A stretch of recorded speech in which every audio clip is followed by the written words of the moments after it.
Honourable Senators, the President.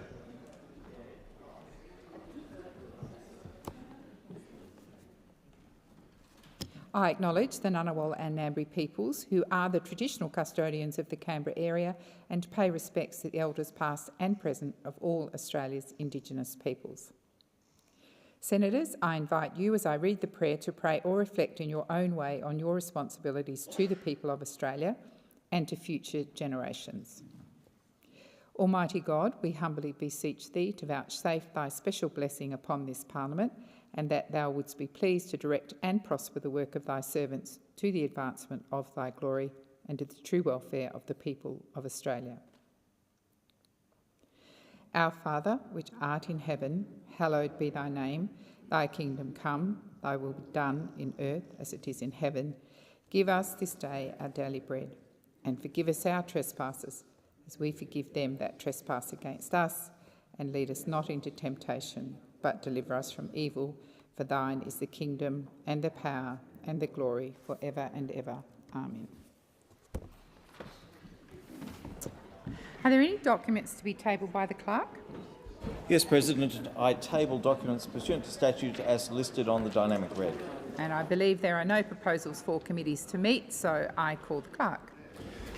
Private Senators' Bills ordered the day number 47, Migration Amendment, Overseas Organ Transplant Disclosure and Other Measures Bill 2023, resumption of second reading debate.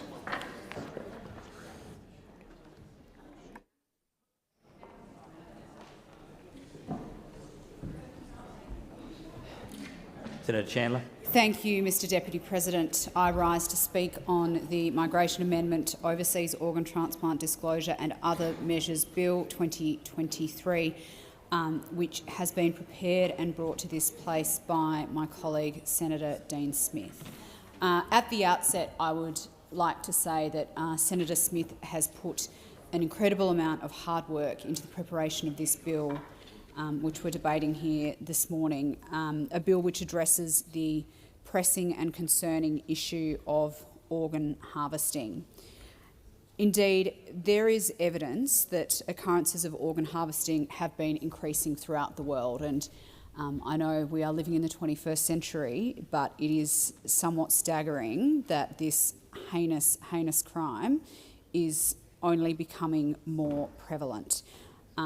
This is a deeply disturbing fact, deeply disturbing, and Australia should be doing all that we can to combat this incredibly dark criminal activity.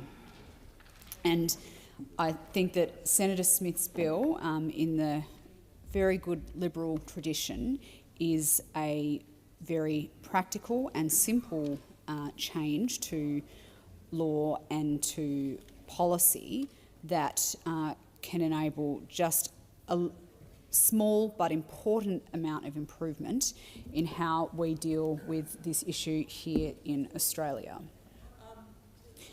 Before addressing the content of the bill, I do want to go to the issue of organ harvesting and explain to the chamber what this is.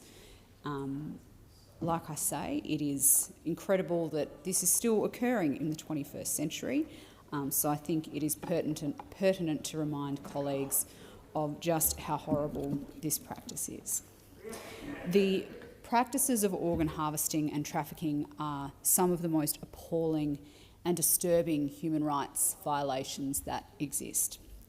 It involves the unethical removal, transfer or commercialisation of human organs for transplant, all done in the shadows and well outside of legal frameworks. And frankly, the thought of it is enough to send shivers down anybody's spine.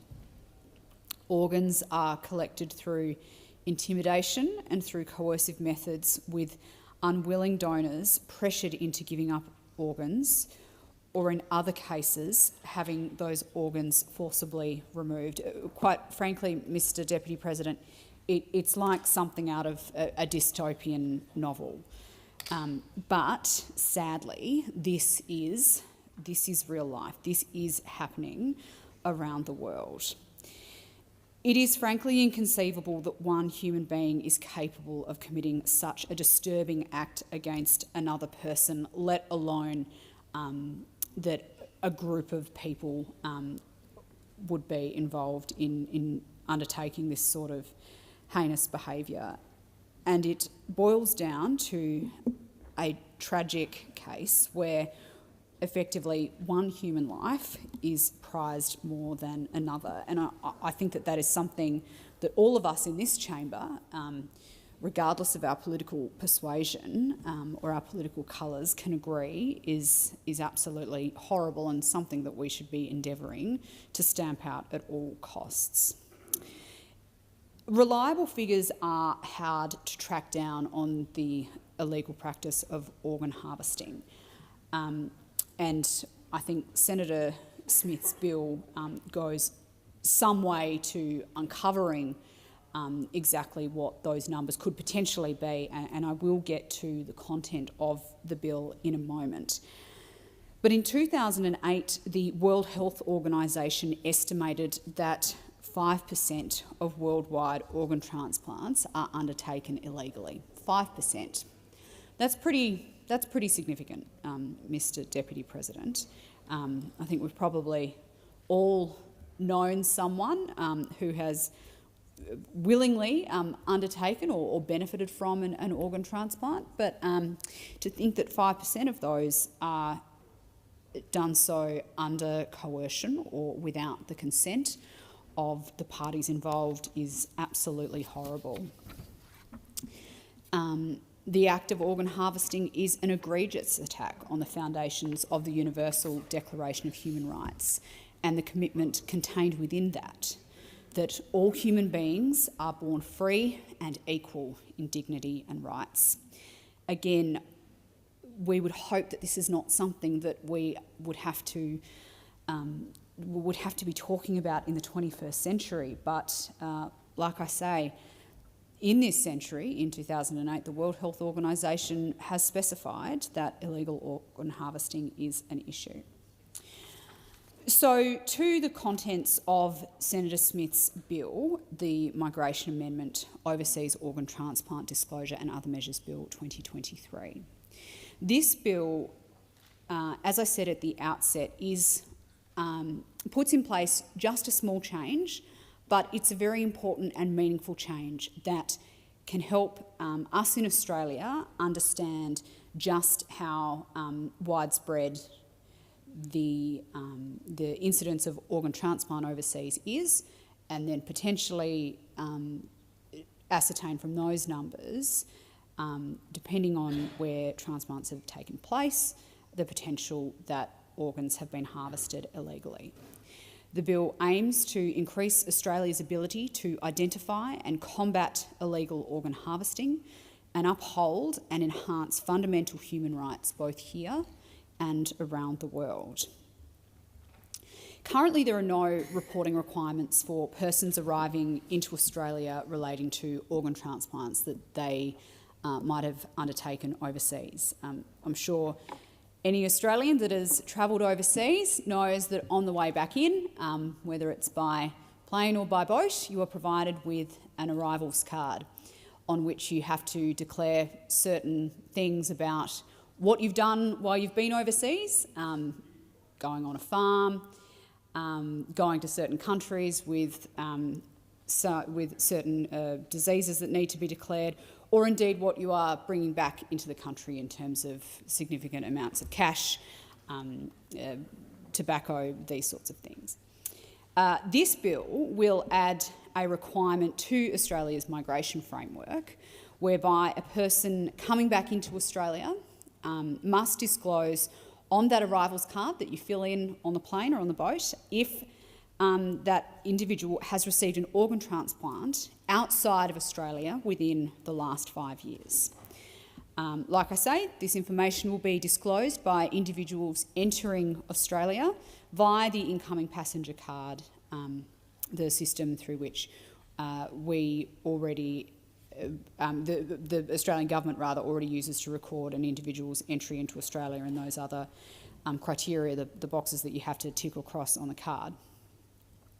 If a person has received an organ transplant outside Australia within the last 5 years, that person will be required to disclose information to verify the legality of that procedure, including the name of the medical facility where that transplant occurred and the town or the city and the country of the medical facility. Under this bill, the data collected through the incoming passenger card relevant to organ transplants will then be made available to the responsible minister, who will be required to table an annual report to the Parliament detailing the instances where an individual entering Australia has answered that they have received an organ transplant outside of Australia within the last 5 years, and the location of where that procedure took place. Importantly, the bill will amend the Migration Act 1958 to provide that a person does not pass the character test if the responsible minister reasonably suspects that an individual has been or is involved in an offence involving trafficking in human organs. So that's in addition to the change to the arrivals card system. The bill will put a specific requirement into the character test that we've all talked about here in this place many times to ensure that somebody fails that character test if the minister reasonably suspects that that person has been involved in the trafficking of human organs. Senator Smith's bill was referred to the Foreign Affairs, Defence and Trade Legislation Committee at the end of last year. It's a committee that I'm the deputy chair of. My colleague, Senator Ciccone, over on the other side of the chamber, is the chair of that committee.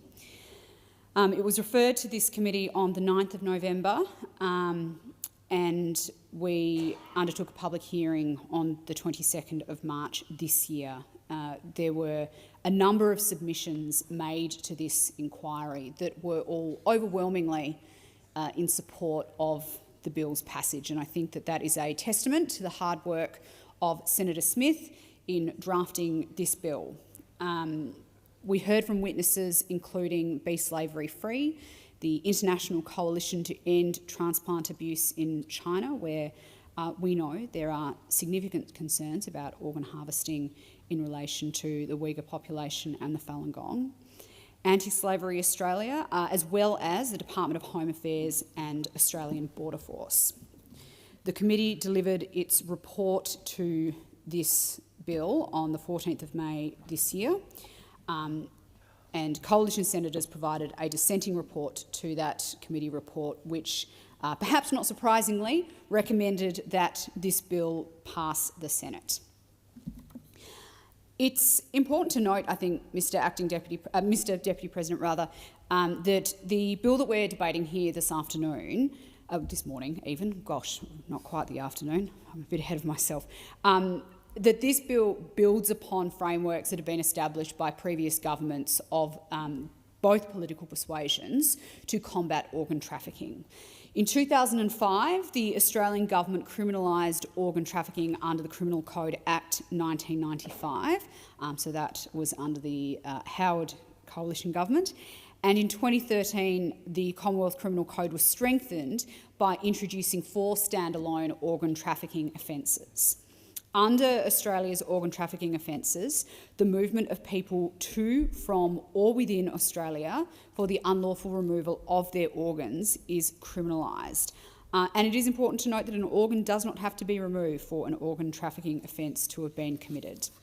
The Commonwealth Criminal Code also stipulates that organ transplant tourism constitutes an organ trafficking offence if a person organised or facilitated the transport or the proposed transport of a potential donor to, from or within Australia. This bill adds to that framework that is already in place, and amendments within the bill complement the efforts that have been taken at the international level to combat the increasing prevalence of organ trafficking. We know that vulnerable people in developing nations are most at risk of the practice of illegal organ harvesting. Though we recognise that there are limitations surrounding the extent to which we here in Australia can prevent human rights violations abroad, We have a responsibility, rather, to do everything that we can with the powers that are available to us to uphold and protect universal human rights. It is incumbent on Australia to take practical action and implement sensible initiatives which support global efforts to combat organ trafficking. And like I say, I think that this bill that Senator Smith has brought before the Senate is a very easy, practical action that we here in Australia can take. It's not a huge, costly, significant change. It is merely asking Australians, when they return to this country, incoming passengers when they come into Australia, to declare on their arrivals card whether they have had an organ transplant overseas, so that we can start to shine a light on just how prevalent the practice of receiving an overseas organ transplant is, and start digging into that data to ascertain whether or not those practices are being undertaken without the consent of individuals involved. In conclusion, Mr Deputy President, I want to acknowledge and thank my colleague Senator Smith for everything that he has done to prepare the Migration Amendment, Overseas Organ Transplant Disclosure and Other Measures Bill 2023 and bring it before the Senate, because it does important work to address the disturbing practice of organ harvesting. This is some of the most disturbing human rights violations that exist, and evidence suggests that occurrences of this have been increasing around the world, which is a terrifying thought. This bill makes a very small practical change that I think can make a really big difference to help Australia understand just how widespread this horrible practice is, and I commend this bill to the Senate. Senator Ciccone. Thank you very much, Deputy President. And look, I also want to rise to make a contribution towards Senator Smith's private senator's bill, who I know is very passionate about this particular issue and has for many, many years on a human rights on issues stood up very proudly about defending the rights of individuals, and I know this is an issue that's very close to his heart, and I just want to acknowledge that as a fellow senator in this place. On behalf of the Australian government, I just wanted to make a short statement about the proposed bill that's before us today. The government has no tolerance for human trafficking, slavery and slavery-like practices, including the abhorrent crime of organ trafficking. While this bill is very well intended, however, there are a range of issues and challenges, as we went through in that Senate inquiry that Senator Chandler had just referenced, that would render this bill to be ineffectual. And I just wanted to run through why the government believes that it's not in a position to support this bill. In relation to the proposal to amend the incoming passenger card data collection, due to the covert nature of organ trafficking, recipients and organisers are highly likely to obfuscate and fail to declare accurate information via self-declaration. During the Senate Foreign Affairs, Defence and Trade Legislation Committee's inquiry, the Anti-Slavery Australia witnesses that appeared observed that, and I quote, "It is unlikely that persons entering Australia will honestly answer the disclosure question given the potential for them to be investigated for a crime. This will have an impact on the accuracy of the data captured." Other stakeholders also noted that personal medical information may be best coordinated and collected by medical professionals in a clinical setting, thus ensuring accuracy of the data and the health privacy considerations. On the proposed new cancellation power, the Migration Act already provides for the Minister and departmental delegates with a range of cancellation powers in circumstances where the visa holder is of character concern. The Department of Home Affairs also stated during the inquiry that a person who has either facilitated organ trafficking or participated in organ tourism as a recipient of a trafficked organ will be captured by the existing broad cancellation powers in the Migration Act. And I just wanted to re-emphasise some of the recommendations that the committee, that government senators has also recommended. as part of the inquiry from earlier this year. The first recommendation from government senators was that the committee recommends the government commit to delivering one or more public awareness campaigns to inform the public about the risks, dangers and consequences of illegal organ transfer transplants, and aimed at increasing the number of registered organ donors in Australia.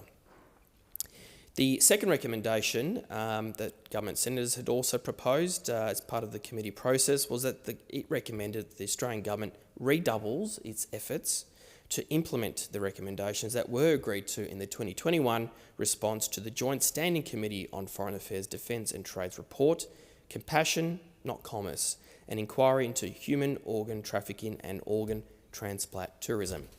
And I think it's just worth referencing that, because I know this is an issue that has been debated in this place and had extensive inquiry in a range of committees before both the Senate and in the House of Representatives and on the Joint Committee.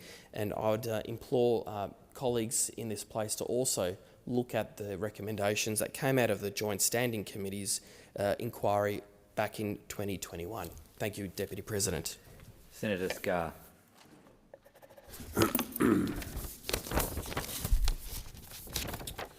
Thank you, Deputy President. I rise to support this bill, which is the product of a great deal of effort by my dear friend, Senator Dean Smith, and I congratulate him on his endeavours in this regard.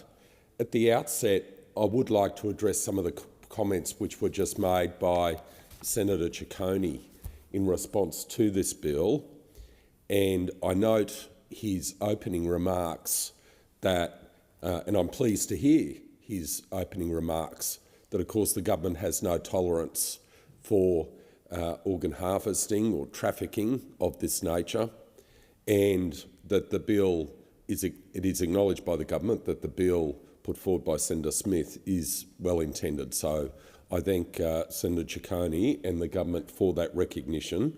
Where I do differ, though, is with respect to the concerns that Senator Ciccone raises in good faith, no doubt, in relation to the bill which is being forward. I think those concerns can be answered. The first, that people will simply not declare information on their incoming passenger card. That could well be. That could well be that people don't declare appropriately on their incoming passenger card.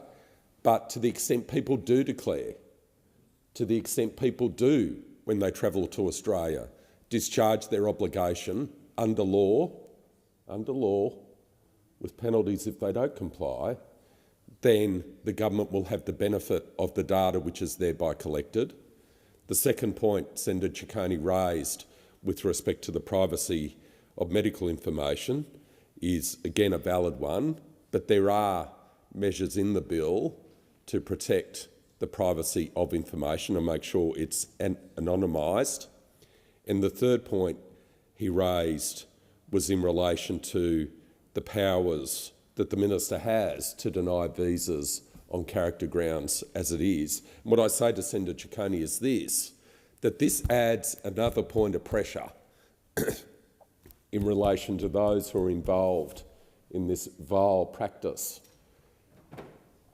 It puts an onus on an individual to declare whether or not they've actually been provided with an organ, whether or not they've engaged in a medical procedure, benefited from a medical procedure, and to disclose that on their incoming passenger card. If they don't do that, it's an added point of pressure which can be used to analyse whether or not their visa or entry to Australia should be prevented on character grounds. And I think that's a good thing.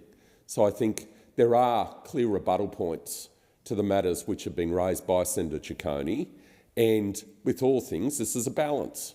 This is a balance. And the question we should ask ourselves as senators, does this take us forward in terms of dealing with this vile practice of organ harvesting and trafficking, or does it take us backwards? And I'm absolutely convinced that this bill takes us forwards. And there's no reason why we couldn't include in the bill a statutory review after a few years to assess whether or not there should be any modifications or changes to the bill. And I'm absolutely sure, on the basis of the quick nodding of the head I'm seeing from my dear friend Senator Smith, that Senator Smith would be open to such an amendment to make sure that the procedures were refined based on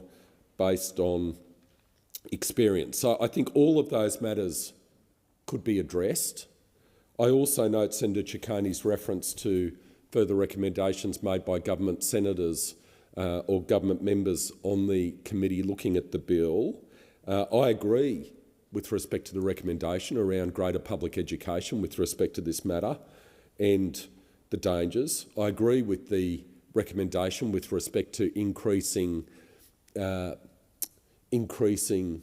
voluntary donations of organs, and I agree in terms of a lot of the other recommendations which are raised by government senators on that joint standing committee.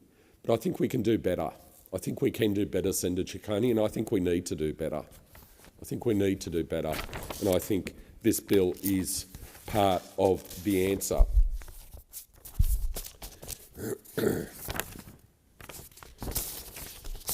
I believe that Australia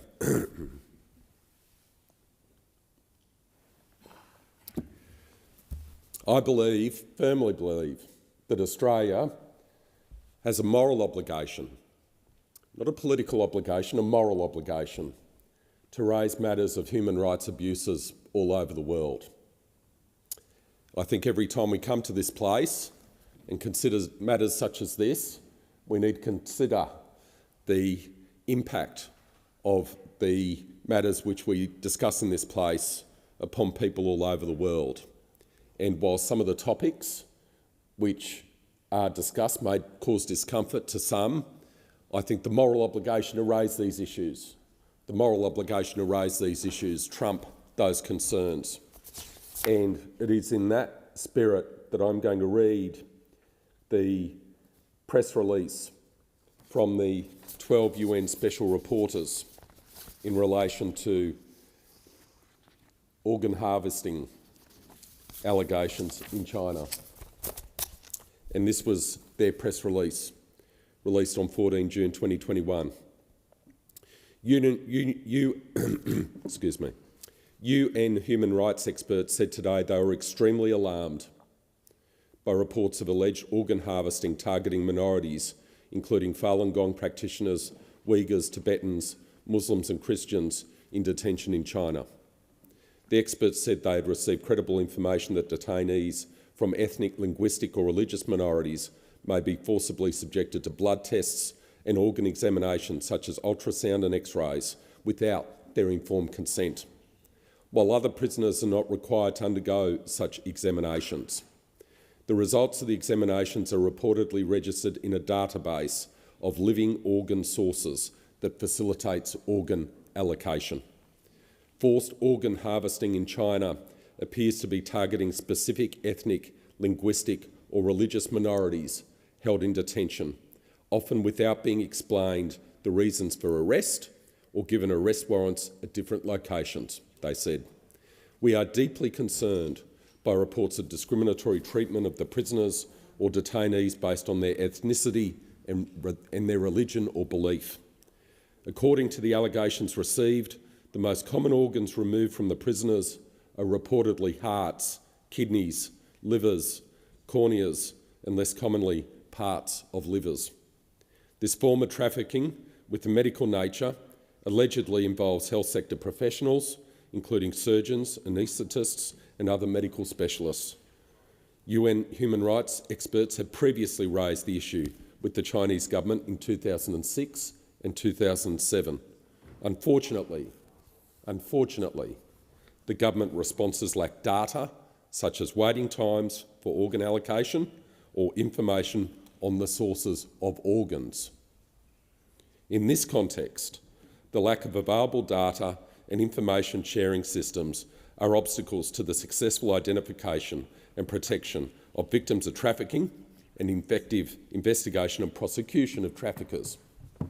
Another UN human rights mechanism has also highlighted concerns about the practice of removing organs from prisoners of a certain religious minority.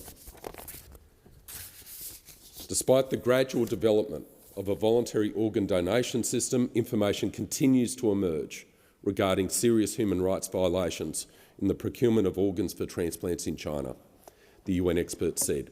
Concern remains at the lack of independent oversight as to whether the consent to donation and organ allocation is effectively given by prisoners or detainees. It is also reported that families of deceased detainees and prisoners are prevented from claiming their bodies, they said. The experts call on China to promptly respond to the allegations of organ harvesting and to allow independent monitoring by international human rights mechanisms. The special procedures mandate holders have been in contact with China to strengthen dialogue. They would like to continue this constructive engagement with the government of China. And that is the end of the release put out by the UN human rights experts with respect to the allegations in relation to organ harvesting in China. And I do note that in evidence to the Joint Standing Committee on Foreign Affairs, Defence and Trade in September 2022, the Australian government referenced this report. So the government has referenced this report to demonstrate its awareness and concern for global organ harvesting and trafficking activities, noting that reports of organ harvesting were deeply disturbing. Deeply disturbing. So that has been recognised by the Australian government, and it is fit and proper that it should do so. It should recognise how disturbing these reports and allegations are. They are deeply disturbing, deeply disturbing. And it's for that reason, as much as any other reason, that I rise to speak to this bill today in support of my good friend and colleague, Senator Dean Smith. And again, I commend Senator Smith for his work on this important matter. Australia needs to do its bit. Australia needs to do its bit. We need to continually apply pressure, continue to apply pressure in relation to this matter to do our best to see such practices stamped out wherever they occur in the world. Some of these conversations are uncomfortable, but they must be had. We have a moral obligation to raise these issues. We can't stay silent. We can't stay silent on these issues. We have a moral obligation to raise them, and I do so in good faith here today. In relation to the amendments provided for in this bill, it adds a requirement that Australia's migration framework that persons entering Australia must disclose if they've received an organ transplant outside Australia within the last 5 years. It provides that the individual will be required to disclose the name of the medical facility where that transplant occurred and the town and/or city and country of the facility. The information to be disclosed by persons entering Australia via the incoming passenger card. The resulting data will then be made available to the responsible minister, who will be required to table an annual report in the Parliament detailing the number of times persons entering Australia have answered that they received an organ transplant outside Australia within the last 5 years, and the town and/or city and country where the organ transplant took place. And this is important because the Parliament needs to be kept informed with respect to developments in relation to this matter. We need to have the data to make our own assessment as to whether or not the steps we're taking as a country are having a positive impact in terms of addressing this issue.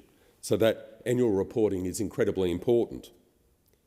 It also calls upon the Parliament to agree to an amendment to the Migration Act 1958 to provide that a person does not pass the character test if the responsible minister reasonably suspects that the person has been or is involved in an offence involving trafficking in human organs.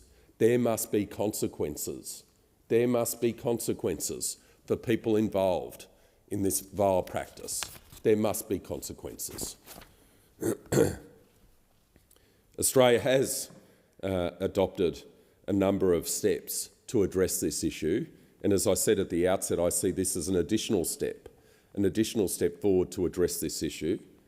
In 2005, the Australian government criminalised organ trafficking under the Criminal Code. In 2013, the Commonwealth government strengthened those provisions. And now this is the next step. This has got to be the next step in relation to the process. Our overseas partners and allies are also taking action in relation to this matter. So we shouldn't be considering this in isolation. We should be considering this bill in the context of the steps being taken by our international friends and allies, and we shouldn't be out of step. We shouldn't be out of step with the steps which they're taking to positively address this issue. And in this regard, I note that the United Kingdom amended the Human Tissue Act in the UK to deal with this issue, and also there has been steps in Canada to amend the Criminal Code in Canada in relation to this matter. So we need to be in step with our international partners. And finally, Madam Acting Deputy President, from the bottom of my heart, I wish to thank the advocates in relation to this issue. I have met many of them in my office and in meetings.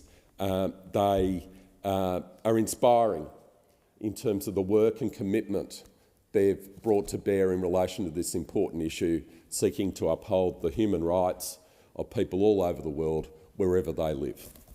Thank you, Senator Scarr. Senator Cadell. Thank you, Acting Deputy President. This type of bill is the very best of this place in action. It is a bill of a noble cause being brought by a person of passion with all the right reasons. It hasn't been brought on by a government department. It hasn't been brought on by, a scandal. It has been brought by the passion of one person, that's Senator Dean Smith in front of me, on an issue that is clear to his heart, and something that I think this Senate, there wouldn't be a single person, there will not be a single person, I can say with confidence, that supports the illegal trade of organs around the world. And it comes down to what this bill is you can't improve what you can't measure. And the greatest criticism against this bill is that they don't think there'd be 100% compliance with filling out the card. There wouldn't be, I think in one media article, they don't think a majority of people would fill them out. Some people would fill it out honestly. Some people will easily say what has happened and where it's happened, and that can build a model for the future. It starts building an information bank of what we can look at going forward. It starts to build a lookalike profile on the people that may be going overseas for legal and unfortunately sometimes unknowingly illegal organ trades. Because what we have here is a situation where I can leave the country, I can have an organ trade somewhere, an organ donation somewhere, of course there's a match somewhere else, and I can go in with the best of intentions. I think it's being done the right way. I don't know what's going on, but I'm buying my way into that plant, and I might not know that I've done something wrong. This can help if I fill this out, if I think I'm doing the right thing. Also, if I'm doing the wrong thing and I don't fill this out, that lookalike map can tell me, or can help tell authorities what's going on. And also puts a crime involved for the first time, because if I go overseas and I get an organ donation and I do it the wrong way, I come back to Australia, I'm committing no crime in Australia. None. I may commit a crime if I go to a Southeast Asian country or other where this happens and get it done. I may be committing a crime in that country. Once again in Australia, I'm safe. No one can touch me. There are no ramifications. So we've all seen in other committees, and Senator Steele-John's here, we went through the dental committee not long ago. We look at the disparity in health between those that have and those that have not. And what we're seeing this is internationally. Where do these organs come from? They come from the dispossessed, from the non-powerful, from the sometimes detained. They come from the very weakest socio-economic and educational people in our communities. I remember reading in the lead up to this about, of all things, a senator from an African country who flew a person to the United Kingdom to harvest their organs in the United Kingdom for a transplant. That is abuse of power, and it happens. So if I come into the country to Australia, I'm back here, I've had my organ transplant that I've paid my way into, someone has suffered to give me that, maybe without their consent, maybe in prison, maybe because they are so economically hard off that they have had to do this. Other coercion pressures, who knows what's done. I come back to Australia, fine. No, I'm untouchable. And this is a very small thing that I may have lied on. At least there's something they can have a go at. Now, it's not the big thing in the world to go on that, but remember, when they went after Al Capone, they went after him for tax evasion. Starting the process of calling these people out and getting them found and doing a wrong thing is important. And what is the cost to start this journey to the government? Almost nothing. We are printing these boarding cards, arrival cards, all of the time. The information is processed all of the time. So there is very, very little cost to provide a massive chance of improvement for the lives of many around the world that are so impoverished that they have no power. This won't change the world overnight, but it is a step, and we need to start taking the steps to stop this trade, to stop those incarcerated being profiled, being tested, being harvested to create an Alibaba of organ database that you can buy on the net, that you can see what they can match up, that the rich and powerful can take the lives. We heard the previous speaker, Senator Scarr, sit there and read from a UN press release. The number one on the list of organs harvested is the heart. You know, even if people were forced to give up a kidney, they can live. Even if they other things, it may be a part of their liver. It is a horrible thing to happen, but no one survives having their heart taken out. And to sit here and say, oh, we're worried that it won't capture all of the data, so we can't move forward, is a weak argument. Capturing some of the data, putting some breaches of the Visa Act, putting the character test where we can cancel visas, building up a knowledge base, and starting to track where this trade happens, how this trade happens, and who goes for this trade is an important step. There are some other calls, and let's say this chamber is unified in wanting to stop this trade, and there are some other calls for information campaigns, advertising campaigns to replace this. No one out there in the world goes to get an illegal organ transplant because they aren't desperate. These people that do that have money, are desperate and want to jump the queue. For some of them, they might see is their way. They're not going to be less dissuaded by an advertising campaign to do this. If anything, it will raise awareness that it exists. And that is a worse outcome than what we're talking about here. We are talking about Senator Smith's bill is taking very pragmatic steps, like we heard the rest of the world, to build a profile of what happens here. And the claims that, you know, it does nothing are just wrong. They are wrong because some people will fill this out. We'll know the sites they're going to. Would you read the testimony of the horrors of the people that this has happened to?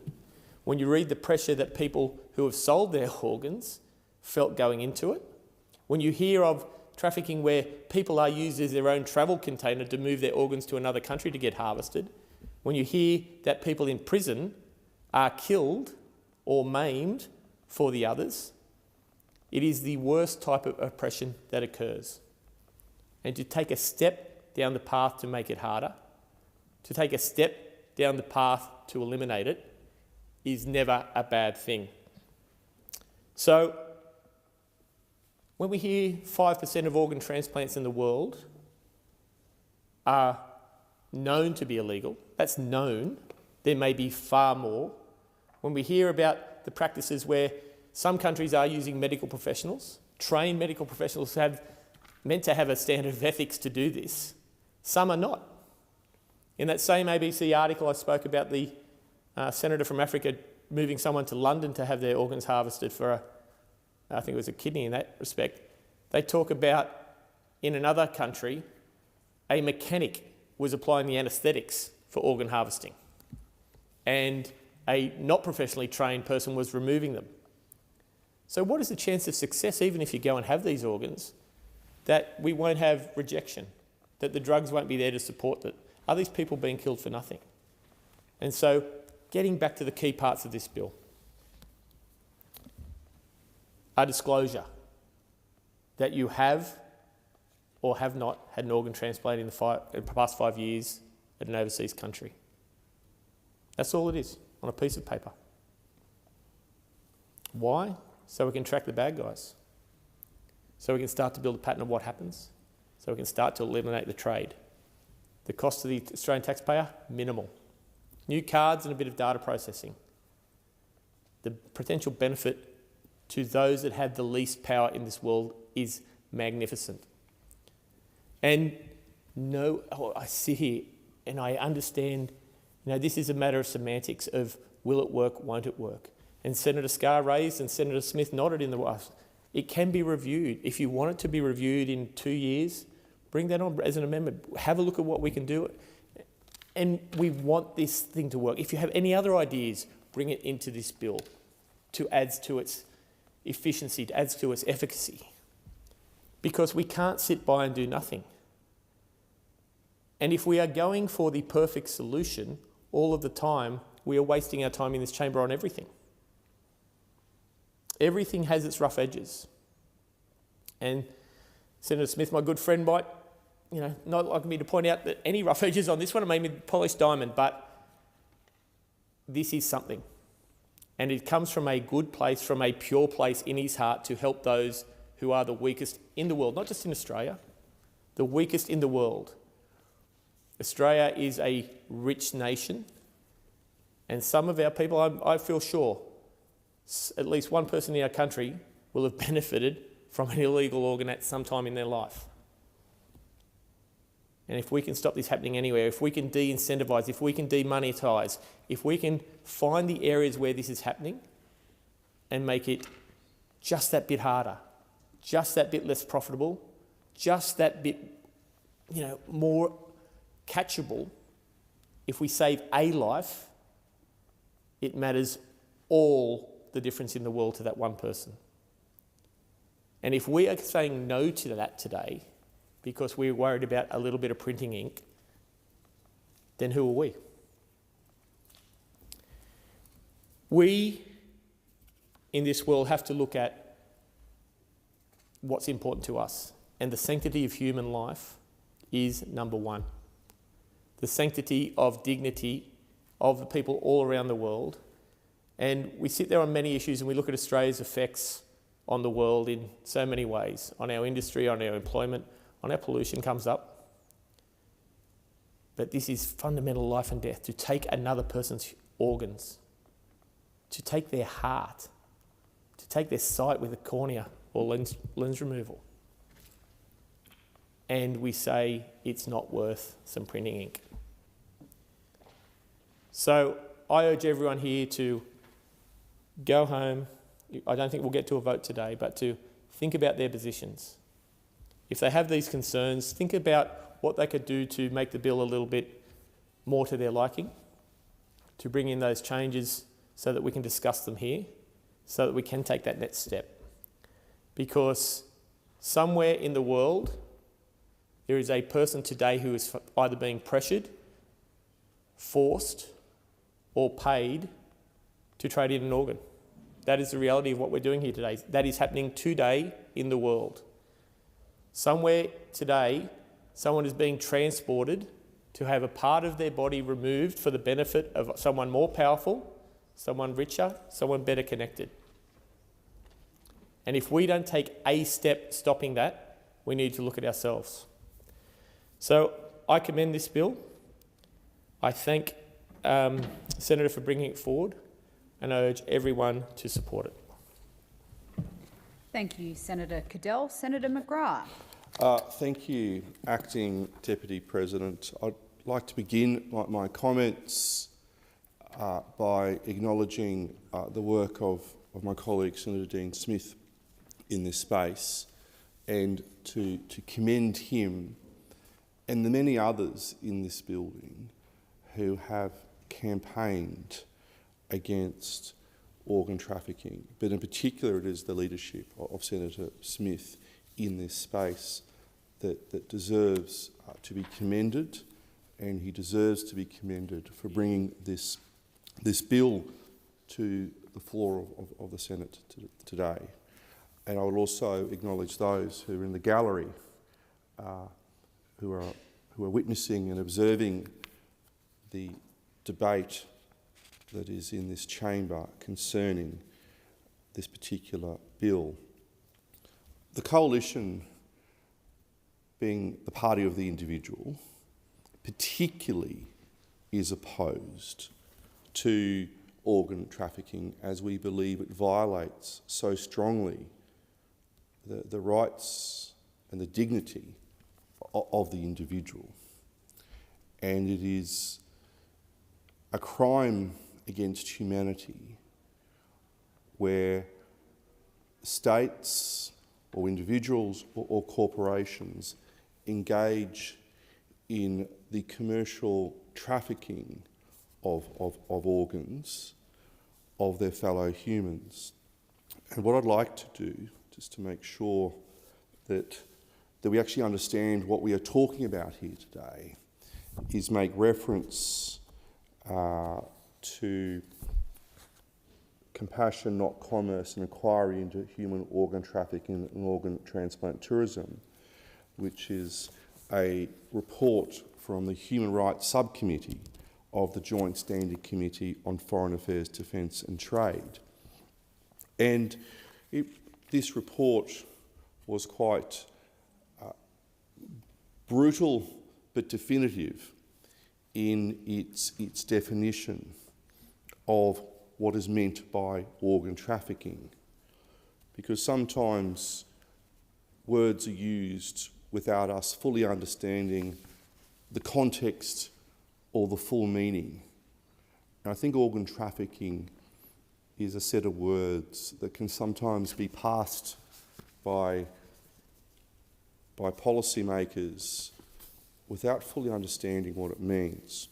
And this report defined that organ trafficking encompasses two related types of activity: the trafficking in human organs and the trafficking of persons for the purposes of organ removal. Trafficking in human organs refers to the unethical or illegal removal, transference, commercialisation of human organs outside of the governance system of that particular jurisdiction. Where trafficking in human organs is a crime, as it should be, the object of that crime is the organ. Now, the Australian government has considered trafficking in human organs to mean the illicit trafficking in human organs, tissues or cells obtained from living or deceased donors and transacted outside the legal national system for organ transplantation. Now, it is important to note, Acting Deputy President, that this does not stop organ recipients or donors who may voluntarily travel internationally outside of commercial arrangements. For example, it is not uncommon for family members to travel internationally where there is a matching of tissues.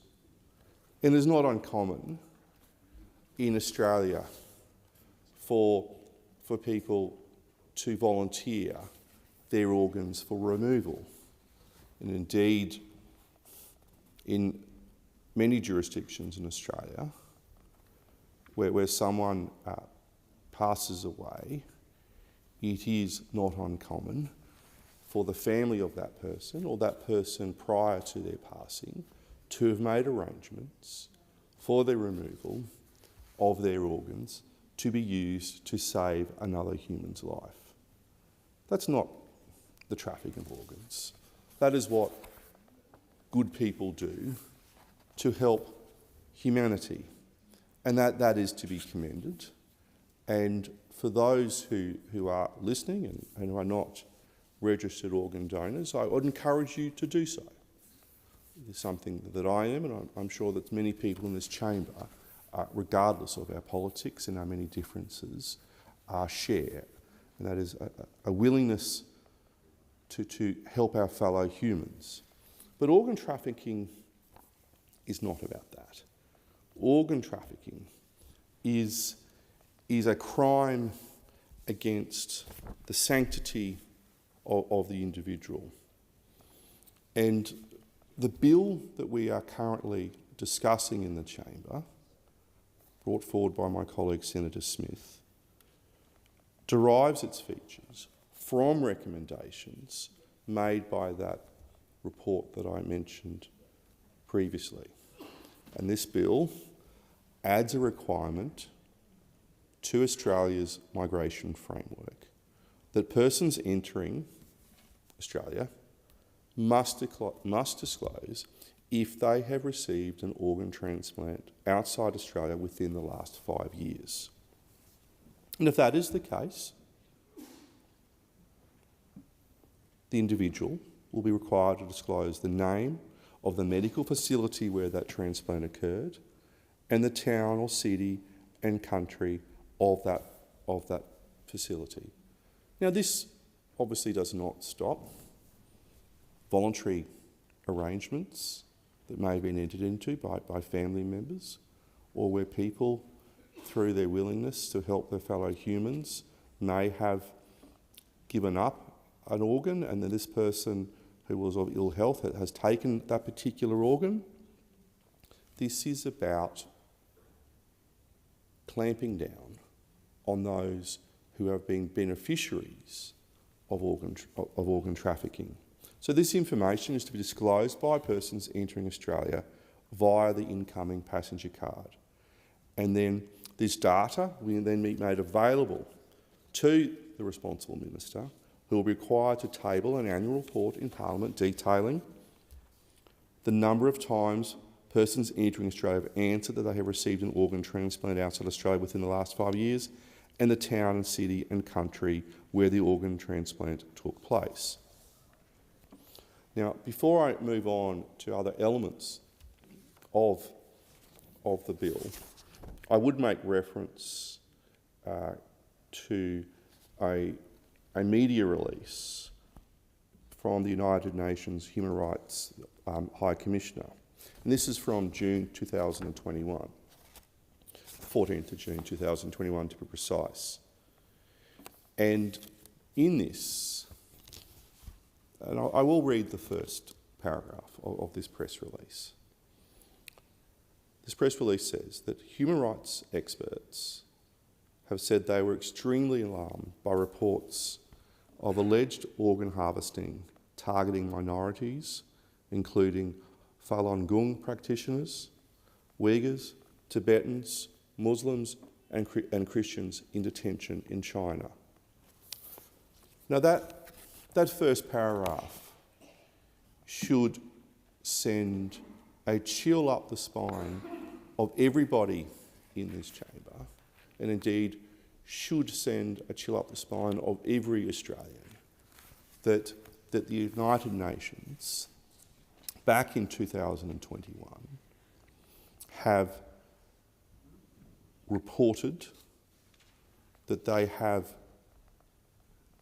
effectively evidence of trafficking of human organs. Because this press release goes on to say that they received credible information that detainees from minorities were forcibly subjected to blood tests and organ examinations such as ultrasound and x-rays without their informed consent, while other prisoners were not required to undergo such examinations.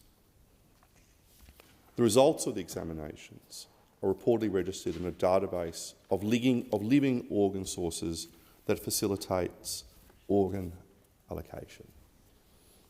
That is outrageous. That should make everybody in this chamber very angry. It should make everybody listening, whether in this chamber or in the galleries of this chamber or through the closed-circuit televisions that operate through this building, that there is a country in this world that effectively commercialises the forced trafficking of organs. And that is why this bill is so timely. And this bill will amend the Migration Act of 1958 to provide that a person who does not pass the character test, if the responsible minister reasonably suspects that person has been or is involved in an offence involving trafficking in human organs. So this is a very simple, indeed eloquent response to the issue of human trafficking, and it is something that those in Canberra, especially those in the government, who I would ask to support this bill, and indeed my colleague Senator Smith would be very happy if the government took the elements of this bill and made it government policy and brought it forward as government legislation. He would be very happy, because what we want to see here is an outcome that fixes and brings a remedy to the issue of the trafficking of human organs, but also continues to shine a light on this appalling issue. Australia is a liberal democracy. We are a proud liberal democracy, and we need to make sure, as we have done over many years, to stand up to those countries and to stand up for those issues where the dignity and the rights of the human are impacted upon. Australia has done more than its fair share. I think we probably almost lead the world in some aspects in relation to this. But what this bill does will make sure that we will do more, and we should do more. No human, whether they're Falun Gong, Uyghur, Tibetan, Christian, Muslim, who are in, or Chinese, who are in communist China, who may be in detention, should be put into a subhuman system of where they are treated as commercial products to be harvested as someone would pick or pull a carrot from the ground or an apple from a tree. We are talking about humans here. And so for that I commend Senator Smith, and looking at the time, Senator Smith, who wishes to speak in this debate that he has initiated, I commend this bill to the Senate, and I'll ask that everybody in this chamber to please support it. Thank you, Senator McGrath. Senator Dean Smith. Thank you very much, Madam Acting Deputy President. The many freedoms and rights that we enjoy in Australia bring a responsibility to lead and promote fair and open and democratic societies, not just in our country, but indeed around the world.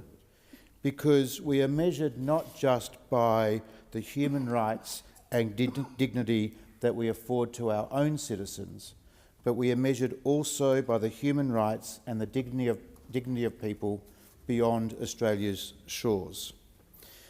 And the erosion of human rights and the personal dignity of people is a precursor to authoritarian rule.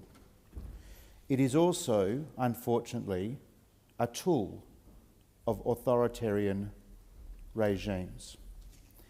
And this bill is particularly important because at this point in time, Australia is absent of a remedy, is silent in supporting global efforts to better disrupt and ideally eliminate from the globe that most heinous of crimes, which is illegal organ harvesting and trafficking.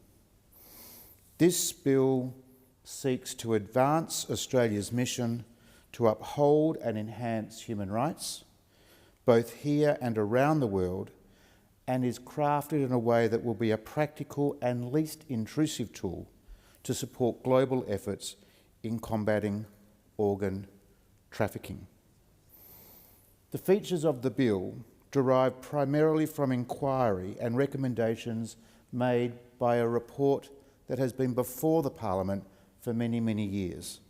That report of the Joint Standing Committee on Foreign Affairs, Defence and Trade was called the Compassion Not Commerce Report, an inquiry into human organ trafficking and organ transplant tourism, which was tabled in the Parliament in 2018. I thank the contributions of Senator Ciccone, my coalition colleagues Senator McGrath and Scarr and Chandler and Cadell. But I also understand the frustration that advocates have felt for year upon year upon year. Indeed, one of the first things I did when I came to this Parliament was to attend a meeting with other senators and members interested in this issue, interested in better supporting Australia's efforts to combat this most awful of crimes. And 12 years later, only now is the Parliament debating a bill.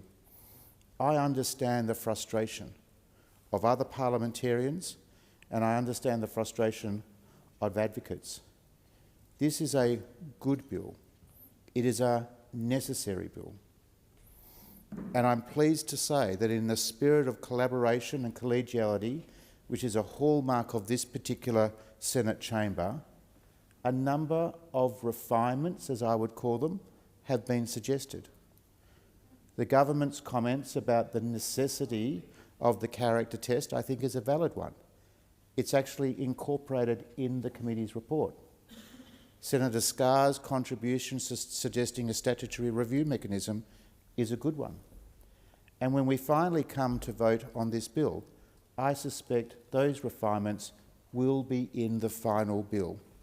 And it's my ambition that this bill be voted on in this Senate before Christmas. Australians would be surprised to learn that this Parliament has yet to legislate in a way where other like-minded nations are already legislating. Advocates and others in the community will know that in the Canadian Parliament, in the House of Commons in the United Kingdom, parliamentarians around the world are already taking steps. And I think it is important to note that for a long time people were disbelieving that this was actually happening in our world. I'm pleased to say, unfortunately, that I think there is less disbelief now and more realisation that this is happening on a scale that people would be horrified to know, horrified to comprehend. So this is a necessary bill. It is actually very timely, and the government's criticisms, which I would characterise as light, faint-hearted, have all been dealt with in the committee report. The time to act is now. And I think it is worth just reminding people that the United Nations themselves have publicly stated that this is real, and the persecution happens to many, not just a few. And it's important to add as well that at a private meeting at the beginning of this Parliament, when I asked officials from the Department of Foreign Affairs and Trade what was their attitude to the United Nations Special Rapporteur's report on this crime, they said there was credible evidence. So why, 2 years after that exchange between myself and officials in the Department of Foreign Affairs and Trade, are we still absent of any real effort in our country to disrupt, to report, to collect information so that Australia's response can be stronger, can be better? This is a necessary bill. Its time has absolutely come. I'm confident that many senators in this place, perhaps not all, but I'm confident that many senators in this place will add their support to this bill. And I will bring forward an amendment proposed by Senator Scarr to have a statutory review mechanism. I suspect other senators might ponder the necessity of the character test cancellation arrangements because they already exist in our migration laws. So for the many who have joined us in the Senate chamber today, to the many thousands across Australia who believe this is an important human rights issue, but to the many, many people throughout the world who are suffering, who or are at risk of suffering, they can have great confidence that this Parliament will soon take an initiative that everyone can be proud of. Because as I started, it is not good enough to just talk about human rights. It is important to act in order to uphold and sustain human rights. And in the complexity of our global environment at the moment and all the danger that that presents, this is the right time, this is the right bill.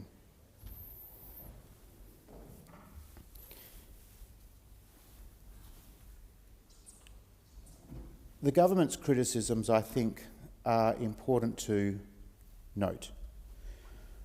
One particular criticism it makes is about the honesty of the Australian citizen returning to Australia. That point is neatly captured and rebutted in the Senate committee report authored by coalition senators. I also believe that as our country moves towards the digitisation of the incoming passenger arrival card, the collection of data like this, which will be held confidentially, becomes easier, not harder. And I'm someone who believes in the inherent honesty of Australian citizens who willingly participate to protect our country, to protect other people in filling that passenger card out honestly. Order. Senator Smith, the time for the debate has expired. You will be in continuation when debate resumes. The Senate will now proceed to the consideration of government business, and I call the clerk. Government business orders of day number 1, Fair Work Registered Organisations Amendment, Administration Bill 2024, resumption of second reading debate. Senator Mackenzie, you're in continuation. Thank you, Madam President, Acting Deputy President. I want to be really, really clear.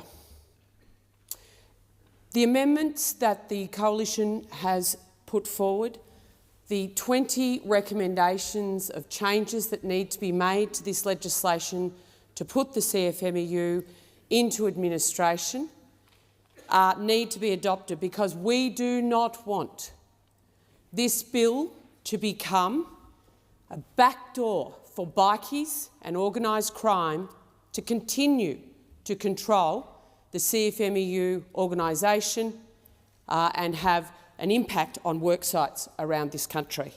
And I heard Minister Watt on Patricia Karvelas this morning refute the fact that CFMEU projects are 30% more expensive for the public taxpayer than other projects. This is a fact, Minister, and it is classic Labor strategy to state your preferred outcome over reality, over evidence-based requirements. But on this instance, if you're going to say you're going to clean up the CFMEU, well, then you need to put some muscle into it, right? And that means adopting our 20 recommendations, which are about transparency and accountability. The administrator must be able to compel officers, employees and delegates to not associate with organised crime or outlaw motorcycle groups. Sounds pretty stock standard. Why is the Labor Party not wanting to put that type of amendment forward? The administrator needs to have the ability to renegotiate EBAs so that we have a sustainable construction sector. These are sensible amendments being put forward by the Coalition. We need them adopted by the Labor Party so we can get the CFMEU into administration as soon as possible. Senator Mackenzie, your time has expired. Senator Dean Smith. Oh, thank you very much, Madam Acting Deputy President. I rise to also make a contribution on the bill that's before the Senate. And while this, let me begin by remarking that industrial relations debates in our country have, for a very, very long period, been characterised or prosecuted through an ideological lens. And on one level, that is very, very necessary, because everyone comes to the Parliament with a particular worldview, and that worldview informs their position on matters like industrial relations laws, but also other matters. I'm a coalition senator, and I suspect there are others as well, who believe that the civility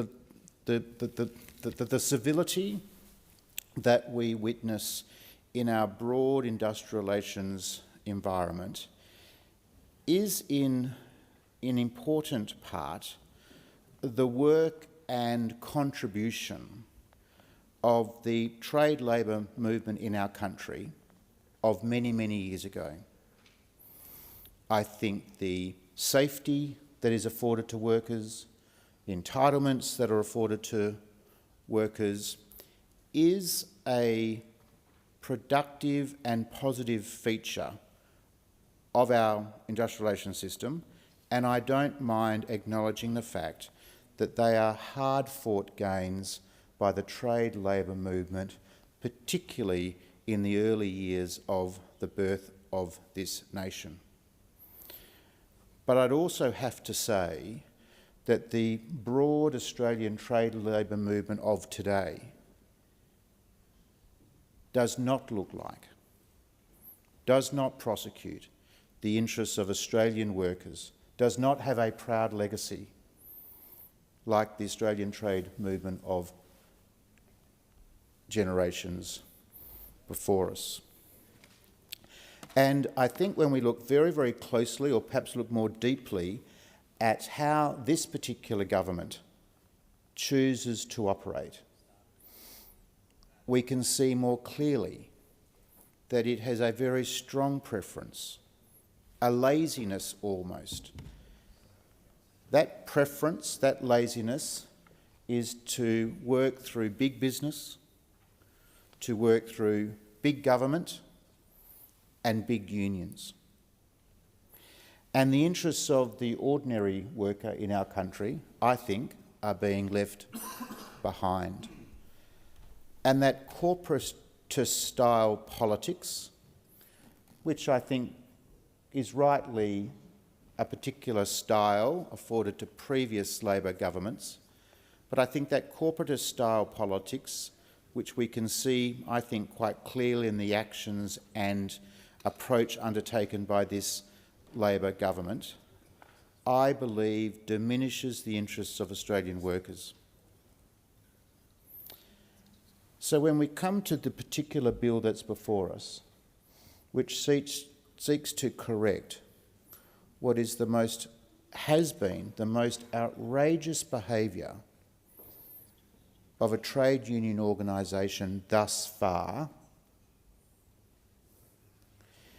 then I think many senators can say with great confidence that the interests of the government in bringing forward this particular legislation are less about wanting to protect and stand up for the rights of ordinary workers and more about wanting to protect the institutional arrangements that dominate the modern Australian Labor Party and are a feature of the modern Australian labour movement. Much attention has been put on the CFMEU and their known activities to date. I'm someone who believes that, unfortunately, this is probably just the tip of the iceberg. Today we talk about the CFMEU. Tomorrow we might talk about the HSU or the TWU. Because I suspect that what we're being asked to address today is not behaviour that is uncommon or almost unique. This is behaviour that has been empowered, emboldened, left unprosecuted because it's been protected by the institutional arrangements that govern the Australian trade union movement in the broadest sense, and also its political partner, the Australian Labor Party. Because much is said about the crimes and behaviour, the thuggery that is known. Unfortunately, we don't know yet what is unknown. But I suspect with the passage of time, that unknownness in terms of other behaviours in this particular union, but in other unions, is going to become more and more apparent. And this is an important issue. This is a very, very important issue, because what we have is we have a predominance of economic and political influence by trade unions in our country at a time when the membership of these trade unions is actually falling. So when we think about their predominance in Australia's very, very successful and well-capitalised superannuation scheme, when we think about their over-representation in the Australian labour movement, how can this be possible? How can this be proportionate at a time when trade union membership in our country is declining? And it's declining for a couple of reasons. It's declining because the nature of work is changing. It is declining because people don't think they need to have their interests represented by a trade union movement, or they believe that the trade union movement doesn't actually represent their interests. And the overwhelming challenge of the Australian economy in 2024 are around productivity gains and around competition improvements. And the character of this Labor government's approach to industrial relations reforms and so-called improvements has been to introduce rigidity to our industrial relations system, a rigidity that is undermining competition, a rigidity that is leading to a worsening of productivity improvements. This country is getting poorer. And it's getting poorer not because of bad luck, it's getting poorer because of the conscious policy decisions being taken by this Labor government. Rigidity in our industrial relations system, an unwillingness to adopt an orthodoxy when it comes to fiscal management, an orthodoxy that I don't think Bob Hawke or Paul Keating would have had any problem with. The abandonment of the fiscal guardrails, which was such an important feature, cornerstone of successful previous budgets, abandoned by this government. The country is getting poorer, not because it's unlucky, but because of the conscious policy decisions being taken by a government led by Anthony Albanese. There's been some media commentary in the last 12 hours about progress towards amendments and getting some coalition endorsement of the government's bill subject to certain proposals. I think it's important to say that at this particular point in time, as I'm aware, there is not yet a formal agreement on any of the 20 propositions that the coalition has put before the government. Not any formal agreement on the 20 sensible propositions for improvement to the bill that Senator Cash, as our spokesman, has made. So I suspect that this debate will go for a little while yet. And it's not to diminish the importance of this debate, but I think it has to be said that the willingness of the government to resolve this issue quickly is not, I doubt, is because they want to establish the administration and to start prosecuting the case. I suspect their motivation is driven primarily by the fact that they want this political obstacle, they want this political embarrassment removed from the political agenda. One of the propositions that has been mentioned in media commentary in the last few hours has been the requirement, the possibility of the Parliament being reported to regularly on the progress of the administration arrangements. That is a very, very sensible and necessary inclusion, because these problems have been allowed to occur because the CFMEU has acted without transparency. The Australian Labor Party, a beneficiary of the largesse of the CFMEU, has failed to properly ensure due diligence over its relationships. And I hope that then, when this bill is finally put to a vote, that there is a reporting mechanism to this Parliament so that senators like myself and others can see with great clarity what has really happened, not just on what we do know, but on also on the things that we don't yet know.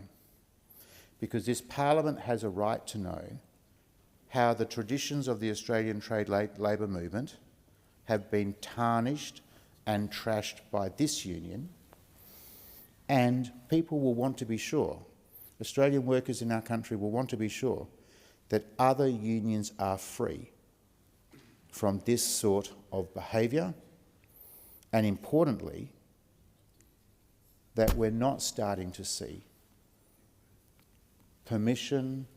behaviours that become permissible in other unions because of the strife and disruption that has been allowed to happen in the CFMEU.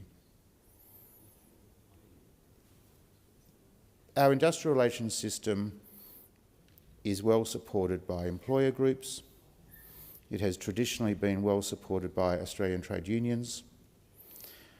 Their role has been to disrupt and to advocate on behalf of workers. That is part of an open, democratic society like our own. The interests of employers change over time. Indeed, the interests of workers change over time. But this particular chapter of the Australian labour movement and its political ally in the form of the Australian Labor Party is a very, very tarnished one. And while speed must be taken to bring this corruption, criminal activity, threats, bribery, intimidation, violence to an end, it has to be done in a way that these changes to culture become permanent features of the broader trade union movement in our country and not just the CFMEU.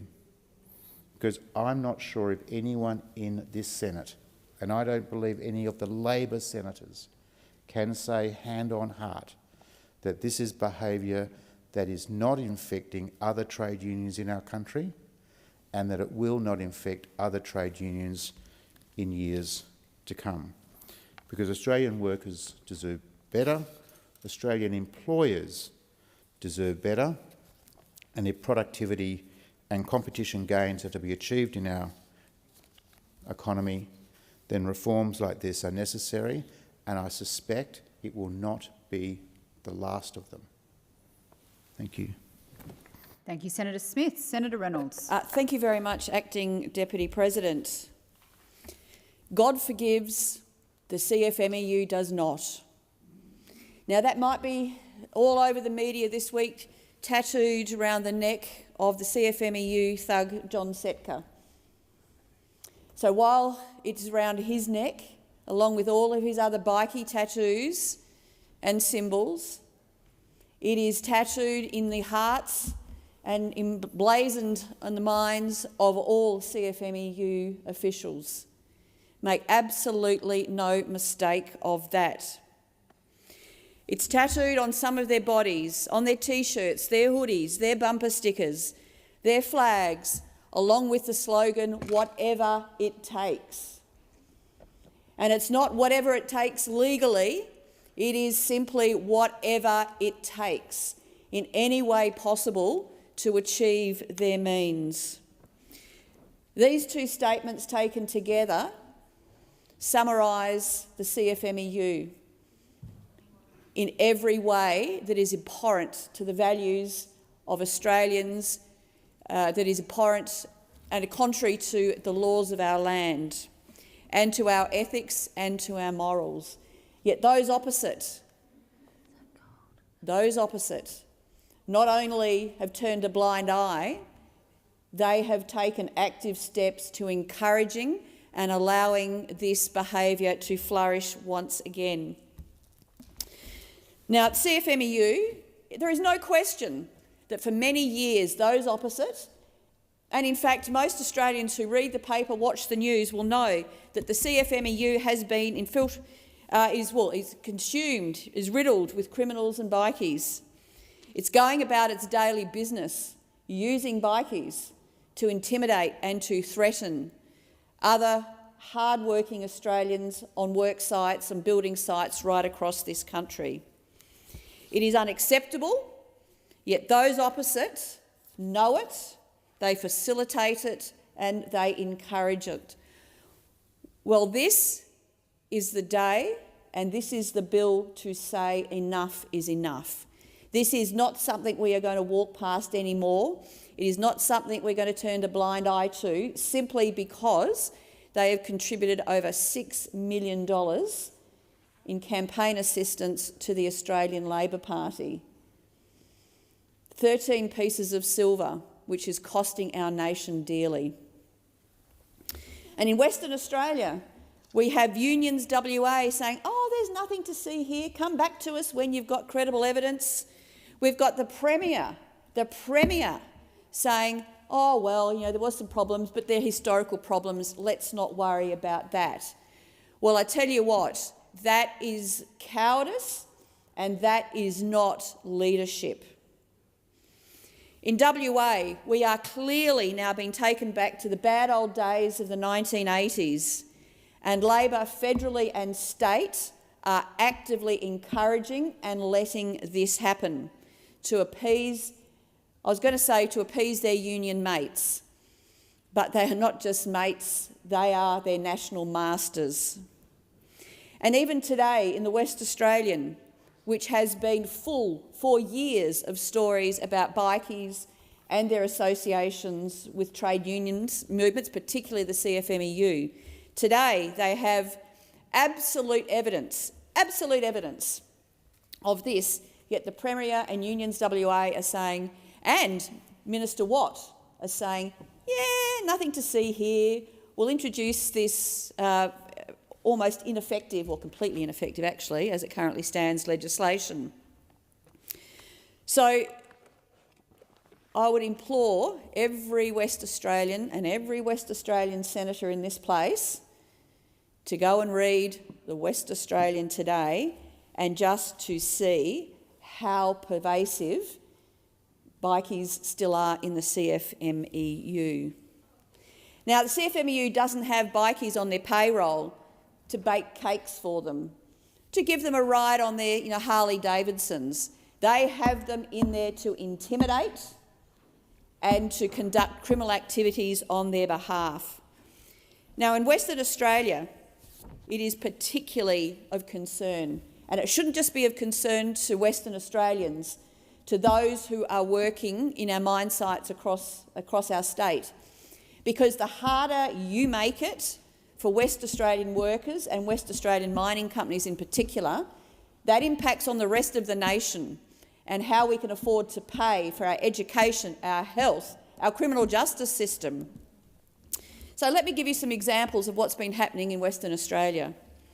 Just this week on BHP mine sites, we've had unions turning up unannounced to start holding our state's economy to ransom. And the CME West Australia Chief Executive Officer Rebecca Tompkinson has said, "It is unthinkable that at this critical juncture of WA's role in the energy transition, if the unions, the militant unions, send us backwards." The Minerals Council of Australia has said this move is of grave concern to the Australian economy. And along with this chaos in the mining and construction industries, Fremantle Port, the port itself, is facing 2 days of closures this weekend when workers work off the job to demand an incredibly large pay increase, another one. WA's union crisis is slowly turning Australia into a state of the union. And this blast from the past, the bad old days from the 1980s, which we had hoped in Western Australia and nationally would never return, is coming back, and all too quickly, facilitated by those opposite who currently reside on the government benches. So what's Labor's role in all of this?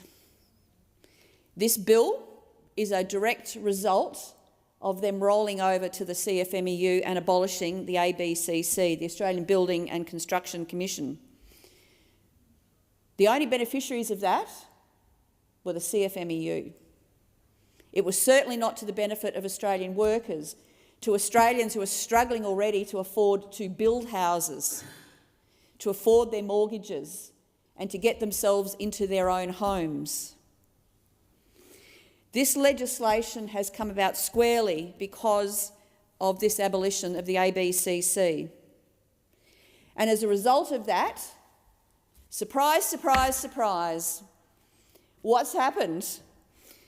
We've seen a significant increase in criminal activity, in threats, in corruption, in bribery, in intimidation, violence, bullying, standover tactics, misappropriation of funds, theft, and other accusations of lawlessness by the CFMEU right across the construction sector.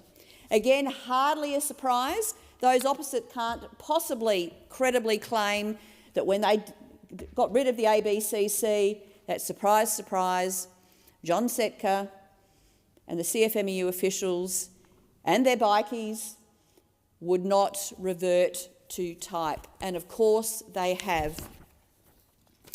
Now, the Albanese government knew this was happening, they were warned this would happen, but they abolished it anyway.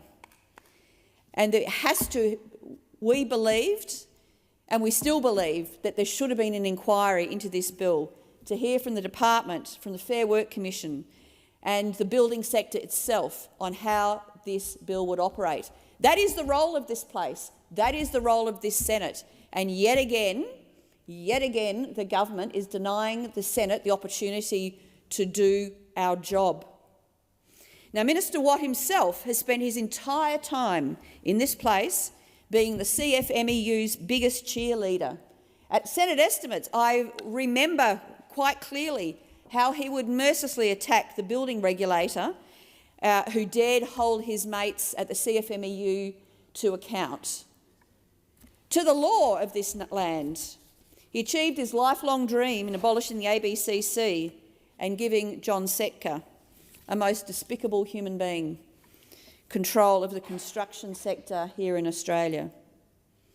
So make no mistake that this legislation is a direct result of not just the incompetence of those opposite, but also because they could not stand up and be leaders and govern for all Australians and stand up to the worst of the worst in the trade union movement, the CFMEU.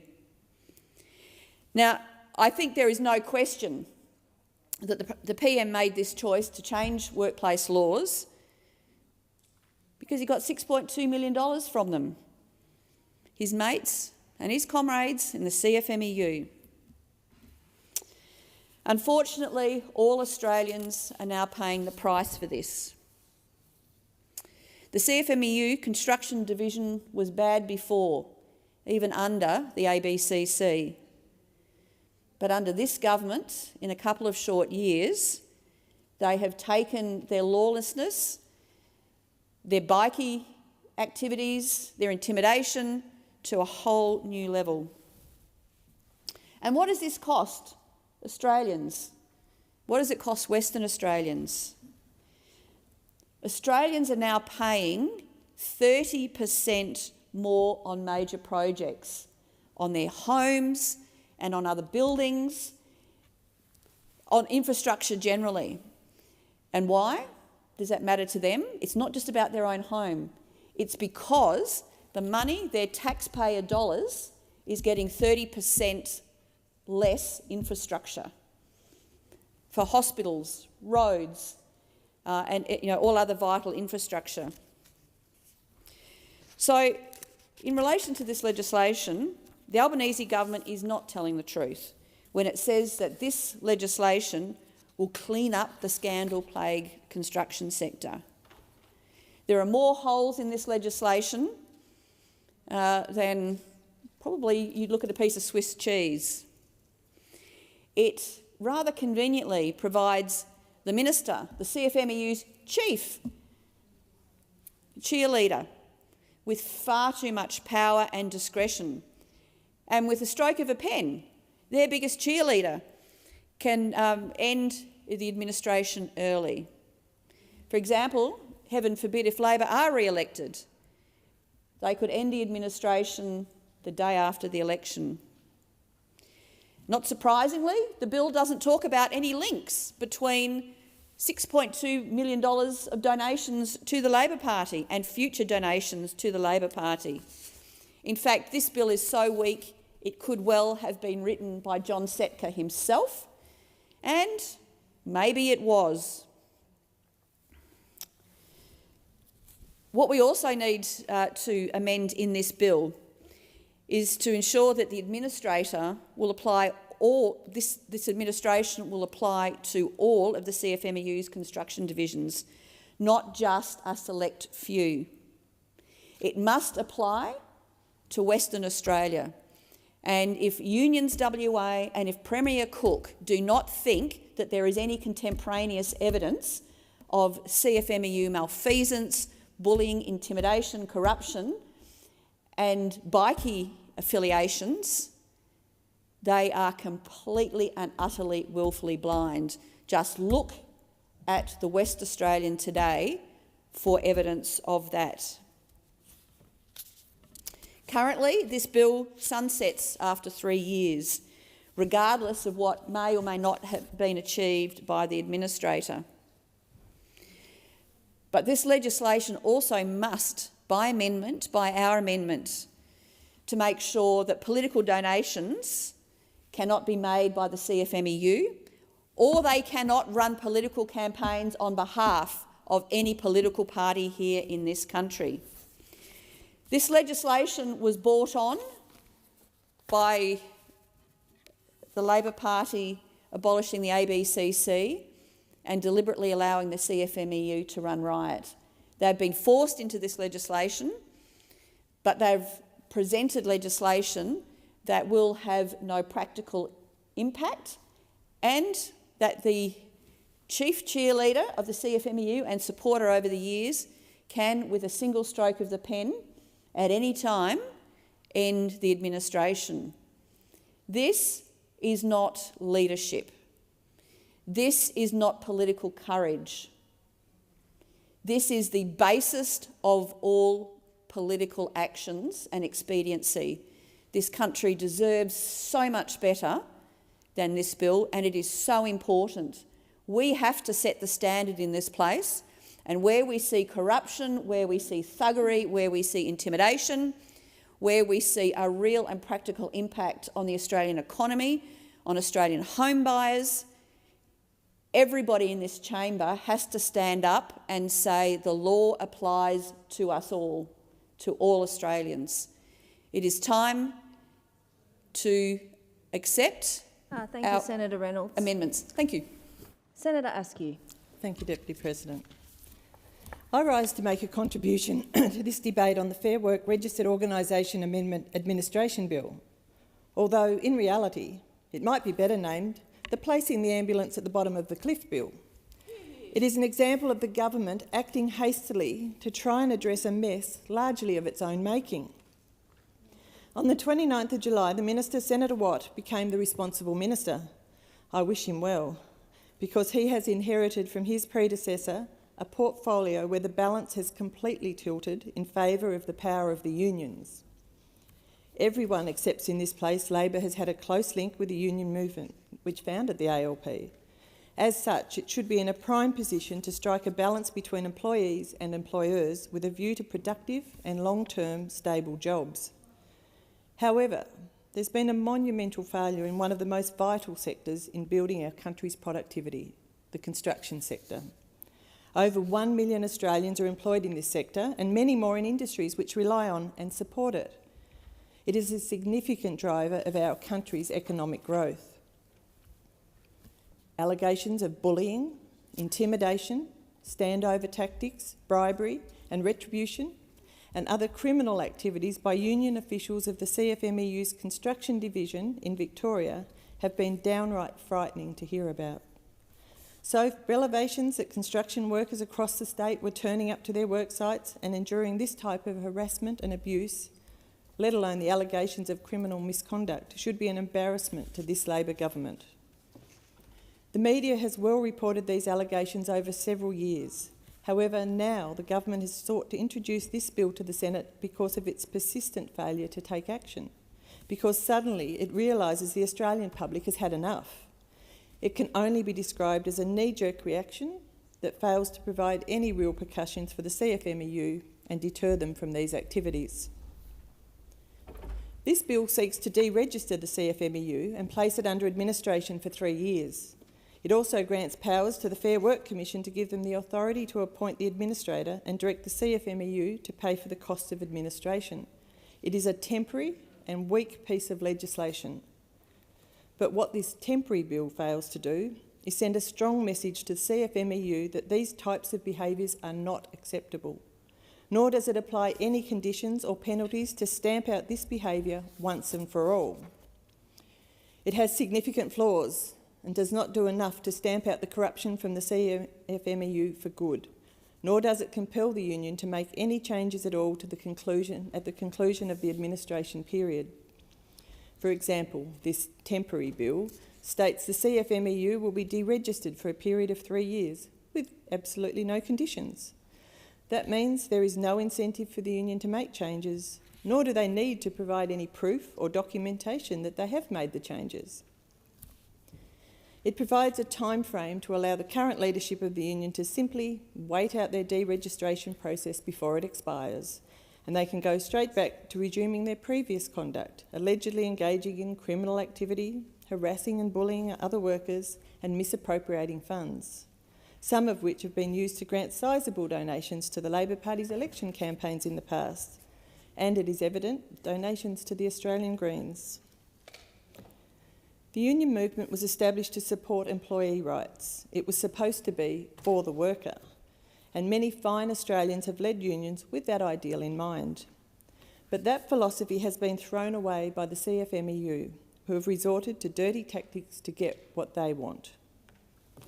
It was only a few months ago the former State Secretary of this union, John Setka, was filibustering and holding important AFL infrastructure upgrades, including the proposed development of Tasmania's Macquarie Point Stadium, to ransom because of a personal stoush he apparently had with the head of the AFL's umpiring department, who was a former commissioner of the Australian Building and Construction Commission.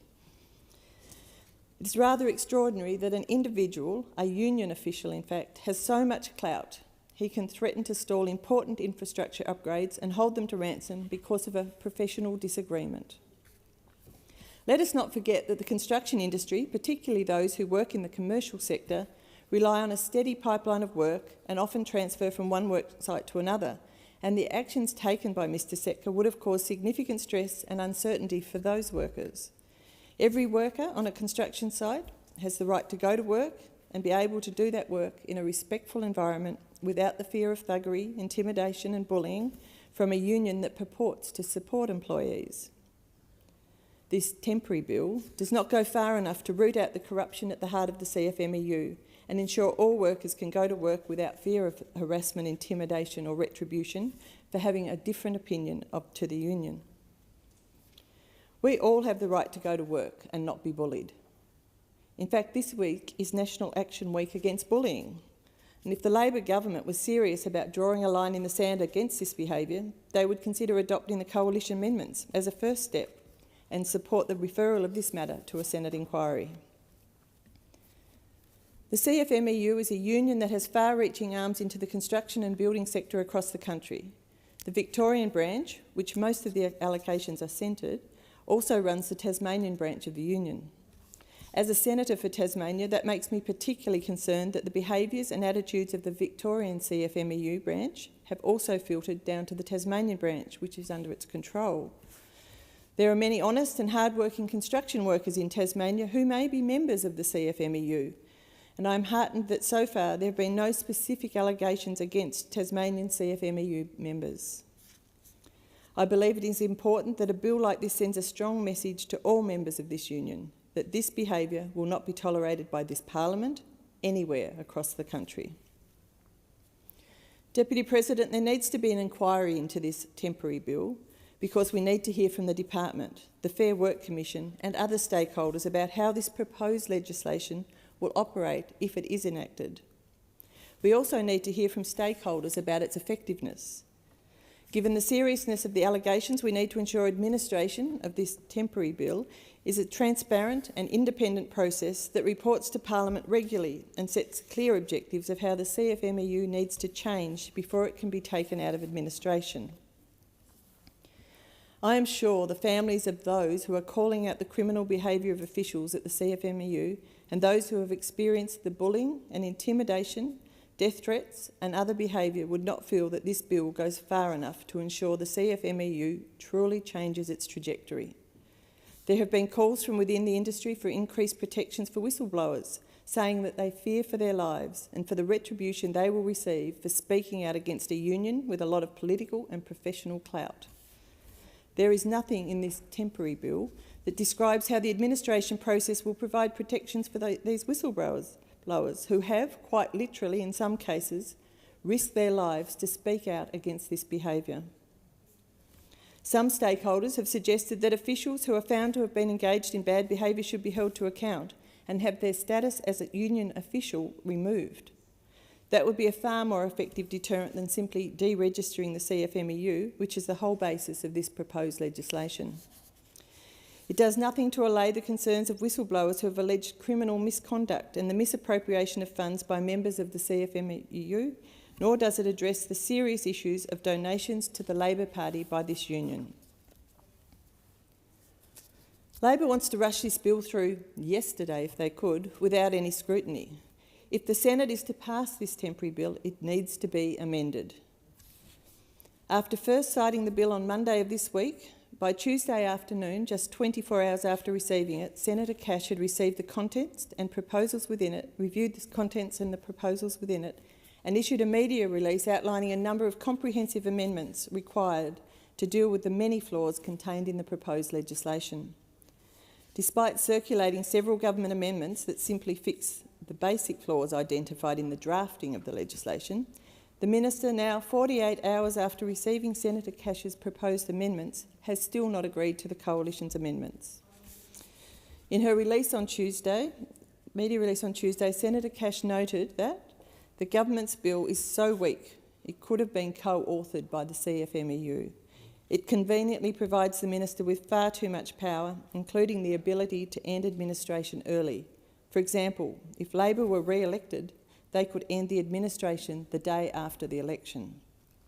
She also goes on to point out that, not surprisingly, the bill is silent on the Labor Party receiving political donations from the CFMEU, despite the clear conflict that is present. In reality, if Labor are serious about cleaning up the construction sector, they must bring back the ABCC, deregister the CFMEU and reintroduce the former Coalition Government's Ensuring Integrity Bill, which Labor blocked in 2019. The ABCC needs all the powers they had in the past and more so they can go after criminal activity in the industry. Penalties for breaches of the Fair Work Act need to be increased, and the fit and proper person tests for right of entry onto construction sites need to be tightened. People with multiple criminal offences should never be granted right of entry permits. In relation to this temporary bill before us, Senator Cash's media release outlines 20 key amendments that the Coalition have proposed. They are crucial to the integrity of this bill. And for clarity, I'll go through them. They are: the administration must apply to all branches of the CFMEU for a minimum of 3 years. The minister should not have the ability to end the administration early. The scheme of administration can only be varied by the Federal Court on the application of the administrator. That the legislation must clearly set out what must be in the scheme of administration. This should not be determined solely at the whim of the minister. That political donations, political campaigns and advertising by the CFMEU should be explicitly banned during the period of administration. For the purposes of transparency, the administrator must provide a written report to Parliament every 3 months from the commencement of the administration about its activities and progress and appear at Senate estimates. That the administrator is given the ability to impose longer expulsion or disqualification periods for officers, as opposed to the up to 5 years as outlined in the legislation. That a new fit and proper person test be introduced for all CFMEU delegates and officers. That the administrator must appoint a special purpose auditor to examine the financial dealings of the CFMEU prior to the commencement of administration, with the cost of special purpose auditor paid for by the CFMEU, not by the taxpayer. That the special purpose auditor's first report needs to be tabled by the final sitting day of 2024. The retrospective date be changed from the 17th of July 2024 to a date prior to the resignation of Mr John Setka. The administrator should be given additional powers to investigate dealings between the CFMEU and other parties, including other registered organisations and/or political parties. That the administrator, in undertaking their duties, should be able to investigate past practices of the CFMEU relating to unlawful conduct. The administrator should be given the power to review and amend the CFMEU rules. The inclusion of an objects clause which outlines what the administrator needs to achieve before administration can cease. And the administrator is given the power to apply for the deregistration of the CFMEU if appropriate. The administrator must be able to compel officers, employees and delegates of the CFMEU not to associate with an organised crime group or outlawed motorcycle gang. The administrator to have the ability to renegotiate EBAs. To ensure that the administrator is required to exercise that functions with specific regard to the objects of the Registered Organisation Act, with a focus on reducing the adverse effects of industrial disputation, ensuring the CFMEU, its officers, employees and delegates act in accordance with the law, and promotes a productive and harmonious construction industry. And finally, to strengthen the powers of the administrator to compel compliance with the scheme of administration. Deputy President, this temporary bill does not go far enough in providing any incentives to stamp out this behaviour from the CFMEU. It does nothing to hold those accused of criminal misconduct to account, and will be cold comfort to the families whose loved ones have endured this abuse for years at the hands of a union that has become more of a militant activist than a workers' union. I thank the Senate. Senator Colbeck. Thank you, Acting Deputy President. I rise to make my contribution to the Fair Work Registered Organisations Amendment Administration Bill. And I have to say that when I first saw this piece of legislation and read my briefing notes that were supporting it, my mind went back to that 1980s advertisement that said, "What's the drink that you have when you're not having a drink?" A Clayton's. Now, my mind immediately didn't go to Clayton's because it has become such a ubiquitous part of our language off the back of that advertisement that I was looking for something different. But the reality was I found exactly what I was looking for. Because the problem with the situation that we find ourselves in today, while the government purport that this piece of legislation is all about resolving a series of problems that they said they had no idea of, they had no idea of what was happening within this union, despite the legal cases, despite the convictions, despite the fines, despite everything else that had been going on, despite the work of the ABCC. We have had from Labor and from the Greens to a certain extent a conga line of Sergeant Schultzes who have come out to say, we know nothing. There's nothing to see here.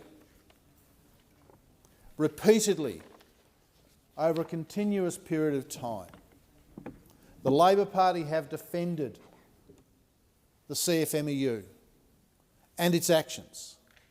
And why is that? Why have Labor members come out on a continuous basis and defended the actions of the CFMEU? It's really quite simple. Because the CFMEU are Labor. They are part of the Labor movement. They fund the Labor movement. They pre-select and determine who comes to this place and the other place on the other side of the building. Of course, Labor members defend and deny the illegal activities of the CFMEU. And only when they are dragged screaming and kicking do they come to this place with what I genuinely believe, as it is currently drafted, is little more than a Clayton's solution to the issues that we see in the construction industry today, perpetrated by the CFMEU senior membership. And why do I say that? Quite simply because everything that Labor has done during this term of Parliament has been to facilitate the actions of the CFMEU, to accommodate the wishes of the CFMEU.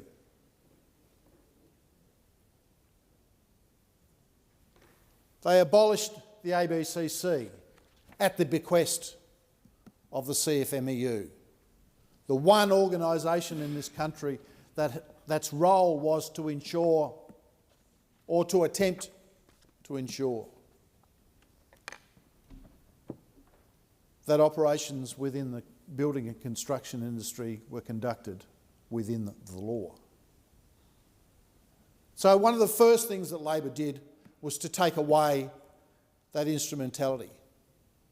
But then what did they do? Then they adjusted the industrial relations laws in this country to take them back to what they were in the 1970s, to return pattern bargaining, a facilitative tool for the CFMEU. And I know because I saw it when I was working in the construction industry in the 1970s and 80s, before the Hawke and Keating governments brought in the Accord, which allowed employers and employees to sit down, to work together, to enterprise bargain for the benefit of both the employer and the employee. This government took that away and brought back the processes that supported the BLF in the 1970s and now support and facilitate the CFMEU today. This government laid the ground rules. This government set the framework for the disgraceful behaviour that we are seeing. This government defended the officials. They denied that they saw anything wrong. That conga line of Sergeant Schultz's, who walked out and denied that there was illegal activity or that there was anything wrong going on in the CFMEU until it came to the point where they had no choice. The evidence was so stark, in fact so stark that the leader of the CFMEU himself decided his position was no longer tenable. But they continue to deny that there's a problem. They write to us, the leadership of the CFMEU write to us as members and senators and say, we can sort all this stuff out ourselves.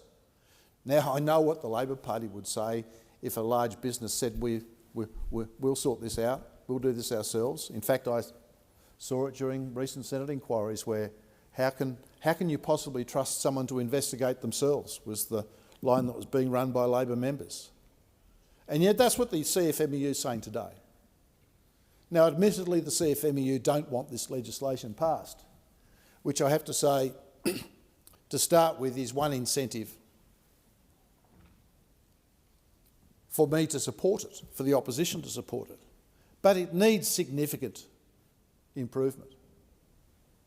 Who on earth believes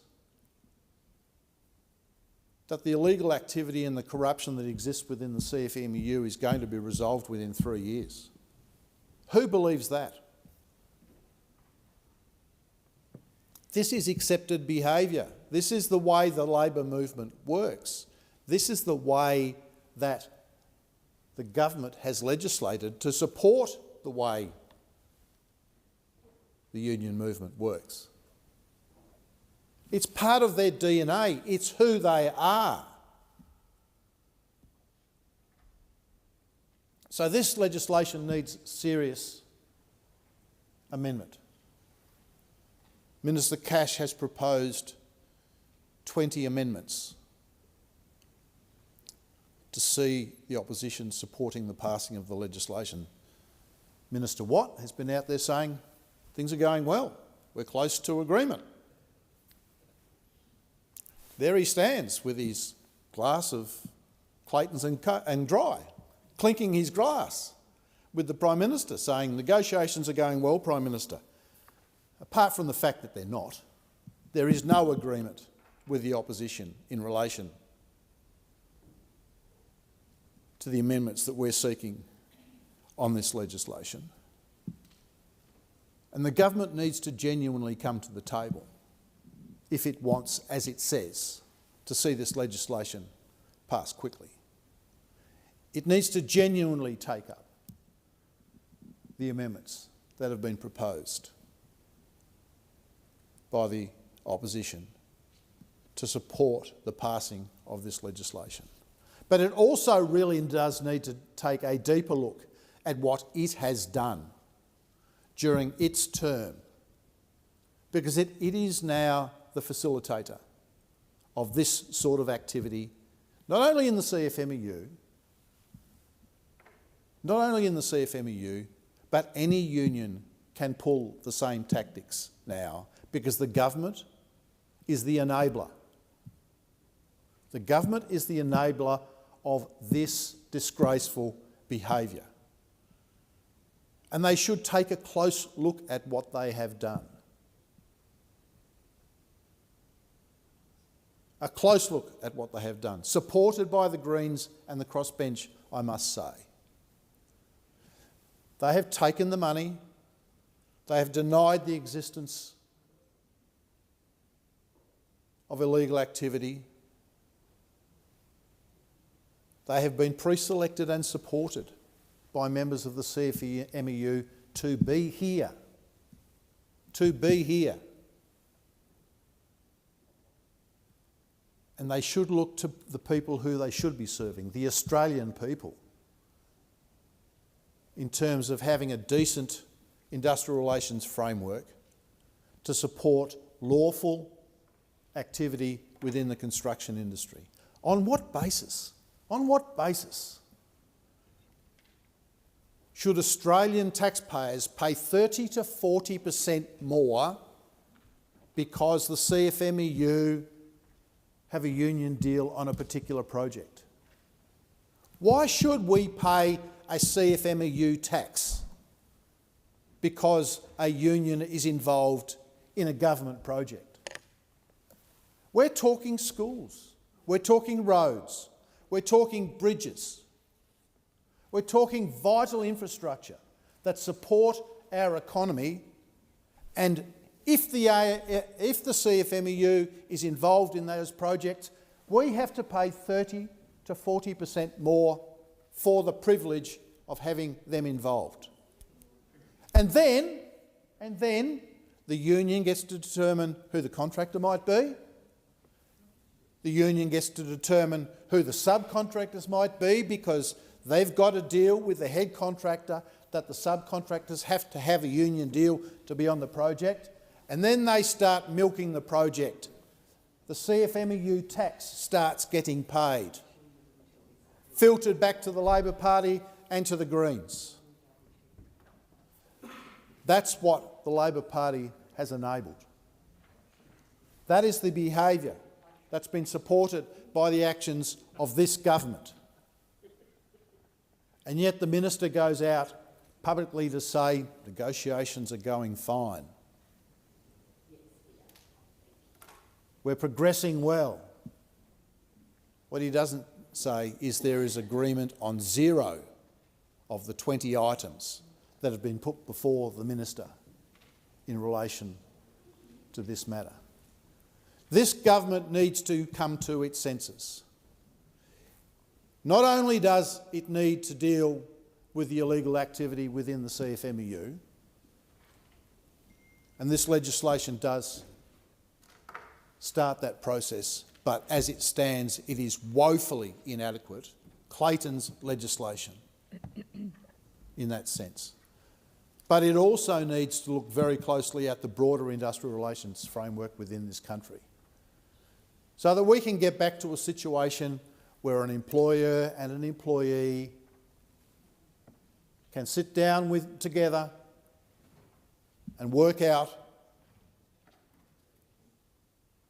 how they're going to work and operate in that business without having the imposition of a union to do their work for them. Now, in some cases it might be very appropriate. I'm not someone who's anti-union at all. Had the opportunity to work very collaboratively with many unions over my time, both in the business community and including in this place. But we don't need standover tactics, we don't need illegal activity, and we don't need behaviour like we've seen from the CFMEU. And we don't need a government like this one, who is an enabler of that sort of behaviour, who has legislated to create the situation that we see today by removing institutions such as the ABCC and legislating to bring back things like patent bargaining, which support the thuggish, illegal behaviour of these unions. And all the time, the government keeps taking the money. So do the Greens.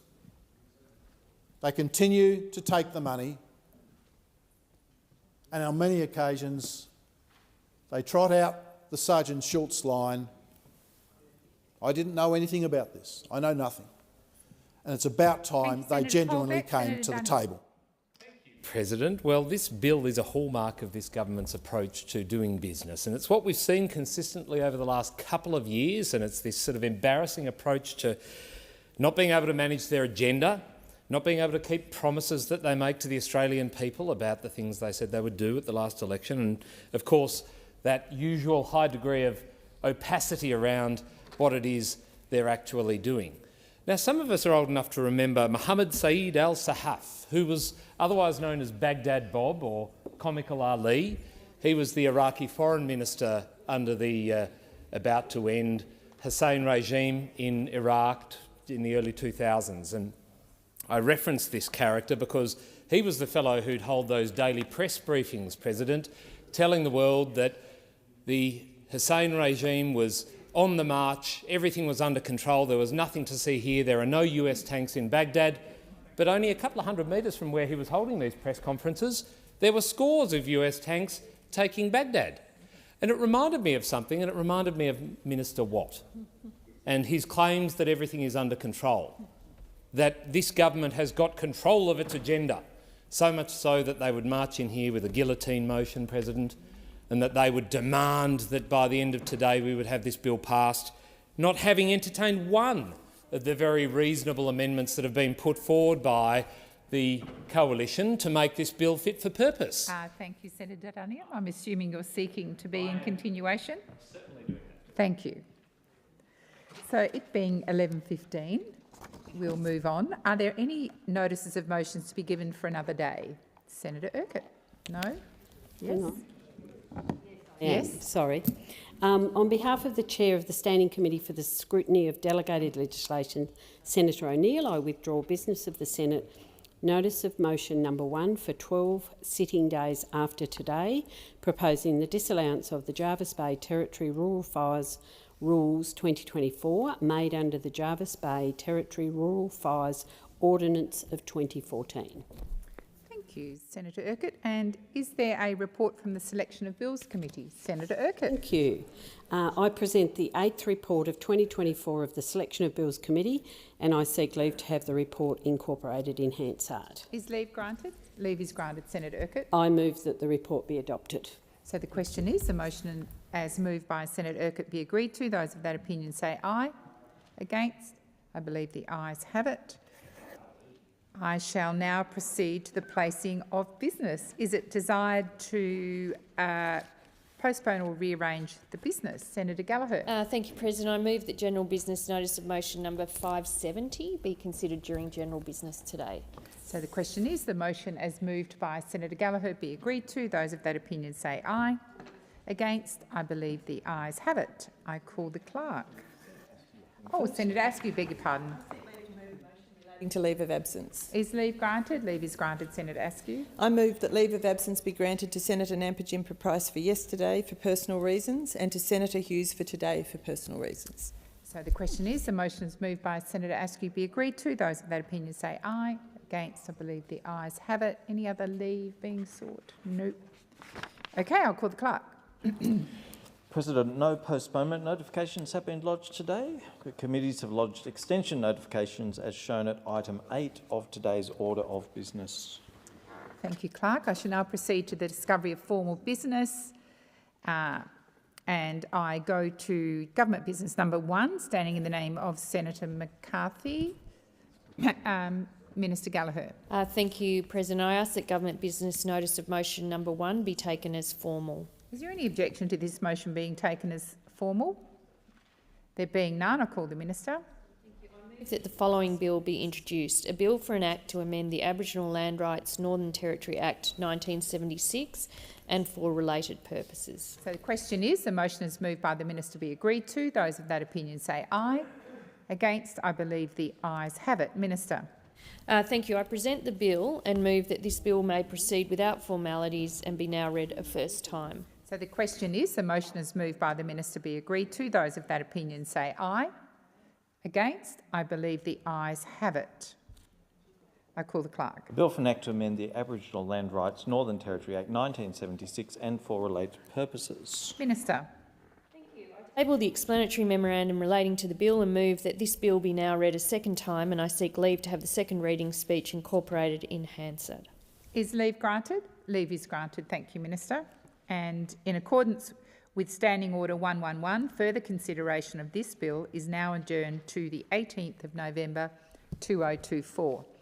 I'll now go to, I understand 562 has been withdrawn, but if you want to... Yes. Thank you. And we'll now move to general business notice of motion number 573, standing in the name of Senator Shoebridge. Thanks very much, President. I ask that general business notice of motion number 573 be taken as a formal motion. So the question is that the motion is moved by Senator Shoebridge be taken as formal. Those of that opinion say aye. Against? I believe the noes have it.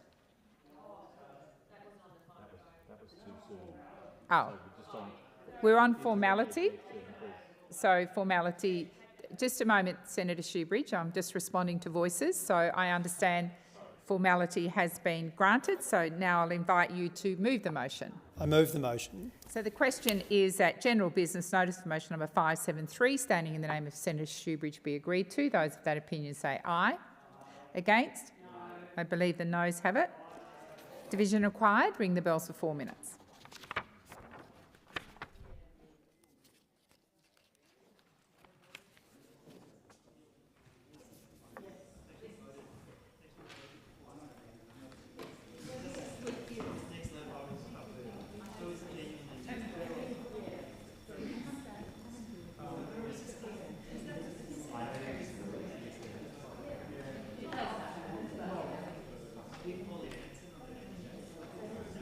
Well,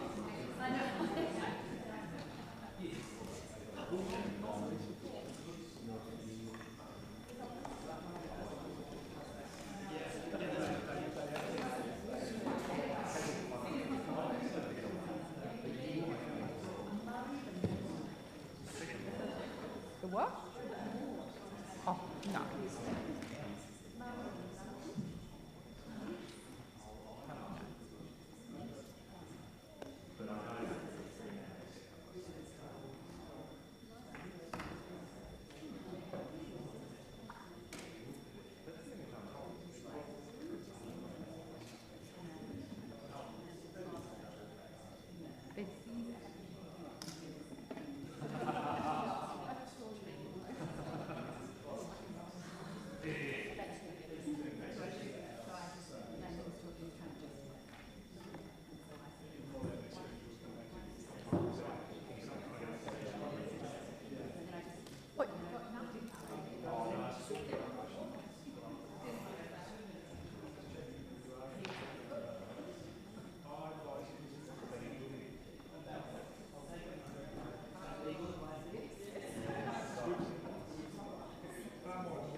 Lock the doors. So the question is that general business notice for motion number 573, standing in the name of Senator Shoebridge, be agreed to. The ayes shall move to the right of the chair, the noes to the left. I appoint Senator McKim as teller for the ayes and Senator Askew as teller for the noes.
Order. There being 12 ayes and 30 noes, the matter is resolved in the negative.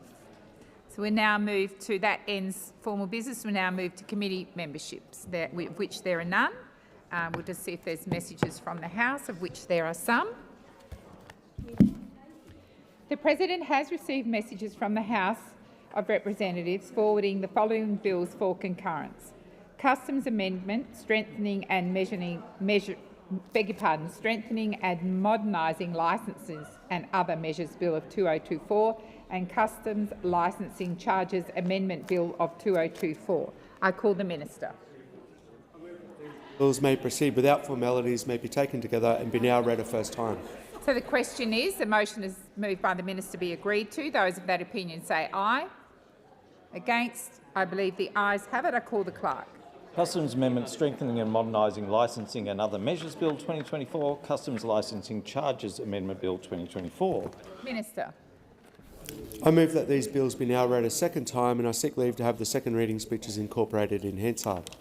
So the question is leave granted? Leave is granted. Thank you. And Minister. I move that the debate be now adjourned.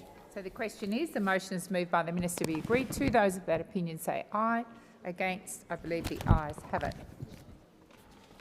The President has received a message from the House of Representatives forwarding the Education Services for Overseas Students Amendment, Quality and Integrity Bill of 2024 for concurrence.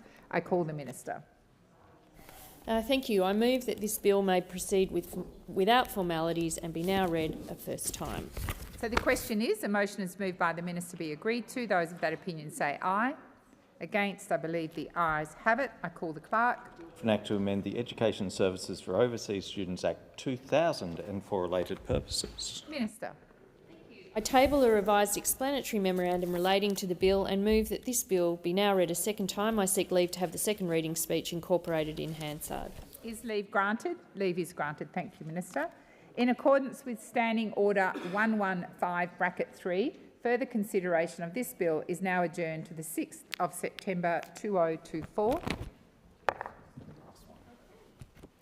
The President has received a message from the House of Representatives forwarding the Telecommunications Amendment SMS Sender ID Register Bill of 2024 for concurrence. I call the Minister. Thank you. I move that this bill may proceed without formalities and be now read a first time. So the question is, the motion is moved by the Minister be agreed to. Those of that opinion say aye. Against? I believe the ayes have it. I call the Clerk. A bill for an Act to amend the Telecommunications Act 1997 and for related purposes. Minister. Thank you. I move that this bill be now read a second time and I seek leave to have the second reading speech incorporated in Hansard.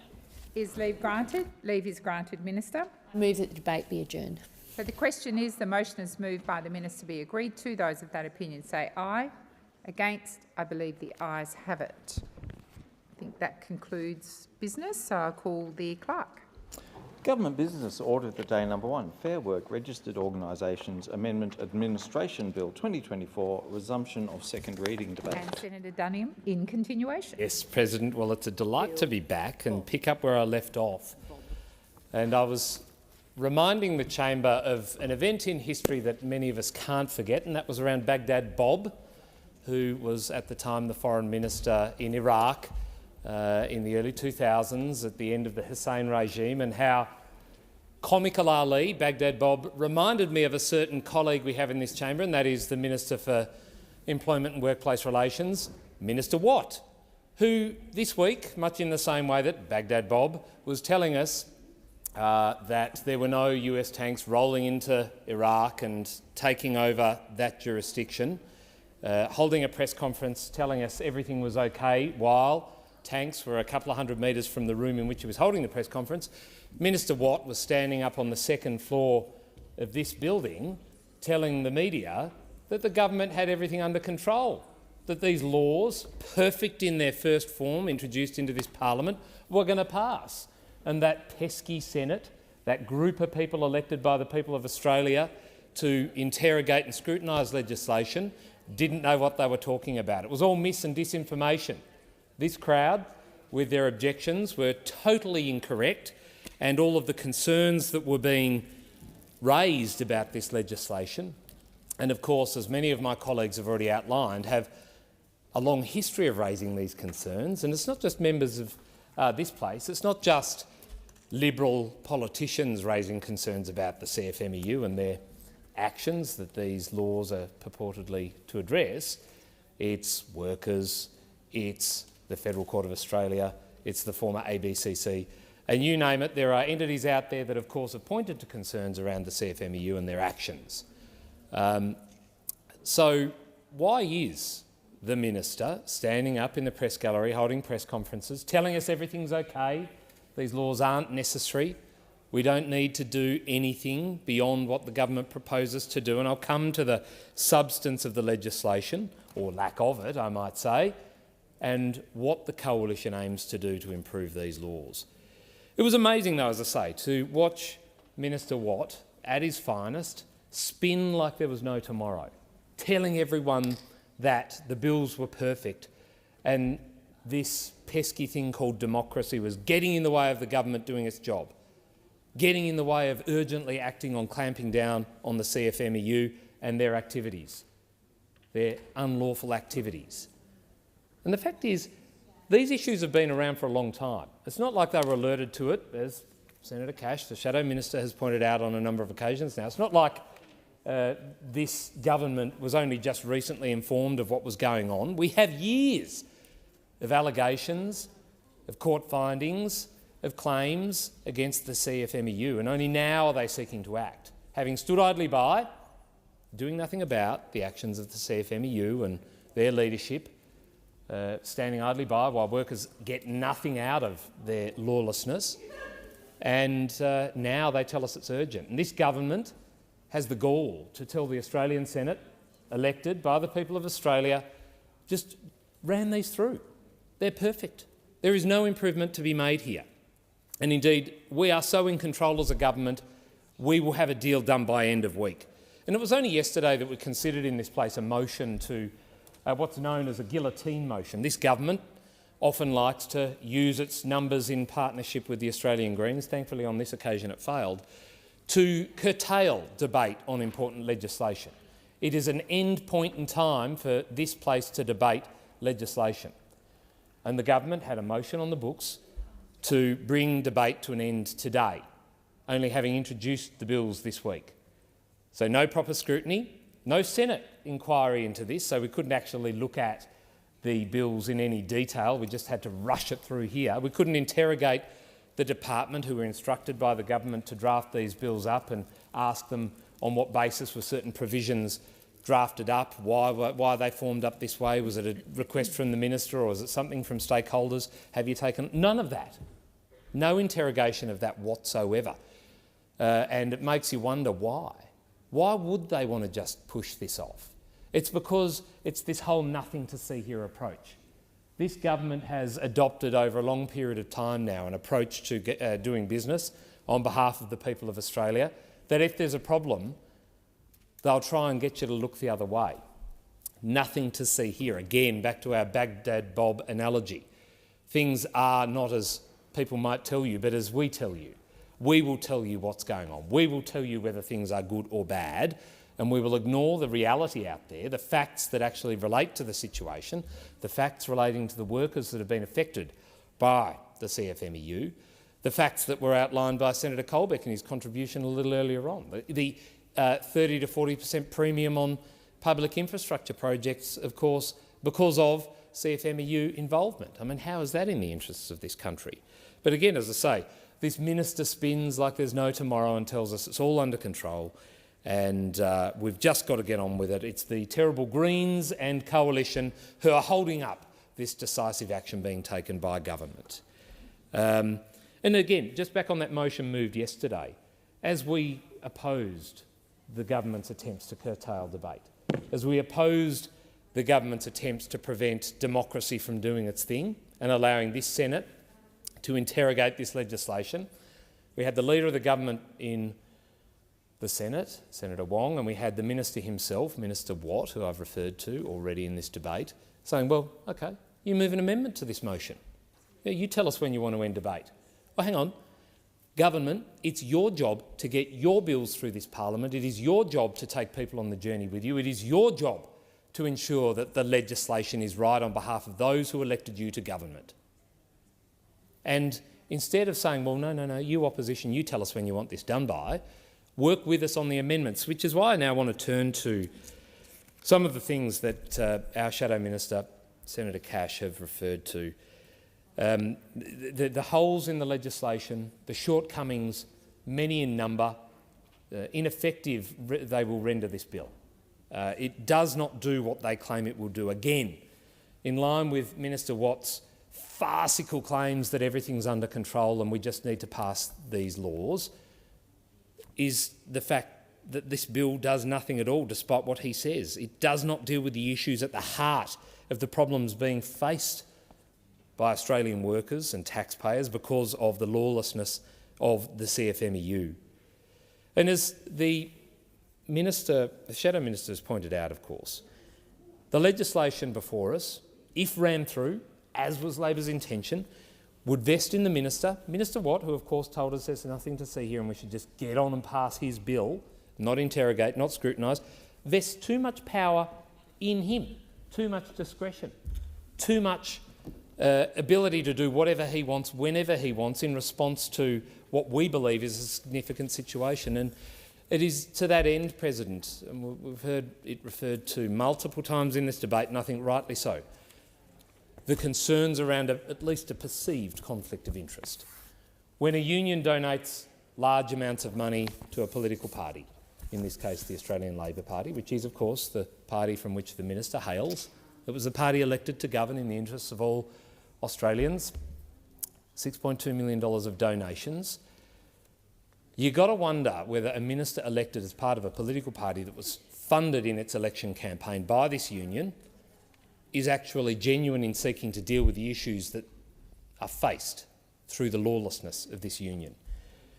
Given that the administration of the union would not apply to all of the branches of the union for an extended period, given that the bill as standing right now without any amendments, and this is one of the 20 things that the Shadow Minister has raised, the fact that the Minister at his own discretion can end the administration early, back to this point I made before, union donates to Labor Party from which the Minister comes, gets elected, Labor Party introduces laws, has sole discretion about when administration of the union ends, could get elected at the next election and then end administration the next day. I'm pretty sure Australians can draw a pretty solid line between the donation and action. And that is a conflict of interest that needs to be managed, and it would be remiss of this Senate not to deal with it. We would not be doing our job on behalf of Australian workers, a group of people that the Australian Labor Party say they stand for. The fact that the scheme of administration can only be varied by the Federal Court on the application of the administrator is also a concern.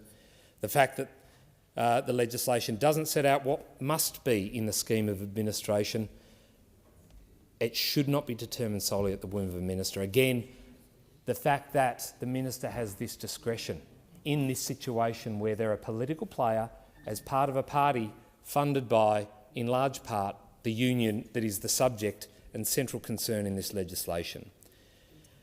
That political donations and campaigns and advertising by the CFMEU are not explicitly banned during the period of administration is also of concern. The fact that it is silent on that we would allow this to continue to occur despite what concerns have been raised, again, not just by coalition politicians, but many sectors, many quarters of our community, including law courts.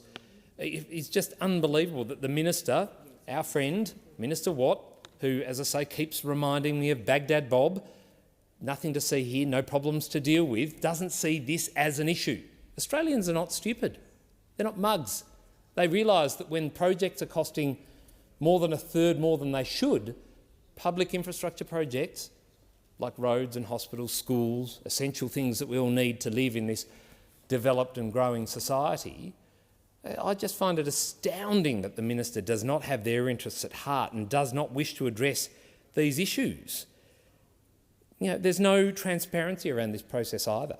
the administrator not being required to report to Parliament as much as it should. And one of the requests we've made is, of course, that there be a written report every 3 months from the commencement of administration. So again, on behalf of the people of Australia, we can interrogate what it is that is actually happening in this black box of administration of the CFMEU. As I say, there are 20 issues, 20 proposed changes that our Shadow Minister has sought to have dealt with and amended within the legislation. And Minister Watt has the gall to front up to the press gallery and try and tell Australians that it is all okay and these silly politicians from non-government parties have got it all wrong and there's nothing to see here. Well, as I said, President, Australians aren't stupid. The facts, the history, the numbers relating to public infrastructure projects bear out our concerns. Our amendments are reasonable.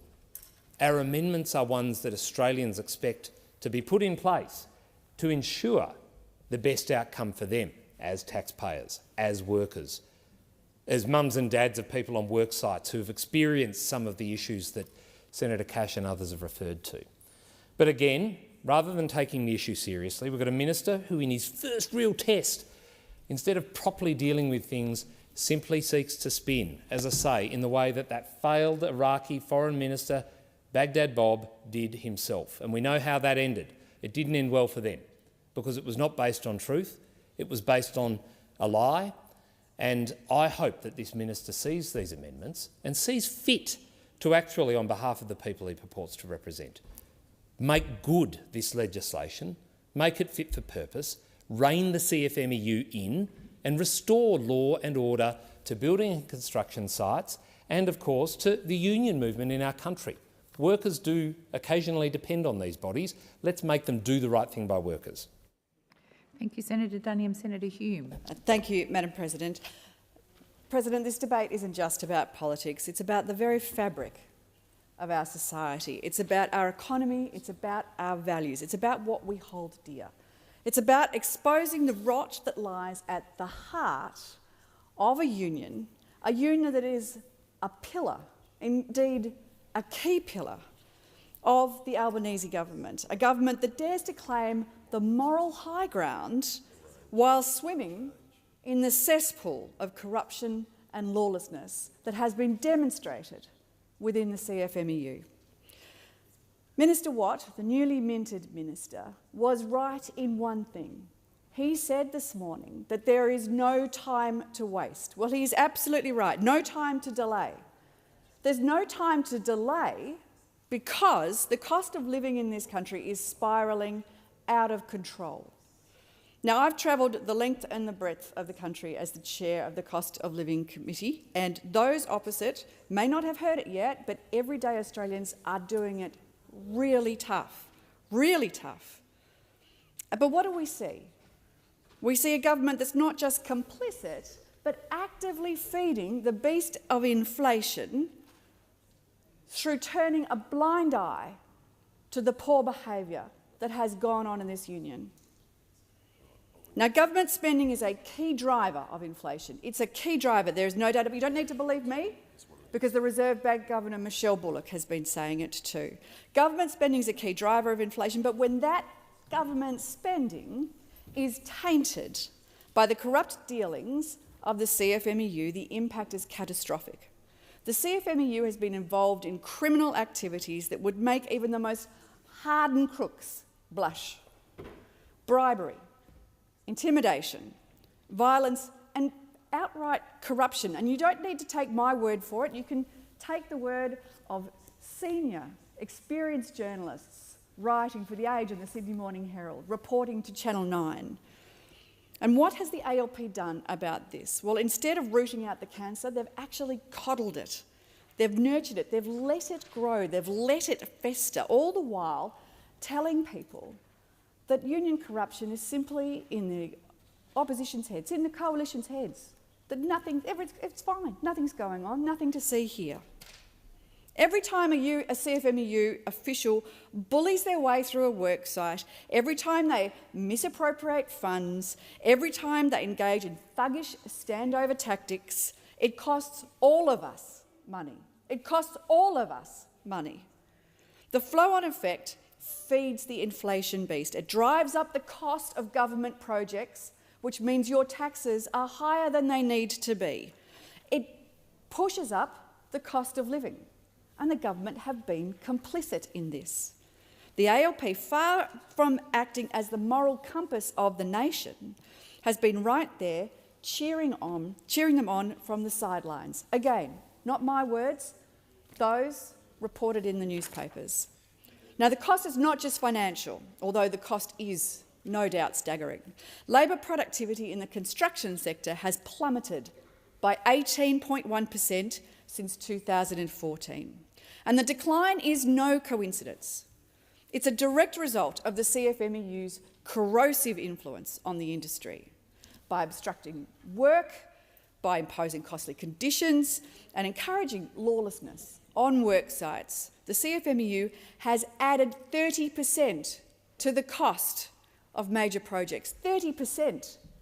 Now that's money that could have gone to hospitals. It's money that could have gone to roads. It's money that could have gone to schools. But instead, because of the CFMEU, it's money that's gone to this lawless union.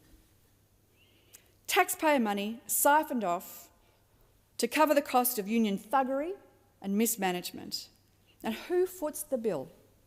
It's every single one of us, every taxpayer, every family trying to buy a home. It's every small business trying to stay afloat. So this is not a small deal. Now let me talk about my home state of Victoria, where this corruption has been allowed to flourish for years, under the watch of Premier Daniel Andrews and his successor, Premier Jacinta Allen. The Victorian government's big build projects have become a monument to waste, a monument to inefficiency and cronyism. They are synonymous with corruption. What should have been a proud investment in my state's future have become instead a black hole for taxpayer dollars. The cost blowouts are staggering. $40 billion and counting. $40 billion. This is the most profound economic waste and mismanagement by a government that we have seen in this country in decades.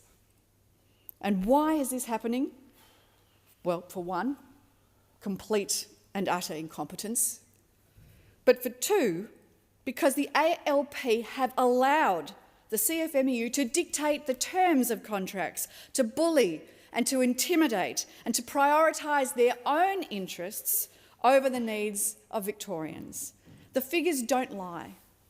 The blowouts, the waste, the inefficiency are directly contributing to the cost of living crisis, not only in Victoria, but for everyone in our nation. Every dollar wasted on a bloated contract is a project delayed. It's a project delayed by union interference. It's a dollar that could have been spent on those schools, on those hospitals, on those roads, on a better standard of living for all of us. But instead, because the ALP turned a blind eye to this, we are all paying the price. It's going into the pockets of union officials and their cronies, all with the ALP's blessing. But there is hope. In Victoria, we have a leader that is fighting back every single day in the state parliament. John Pesutto and the Liberal opposition is holding this government to account. They're refusing to answer questions. Even in question time, they are refusing to answer questions about this. But John Pesutto is doing his job, exposing the truth about the CFMEU's stranglehold on our state's construction industry and demanding real action to clean up the mess. It's thanks to their efforts, to his efforts, continually calling out the behaviour that the public is finally starting to see the rot that is at the heart of the Victorian and indeed the Australian government. For as long as the Australian government is still taking donations from the CFMEU, as long as they're not returning the donations that they have already accepted, well then this is the standard that they accept. Correct. John Pesutto's made it very clear that under his leadership, Victoria will no longer be a playground for corrupt union officials. He's committed to replacing the oversight functions lost by the Albanese government's abolition of the ABCC, the Australian Building Corruption Commission, with a new body called the Construction Enforcement Victoria. And that will ensure that Victorian construction will operate with integrity and with efficiency. He understands that the CFMEU's influence has to be eradicated if we're going to restore confidence in our state's infrastructure projects and deliver real value for taxpayers, because surely that is our first job. His commitment to a royal commission into the CFMEU's activities in Victoria will ensure that those responsible for this mess are held to account.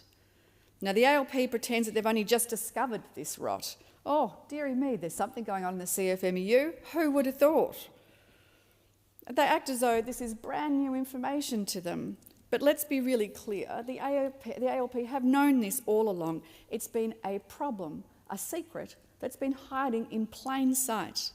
They were warned about the corruption, they were warned about the violence, they were warned about the intimidation, and they did nothing. They did nothing. In fact, they did worse than nothing. They actively defended it. They even promoted it. They fed the beast. Corruption begins at home, and for Premier Jacinta Allen, that couldn't be more true, considering her husband is a former CFMEU official. Now, tell me, how convenient for the Victorian Premier to turn a blind eye to the rot when it has been so close to home? The ALP would have us believe that they are the guardians of moral integrity, the defenders of the downtrodden. But let's look at the facts. This is the very same party that turned a blind eye to the criminal behaviour of men who are not just corrupt, but they are violently so. We all know the story of John Setka, a man who pled guilty to harassing his own wife, but was then coddled and cuddled and protected, not just by men in the labour movement, but by women too, women who have claimed to be advocates of women and should have known better.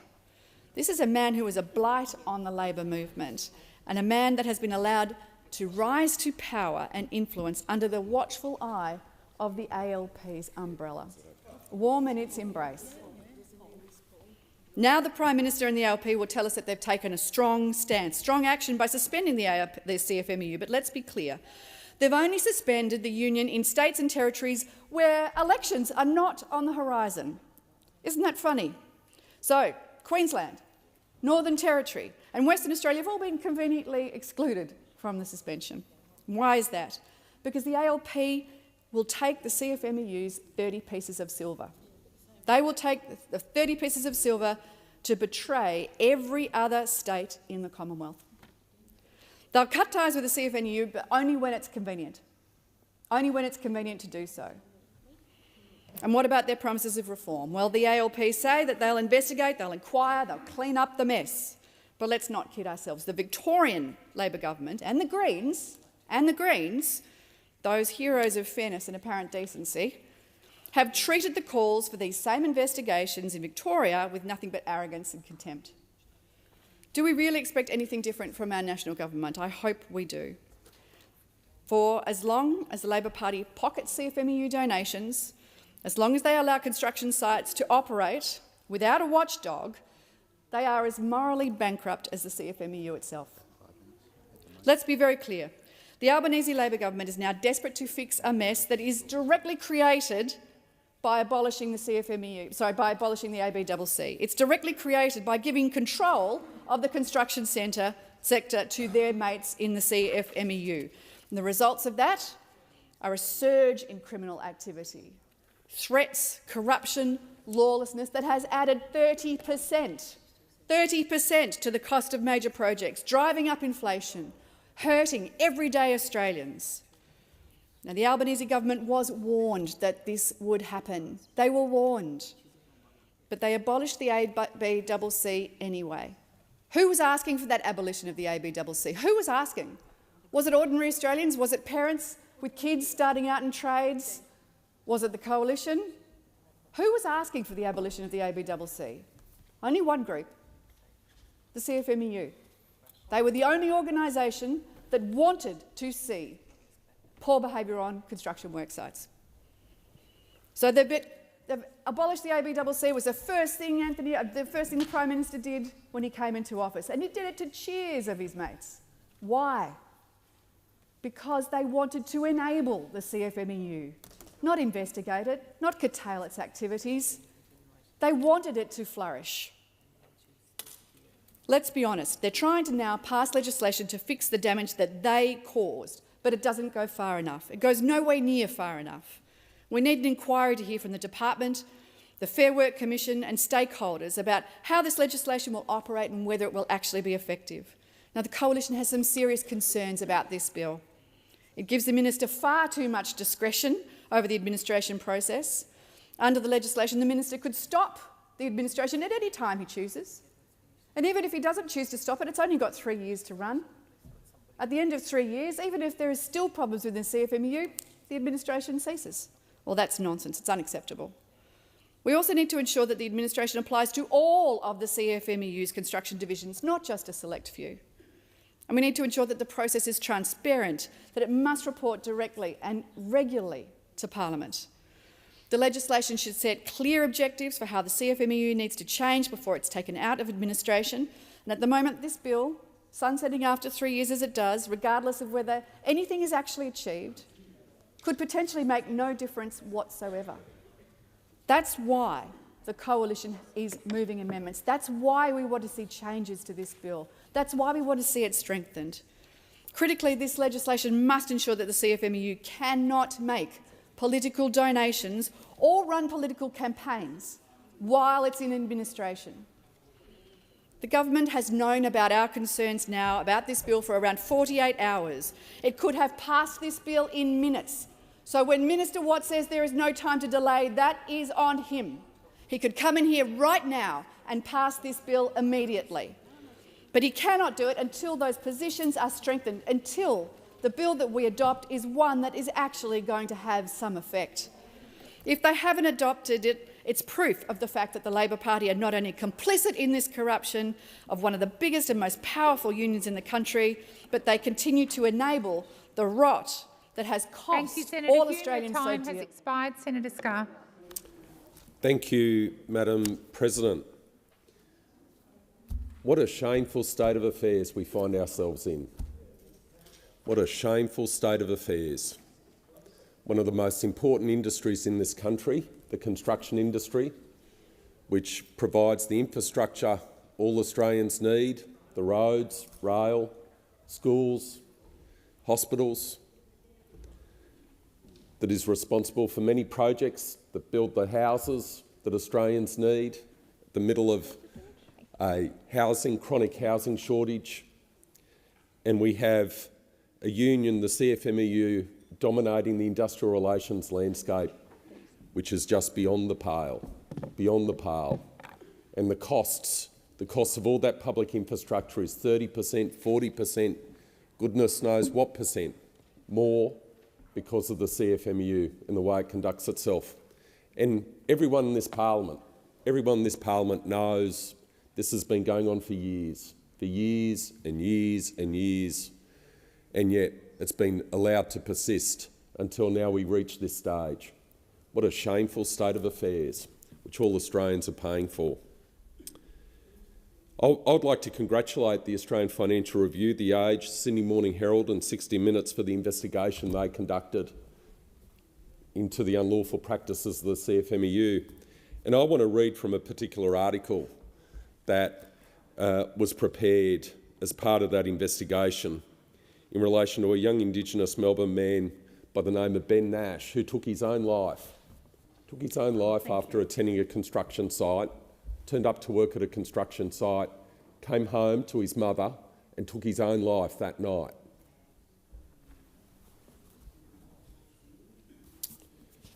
So I'm going to read from this article, and I'd like to specifically acknowledge Ms Tammy Parker, the mother of that young man, for her courage in terms of speaking out.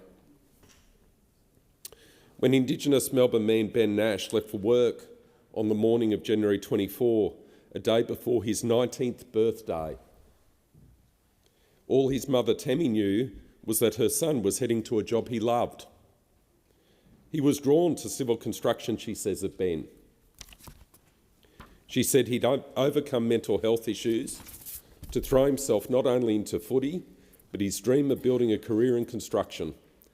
An Indigenous construction firm, Marda Dandy, had not only offered Ben a job, but gave him what Temi described as a chance to just embrace his Indigenous heritage. Ben loved it. He couldn't have loved it any more.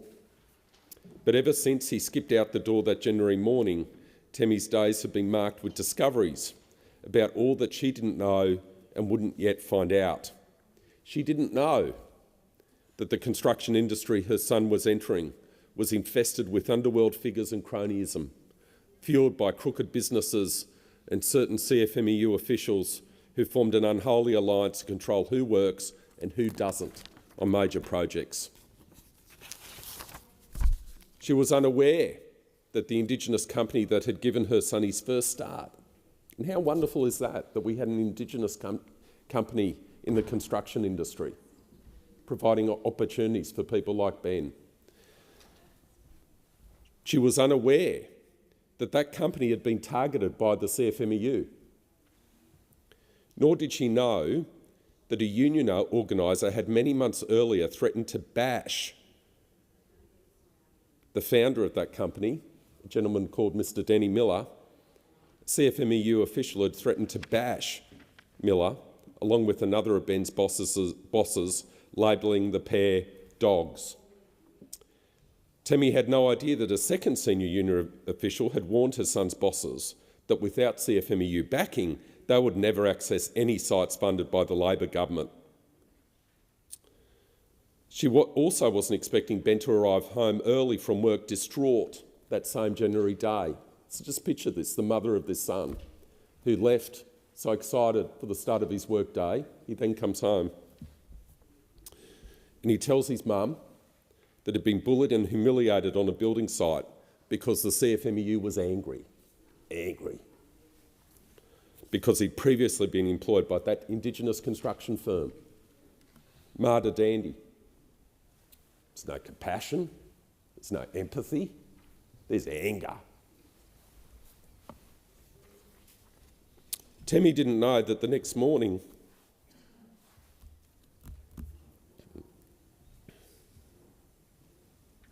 when she was meant to be making him a birthday brekkie, she would instead find him in his bed, his lips blue and skin cold.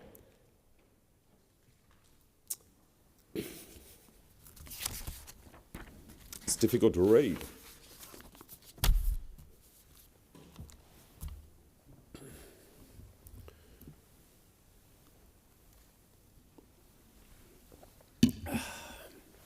It will ultimately be up to a coroner to formally determine the cause of Ben's death. But Temi is now demanding action against those behind the culture of fear and intimidation the CFMEU she believes cost her son his life. This is not a politician's words. This is the words of a mother who lost her son to suicide after he returned home from what was meant to be a day's productive work on a construction site here in Australia. This is her words. Temi believes Ben's treatment at work tipped him over the edge. Asked who she blames for his death, Temi utters 5 letters, CFMEU. She says, her words, according to Ben, he was pulled aside by an unnamed CFMEU representative and told that nobody that worked for Marda Dandy would ever be welcome on site again. He was told to expletive off. He just wanted to work. He rang his employer to try and sort something out, and CFMEU wouldn't listen to him. They didn't offer any help.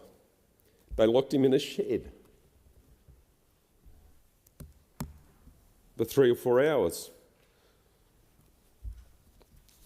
Just a young boy with mental health issues.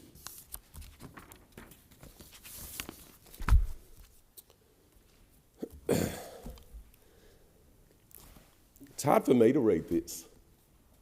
What must it be like for the mother? Nash's death and his mother's determination to make something good of it gives a human face, that of the ordinary suburban Australian worker, to an unfolding catalogue of construction union badness. The CFMEU denies responsibility for the death.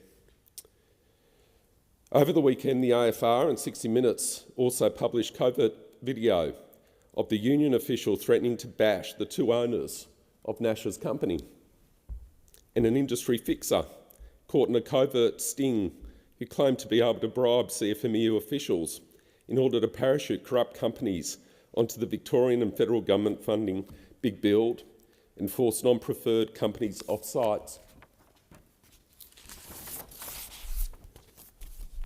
Temi says Ben's last day alive stands in stark contrast to his earlier time working for Marty Dandy, a fledgling Indigenous construction firm started by Denny Miller. According to Miller's LinkedIn profile, Marty Dandy's vision, and what a noble vision this is, just listen to this, was to place Indigenous men and women into long-term sustainable jobs by equipping them with new skills and a sense of pride and purpose. But the founder of that company, Denny Miller, declined to be interviewed with friends, saying he's had his own mental health problems after the firm's collapse. For Ben, Temi says Marta Dandy was a perfect fit. They were terrific. Employee welfare is really important to them. I'd be ringing him or messaging him, "Are you coming home for dinner?"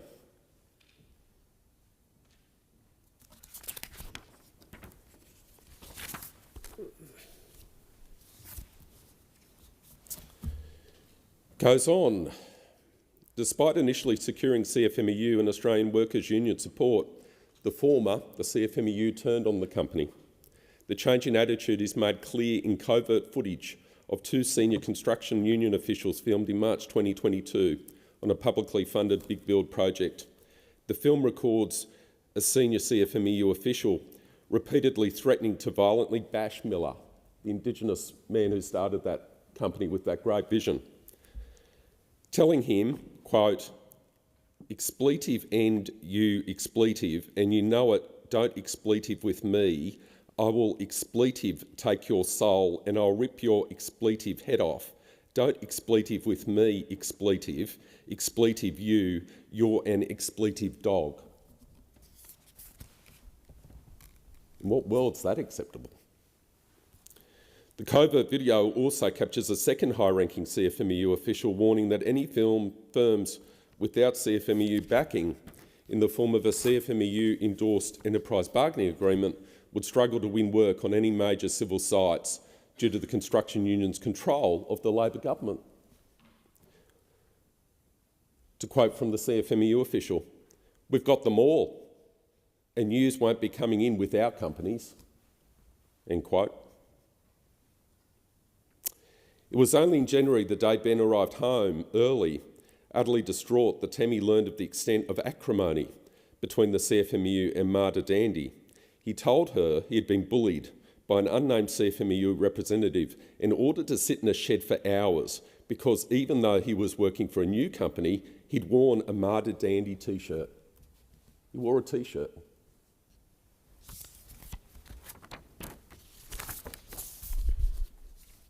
His mum says he was angry and stressed, and just not himself. He was worried, He'd been told that he wasn't welcome on site because of the t-shirt that he had on. T-shirt. He told his mum he'd been belittled, yelled at, sworn at, and ignored.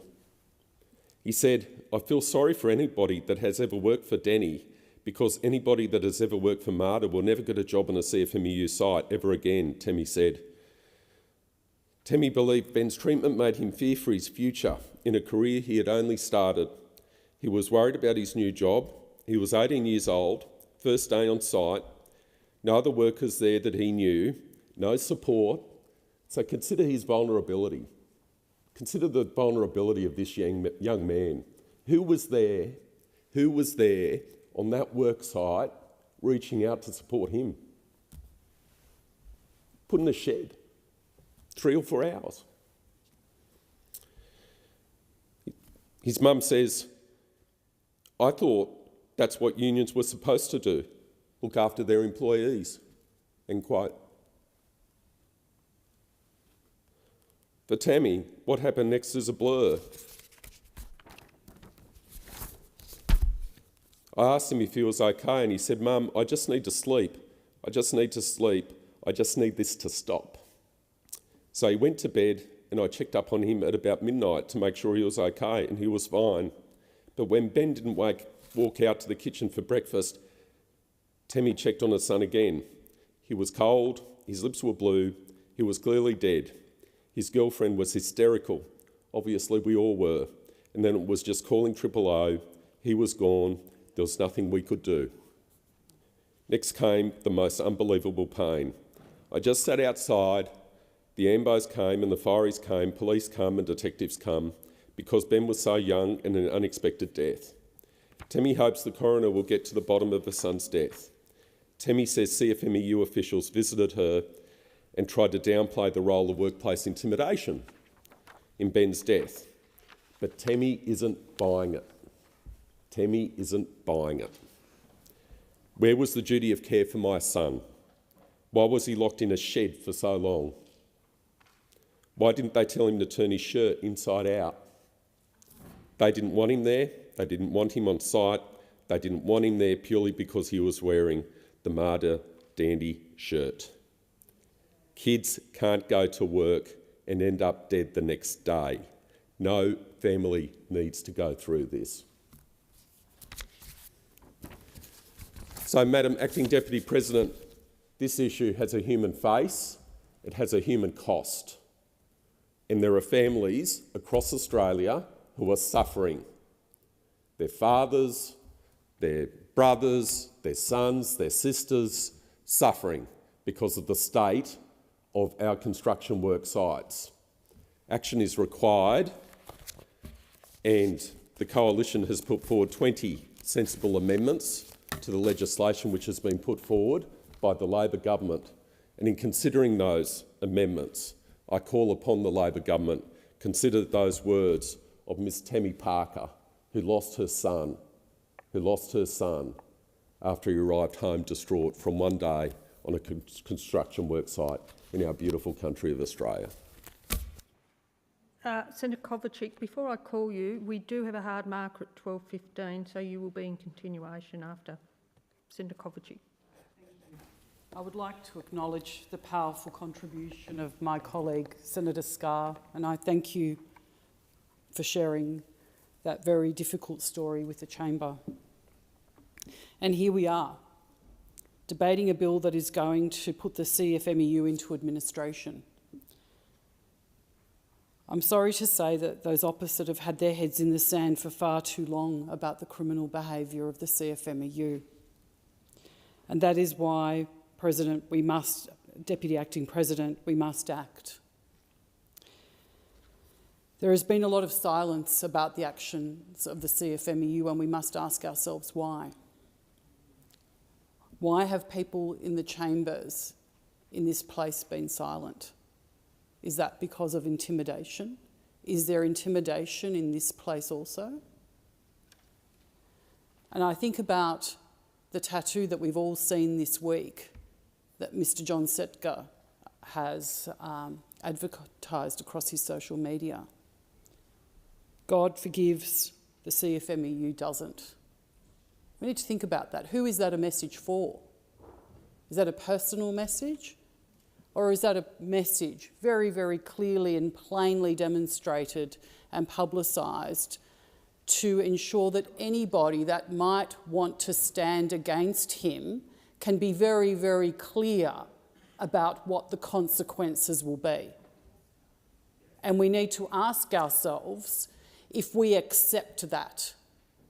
As people that have been charged with leading this country, if we accept that somebody can do that. It being 12:15, pursuant to order, debate on this bill is interrupted. I call the clerk. Government Business Order of the Day number 12, Treasury Laws Amendment Consumer Data Right Bill 2022, second reading debate.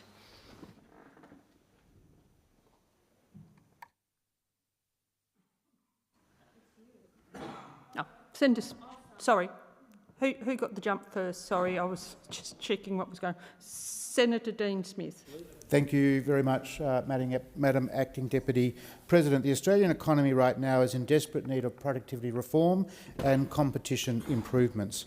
Amidst the cost of living crisis and broader economic uncertainty and stagnation, we need policies that make doing business easier, that reduce friction in our transaction economy and which help bring our regulatory framework in line or indeed ahead of our international peers, which is why I'm pleased that the Coalition will support the Treasury Laws Amendment Consumer Data Right Bill of 2022.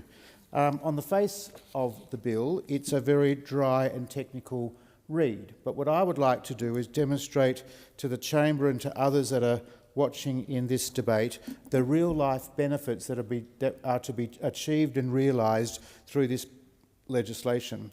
So I'm going to read from a correspondent who has written to me specifically about the importance of this bill and the importance of passing the bill this afternoon. She says, this bill is of significant importance for enhancing consumer rights and promoting fair competition, particularly within the banking sector, with both established banks as well as fintech companies having new opportunities to innovate and compete for our small business customers based on data-driven insights and services. In short, the consumer data right represents a groundbreaking economic reform that prioritises consumers in the data sharing framework. As you're likely aware, Australian consumers generate substantial data through daily transactions with various businesses, including banks. The CDR provides a mechanism for consumers to access and control this data safely and securely, empowering them to make more informed choices. From a competition standpoint, this bill has the potential to be transformative. It will enable consumers greater flexibility to switch between service providers, especially in the banking sector. The bill will allow consumers to instruct accredited action initiators to perform tasks such as switching bank accounts or updating information across multiple platforms simultaneously. This action could significantly enhance competition, making it easier for consumers to choose services that better suit their needs. For small businesses, the CDR will drive productivity and growth. It will allow small businesses to leverage their data more effectively for various purposes, including securing loans and managing the most important thing for small businesses, which is cash flow. Importantly, the bill also places a strong emphasis on data security and privacy, which is crucial in the current environment where data breaches are of significant concern. Given the potential benefits for consumers, small businesses and the overall economy, I respectfully ask, says the correspondent, that this bill be given proper attention, consideration and pass the Senate without delay. So the Coalition is pleased to be supporting this bill today. But it would be remiss of me not to draw the Senate's attention to an important issue, and that is delay and obfuscation. This bill spent just 3 months in the House of Representatives, just 3 months, November, December, January, February. Over the Christmas period, it passed efficiently, prudently through the House of Representatives. So industry stakeholders are right to ask, why is it that it's taken 17 months for this bill to come to a vote in the Senate today? 17 months. Some would argue, like myself, Senator Davey, other coalition senators, that nothing demonstrates the tardiness of which the government is approaching productivity and competition issues more than this bill. 17 months it has languished here. And for those who have been paying close attention, they will know just last month the government pulled it from its legislative program. So the competition benefits that this business owner has written to me about may very well have been not achieved, not realised for months, possibly even years. That is the government's commitment to productivity gains and competition improvements in the Australian economy. Zilch. I remind the Senate that with the support of the Australian Greens, a notice of motion in the last sitting week of this place took the bill from oblivion, remembering the government had taken it off the agenda, off the legislative program, and with the support of Greens and other senators, it was put back on, which is why we are here today. And the Coalition won't be accused of delay and obfuscation, so I'll only make one last comment. In discussions with stakeholders over the last few weeks, the Coalition is alert, is paying attention to some of the concerns and hesitations that have been raised with it. That's actually not a surprise. In the Senate Economics Committee report, Coalition senators said, and I'm quoting now, Coalition senators believe that extensions to the scheme need to be carefully considered to ensure the implementation of the scheme is done properly. This will ensure this policy is successful. We continue to agree with those remarks in the Senate Economics Committee report. So stakeholders, all stakeholders across the CDR landscape can have great confidence that the Coalition will approach this diligently, with an open mind and in good faith. They are characteristics that the government cannot claim to have characterised their actions, their engagement on this particular issue. I commend the bill to the Senate and hope that it can pass without unnecessary delay shortly. Thank you. Senator Roberts, I think you were up first. So my apologies. Senator McKim. Thanks, Acting Deputy President. Thanks, Senator Roberts. Well, as has been pointed out by Senator Smith, this bill's been before the Senate without debate for well over a year now. And there are reasons for that I will come to shortly. But I do want to say at the start of this debate that Labor has abjectly failed to listen to the concerns of consumer groups, to include greater safeguards to protect consumers' privacy.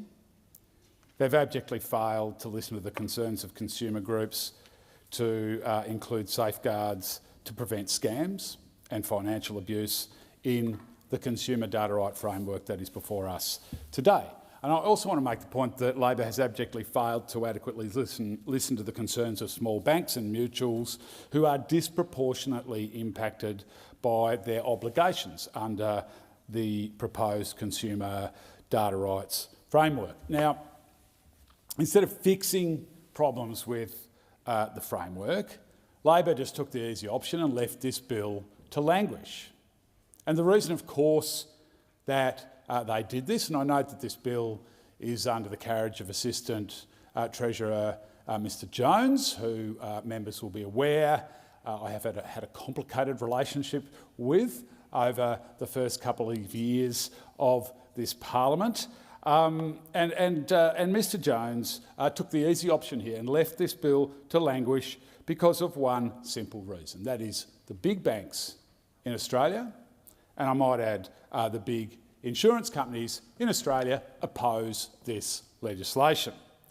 Now, I'm going to pause here and remind folks what happened when Minister Jones and I agreed that in relation for passing a particular piece of legislation within a particular time frame, that Labor would include $1 million fines for dodgy bankers. That is, the capacity for fines up to $1 million for banking CEOs who failed to meet their integrity obligations that were conferred in that legislation. And after we reached that agreement, within 24 hours, Labor had backed out of it because, of course, former Labor Premier Ms Anna Bligh, who is, of course, now the head of the Australian Banking Association, that revolving door that we see so much from the establishment parties out of this parliament, where senior members of both parties roll out of this place, roll out of state and territory parliaments, into cushy sinecures with fossil fuel companies, gaming associations, banking associations, big corporate Australia. And of course, Ms Bligh rolled out of the Queensland Parliament, more or less straight into the job of heading up the Australian Banking Association, which then, of course, called the Prime Minister's office, and within 24, 48 hours, the agreement I had with Mr Jones was reneged on by Labor because we can't possibly have $1 million fines for dodgy bankers who break the law. And in fact, even though the law is still there and creates an offence, there is no penalty at all able to be applied to the dodgy bankers who allowed those breaches to occur. Now, of course, the reason this bill was delayed by Mr Jones, which was lazy by him and an abrogation of his ministerial responsibility, was in fact because the big banks were in his ear and they told him not to proceed, so he didn't. Now, I've got to say, taking the side of the big banks instead of the interests of ordinary Australian consumers of banking products is very on brand for the Labor Party. Very on brand for the Labor Party, and it follows an established pattern of the Labor Party doing as it is bid by big banks, by big fossil fuel corporations, by big gaming corporations, by big entertainment corporations in this country, because this is a government that is captured by vested corporate interests. And one of the ways it's captured is that revolving door that I spoke about before, and the other way, of course, that it is captured is through political donations, the institutionalised bribery of political donations in this country. Now, we will be supporting this bill today because it creates a framework to support consumers across to access a range of outcomes, including to switch more easily between utility, insurance, telco and banking providers. Now, there are some problems with it that I've outlined in general terms earlier, but this bill does constitute a small but important step to make it easier for Australians to get a better deal for essential services and to improve competition in a range of sectors. But we do urge Labor to prioritise fixing the issues in the consumer data right framework, with particular regard to consumer safety and security, and to ensure that small banks and mutuals are not unduly impacted. Now, I can't speak about banks today without referencing the obscene profits that banks are making and the obscene salaries of the CEOs of the big four banks in this country. So let's be really clear about the level of profit that the big four banks make in this country. We have the Commonwealth Bank, which has just recently released its annual profit of just shy of $10 billion. Now, that's pretty good if you've got a truckload of Commonwealth Bank shares in your superannuation fund, no doubt for which you earn massive tax concessions on because of the absolute rort that is superannuation, the superannuation tax framework in this country. And make no mistake, the other three of the big four banks will also book an annual profit in that ballpark this year. But I want to refer members to the salaries of the CEOs of the big four banks. So Mr Coman, Matt Coman, the CEO of CommBank, $7.3 million he trousered in the last financial year. Shane Elliott, Mr Elliott, who is the CEO of ANZ, well, he trousered $6.1 million. Mr Ross McEwen, the CEO of NAB, trousered the same amount, $6.1 million. And Westpac, Mr Peter King, trousered $5.7 million. Now, you'll note I use the word trousered, and I do so deliberately because they're all blokes, of course. Like the overwhelming majority of corporate CEOs in this country are making off like bandits by price gouging ordinary Australian consumers. Most of them are blokes. Not all of them, but most of them are. Most of them are. And this is an obscene level of profit that the big four banks are making, and their CEOs are absolutely making off like bandits. $5, $6, $7 million a year for gouging your consumers. I mean, it's no wonder people are just lining up to try and get hold of senior management jobs in the big banks, because they can make off like bandits. And of course, these banks are too big to fail in this country. They're basically underwritten by the long-suffering taxpayer.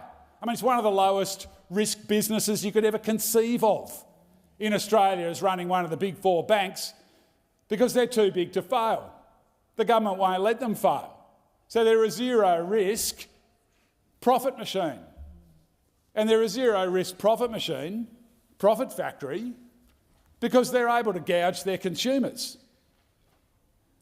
And we saw during the supermarkets inquiry that the Greens established and led through this chamber how price gouging is occurring in the supermarket sector again, where their CEOs, I remember Mr Banducci, the Woolworths CEO, pocketed over $8 million in the last financial year, while Coles and Woolworths are booking billion-dollar-plus profits every single year by price gouging Australian shoppers, while single mums are having to skip meals to put food on the table for their kids, and university students and others are having to dumpster dive to make ends meet.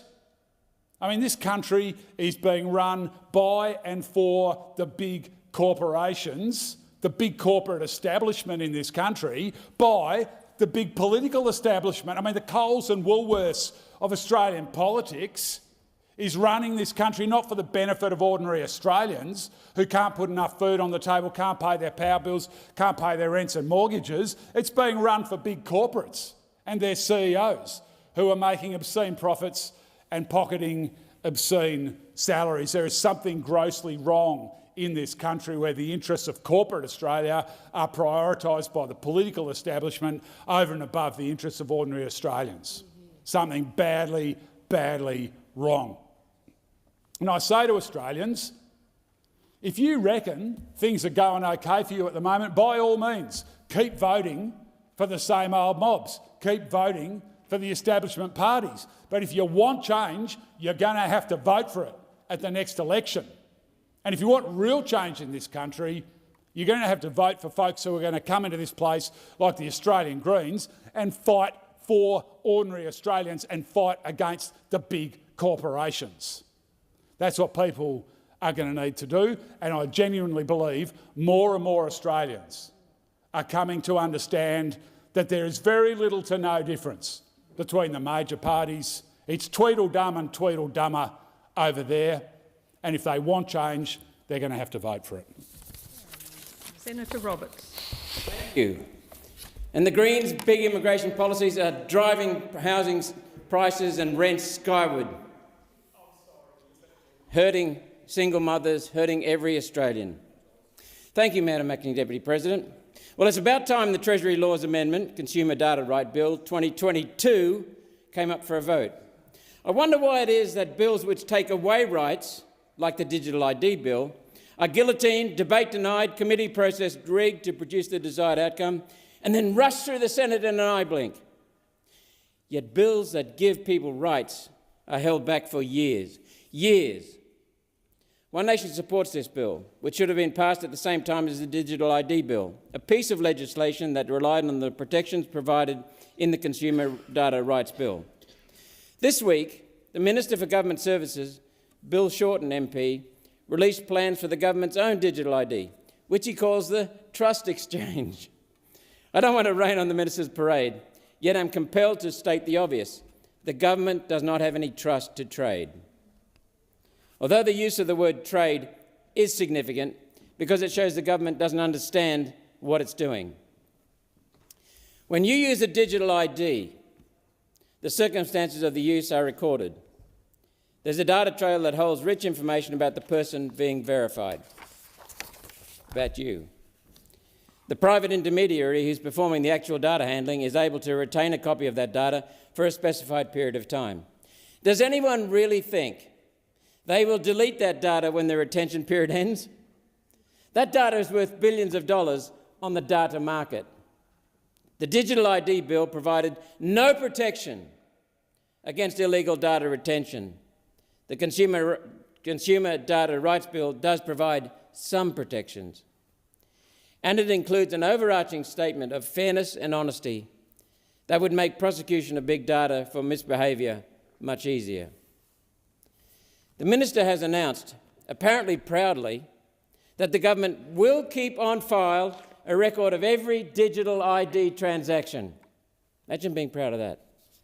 Such a record will be triggered multiple times a day, public transport, at the shops, and as the Minister himself said, in the pub. Can you believe it? While entering public buildings like this one, when signing contracts, when using an ATM, and announced this week when accessing social media. When accessing social media.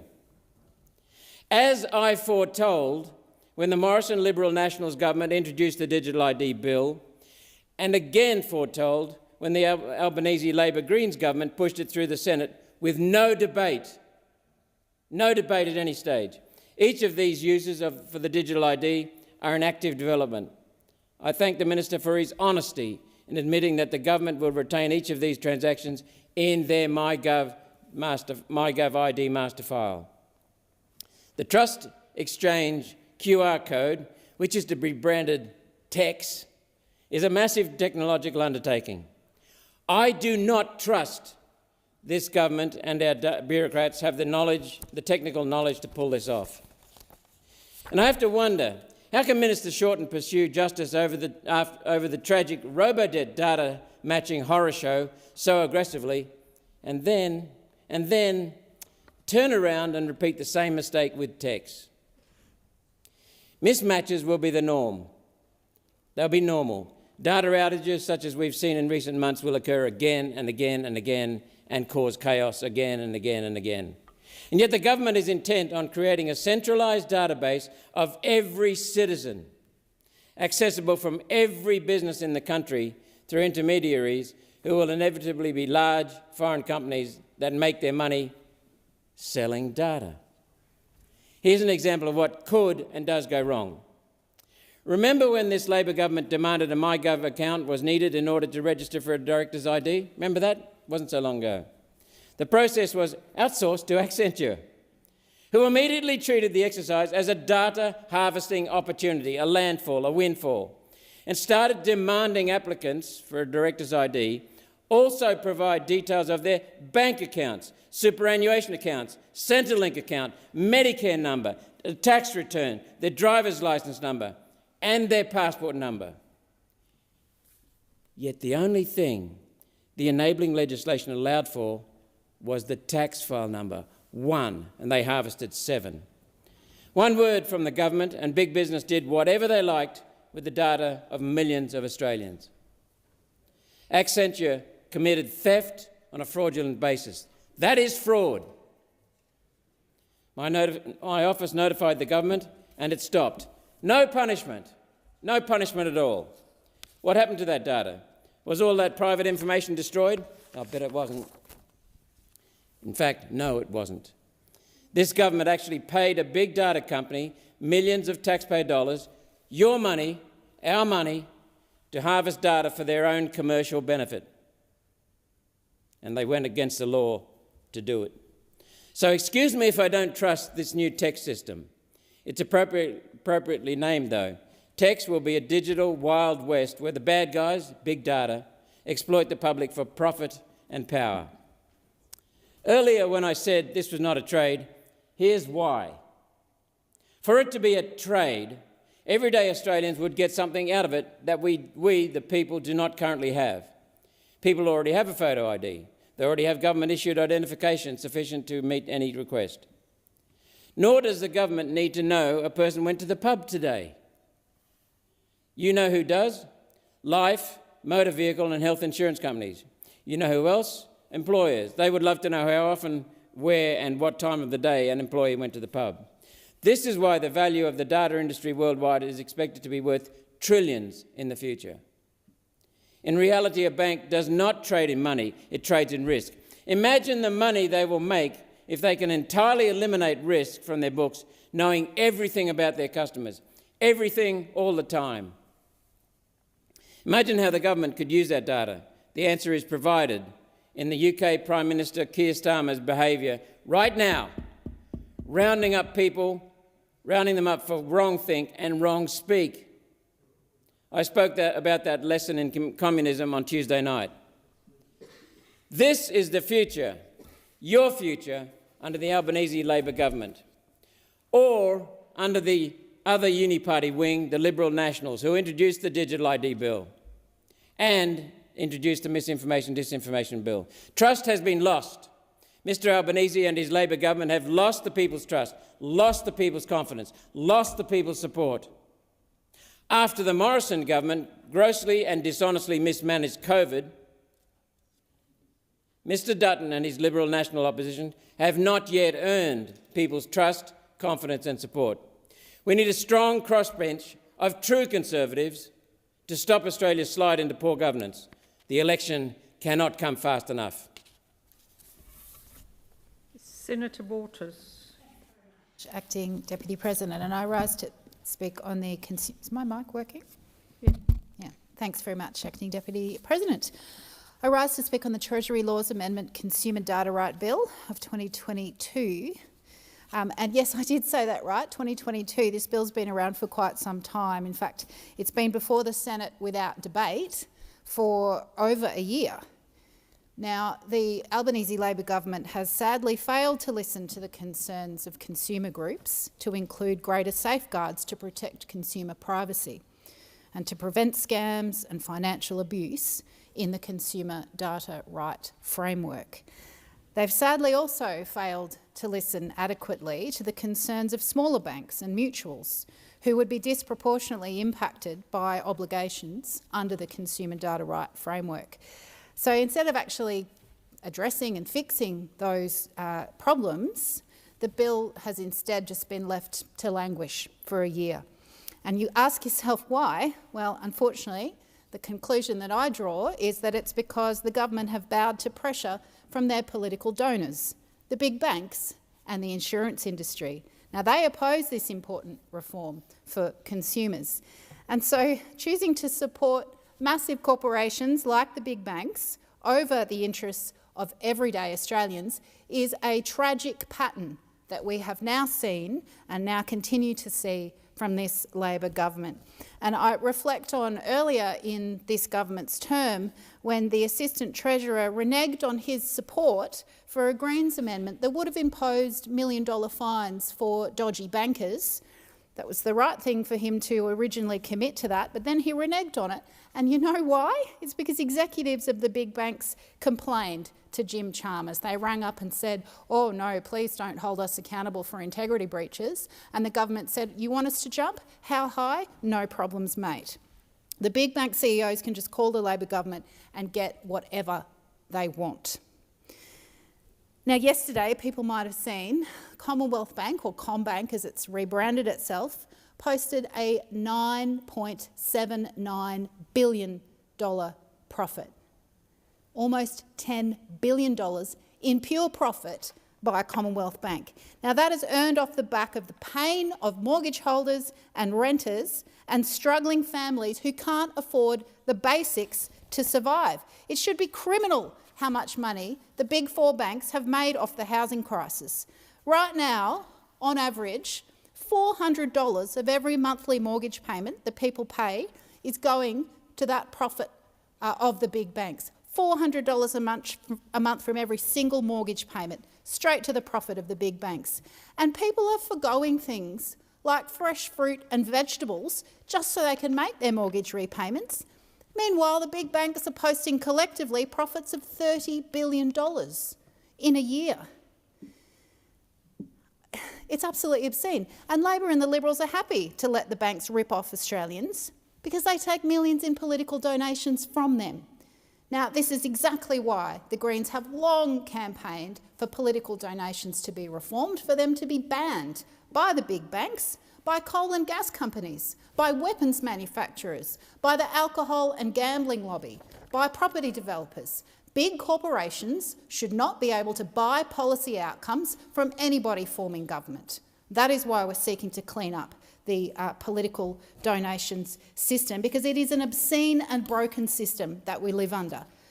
Corporations should not be able to make billions in profit when 3.7 million households don't know where their next meal is coming from. Now, that shouldn't be a controversial statement, but it should simply be the bare minimum of a functional society.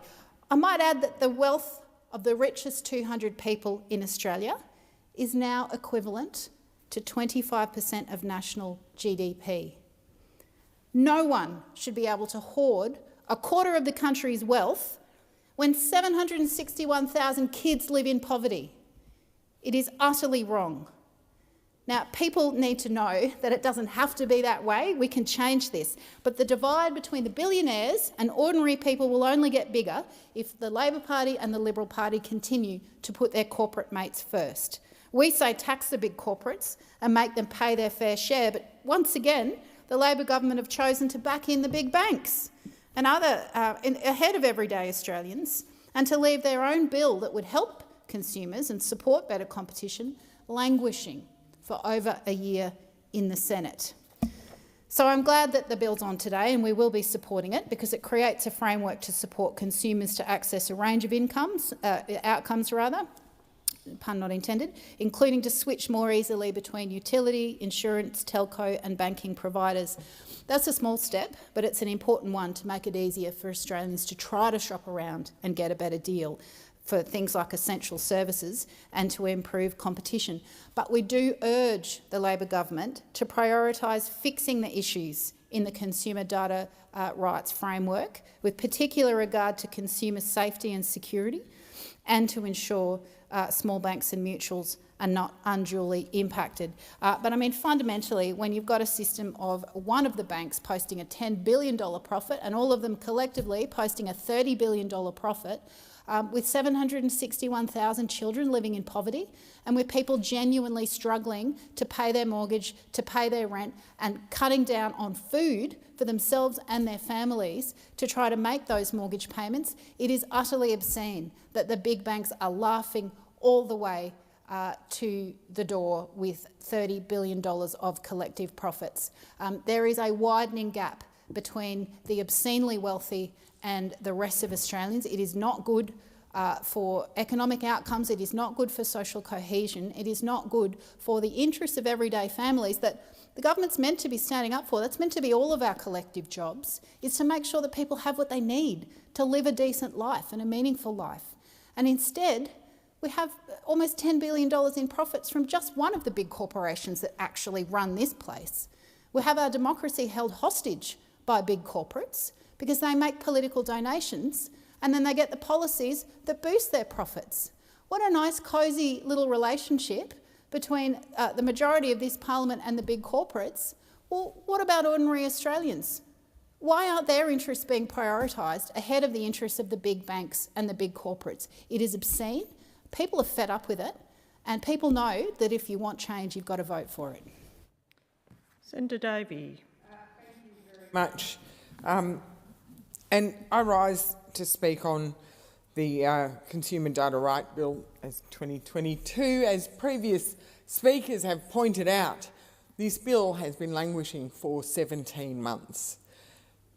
Now, I wouldn't mind if those 17 months had been spent consulting with industry, talking to consumer groups, talking to customer-owned banking, to the Australian Banking Association, to the fintech industries. But that is not what this government has done. This government has done, for the last 17 months, appears to be nothing with this bill, except let it languish. And that is time wasted, because what we now have, we've come to this position, and we now have a bill where the implementation of the first stages of the consumer data right has been poor and ineffective because the process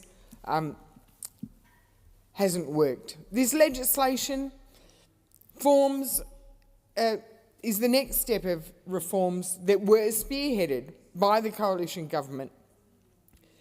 We wanted to bring it out because we wanted to protect consumers, reduce red tape and improve cyber resilience in an ever-increasing digital economy. And while today we will be supporting this bill, I want to reiterate the concerns that my colleague, the Shadow Treasurer in the other place, raised. Serious concerns about the pace of reform that we are now seeing due to the time lag, the imposts on business and the lack of consultation with business. The government just isn't listening to Australian businesses about the challenges that may stem from this reform. We're highly concerned that they may risk this very substantive and important reform by failing to make sure that it's paced in the right way so that it avoids unreasonable imposts on businesses and so that it does not risk the social licence that this reform needs for it to be effective, because that is a fundamental part of the consumer data right. For example, I met with, and I regularly meet with, the banking sector and the customer-owned banking sector. Customer-owned banks are often not considered when we're talking about the financial services, but they operate the largest regional branch network in the country. They have 21% of all branches, and most are largely in rural and regional areas. They employ over 11,500 people. And they welcomed the consumer data rights reset. However, since the first stages were implemented, they have raised concerns about the impact and the unequal impact of the regulatory changes on smaller customer-owned banks. Due to the poor implementation of Stage 1 by this government, what has eventuated is a significant expense to smaller customer-owned banks with minimal customer uptake. They are not getting the return on investment. To date, customer-owned banks have spent around $100 million and countless management hours upgrading their systems, making sure that that they can operate. However, they have not seen any return on that investment because the way that it has been implemented to date has not been effective, has not been consistent, and has not been equitable.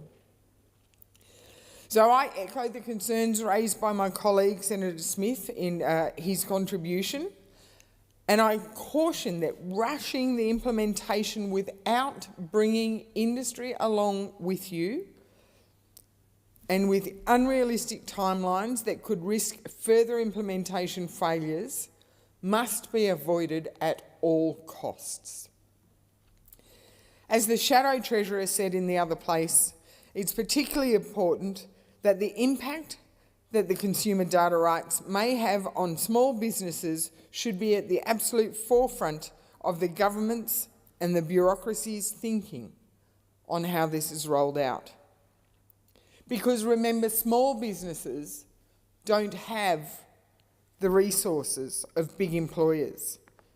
And if we do this wrong, we could wipe out small businesses and reduce competition, which is the exact opposite of what we are trying to achieve with the Consumer Data Rights Bill.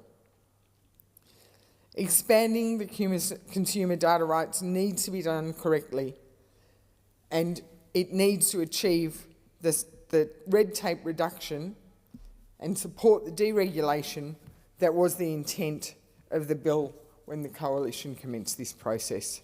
But we will be supporting this bill today. Thank you. Senator Whish-Wilson. Thank you, Acting Deputy President. The Consumer Data Rights Bill, this process may have been initiated under the Coalition, but I just wanted to remind the Chamber that in 2017 it was the Greens that proposed measures for bank account portability. I remember asking Senator Cormann several times back in 2017 how we could achieve this. and I just had a quick look on Hansard before just to remind myself of that. There were issues around, of course, sharing of consumer data, but the Coalition did say they were open-minded at the time to measures that could increase portability of accounts. And of course, the fundamental problem was banks knew that their customers, as a general rule, were what is classified in the industry as sticky. They don't tend to move. And there's a lot of barriers to customers moving. For example, if they weren't happy with their service from their bank, they weren't happy with their mortgage rates, their fees and charges, that they would look at better options, including in the non-bank financial intermediary sector, not just the other banks or big banks, but they would look at other measures. Now, competition was very important, but the banks knew that it was very, very hard for customers to move.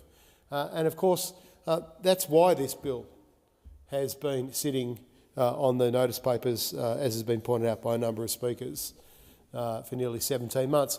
And that's why it's taken 7 years before we've got legislation that can actually allow bank account portability and make it easier for Australian consumers of financial services to move. And of course, the banks see customer information as their intellectual property.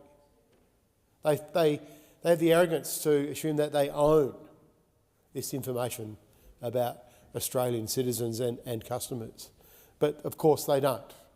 And that's essentially what this data right framework will allow, the transfer of information between financial institutions.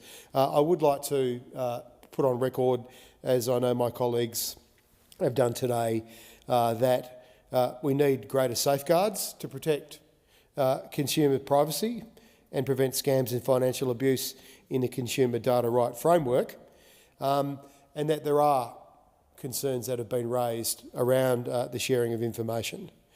I think it's fair to say that this chamber played a very important role in the last decade in getting a Royal Commission into banks and financial services in this country and into misconduct. That made a number of recommendations that were supported by the government at the time. That led to over 70 pieces of legislation being introduced in this place to try and protect Australian customers and consumers and battlers, people doing it tough.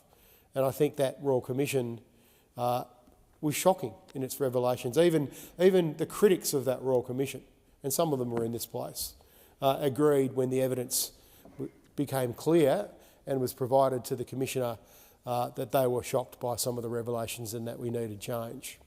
And that came about because the Greens stood up to big corporations. We stood up for battlers, we stood up for Australians that were being ripped off, we stood up for victims of financial crime, and it became patently obvious that we needed change and we needed reform.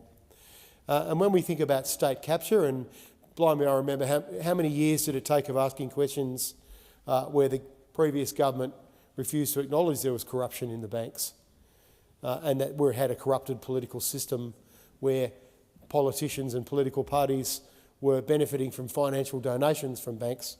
Well, we're seeing the same thing in the fossil fuel industry right now. That is the big problem we face right now.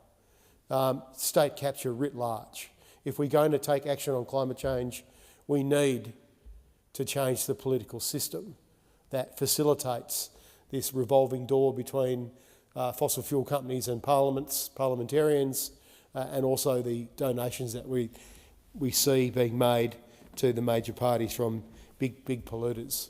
And I was very disappointed to see that after some of the debate we've had on the Browse project in Western Australia and the Scott Reef, the plans to drill Scott Reef, that the leaked report from the West Australian EPA just 2 weeks ago has led to legislation being introduced in the West Australian Parliament to remove the independence of the EPA. Well, if that's not state capture, Senator, what is?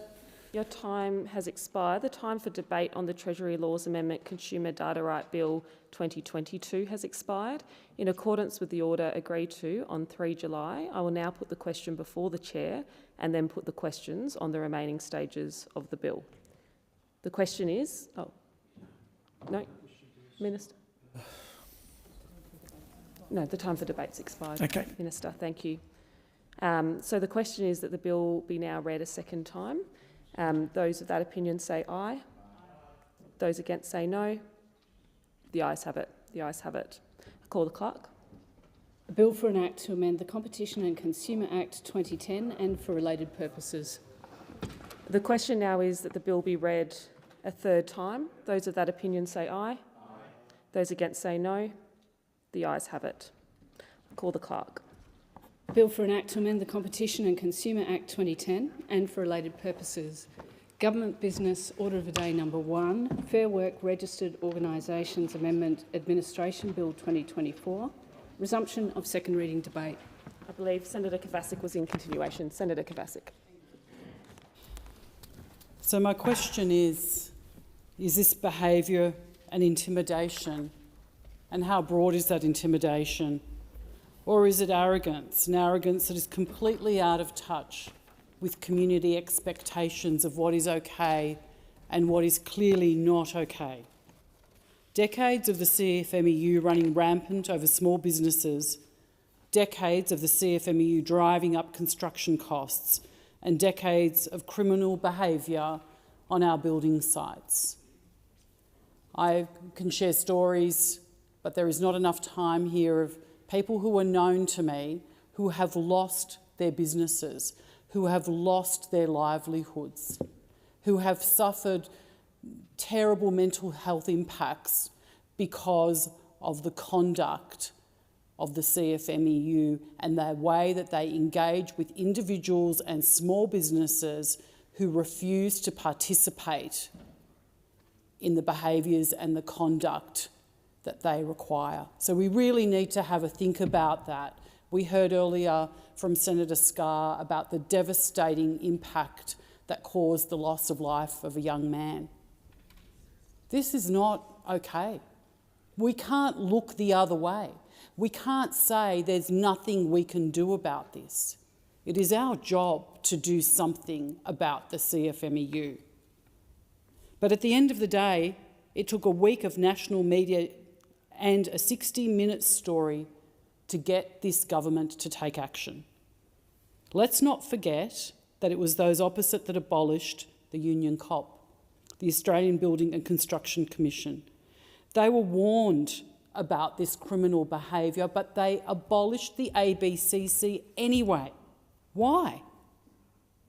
Out of what? Obligation to the CFMEU? Because of the donations? Because of the election day volunteers? Why?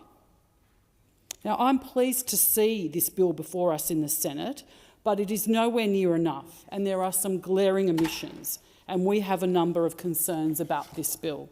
It gives the minister far too much discretion with respect to the administration process, particularly the minister's ability to stop the administration process as they see fit. As an example, they could stop it the day after an election if the minister so chose.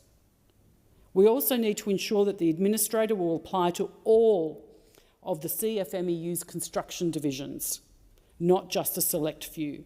Under the current legislation, the minister could make a unilateral decision to end the administration of one or more of the state divisions at any time. And we must ensure that there is an adequate reporting system back to the Parliament through the course of that administration. I know that the cleaning up of the CFMEU can only benefit by more transparency and sunlight, and that should be achieved by reporting back to this Parliament.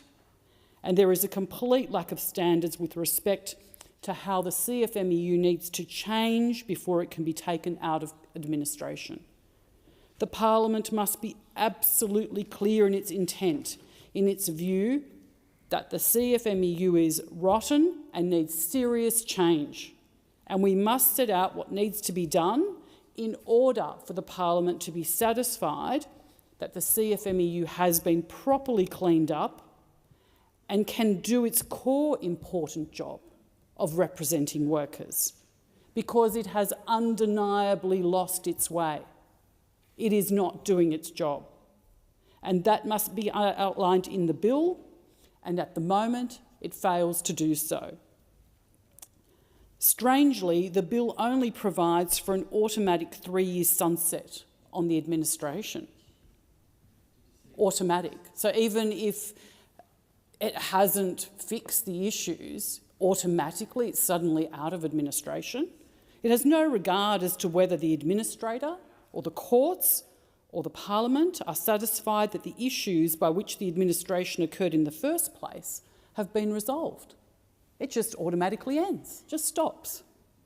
If we recognise, which I think it's fair to say, those on both sides of the chamber, that the CFMEU is infected with criminal behaviour and has lost track of its fundamental task, and that there is now a rationale to appoint an administrator to clean it up, how can we then say that we will have no regard as to the success of that administration process in cleaning up these issues before the administration stops?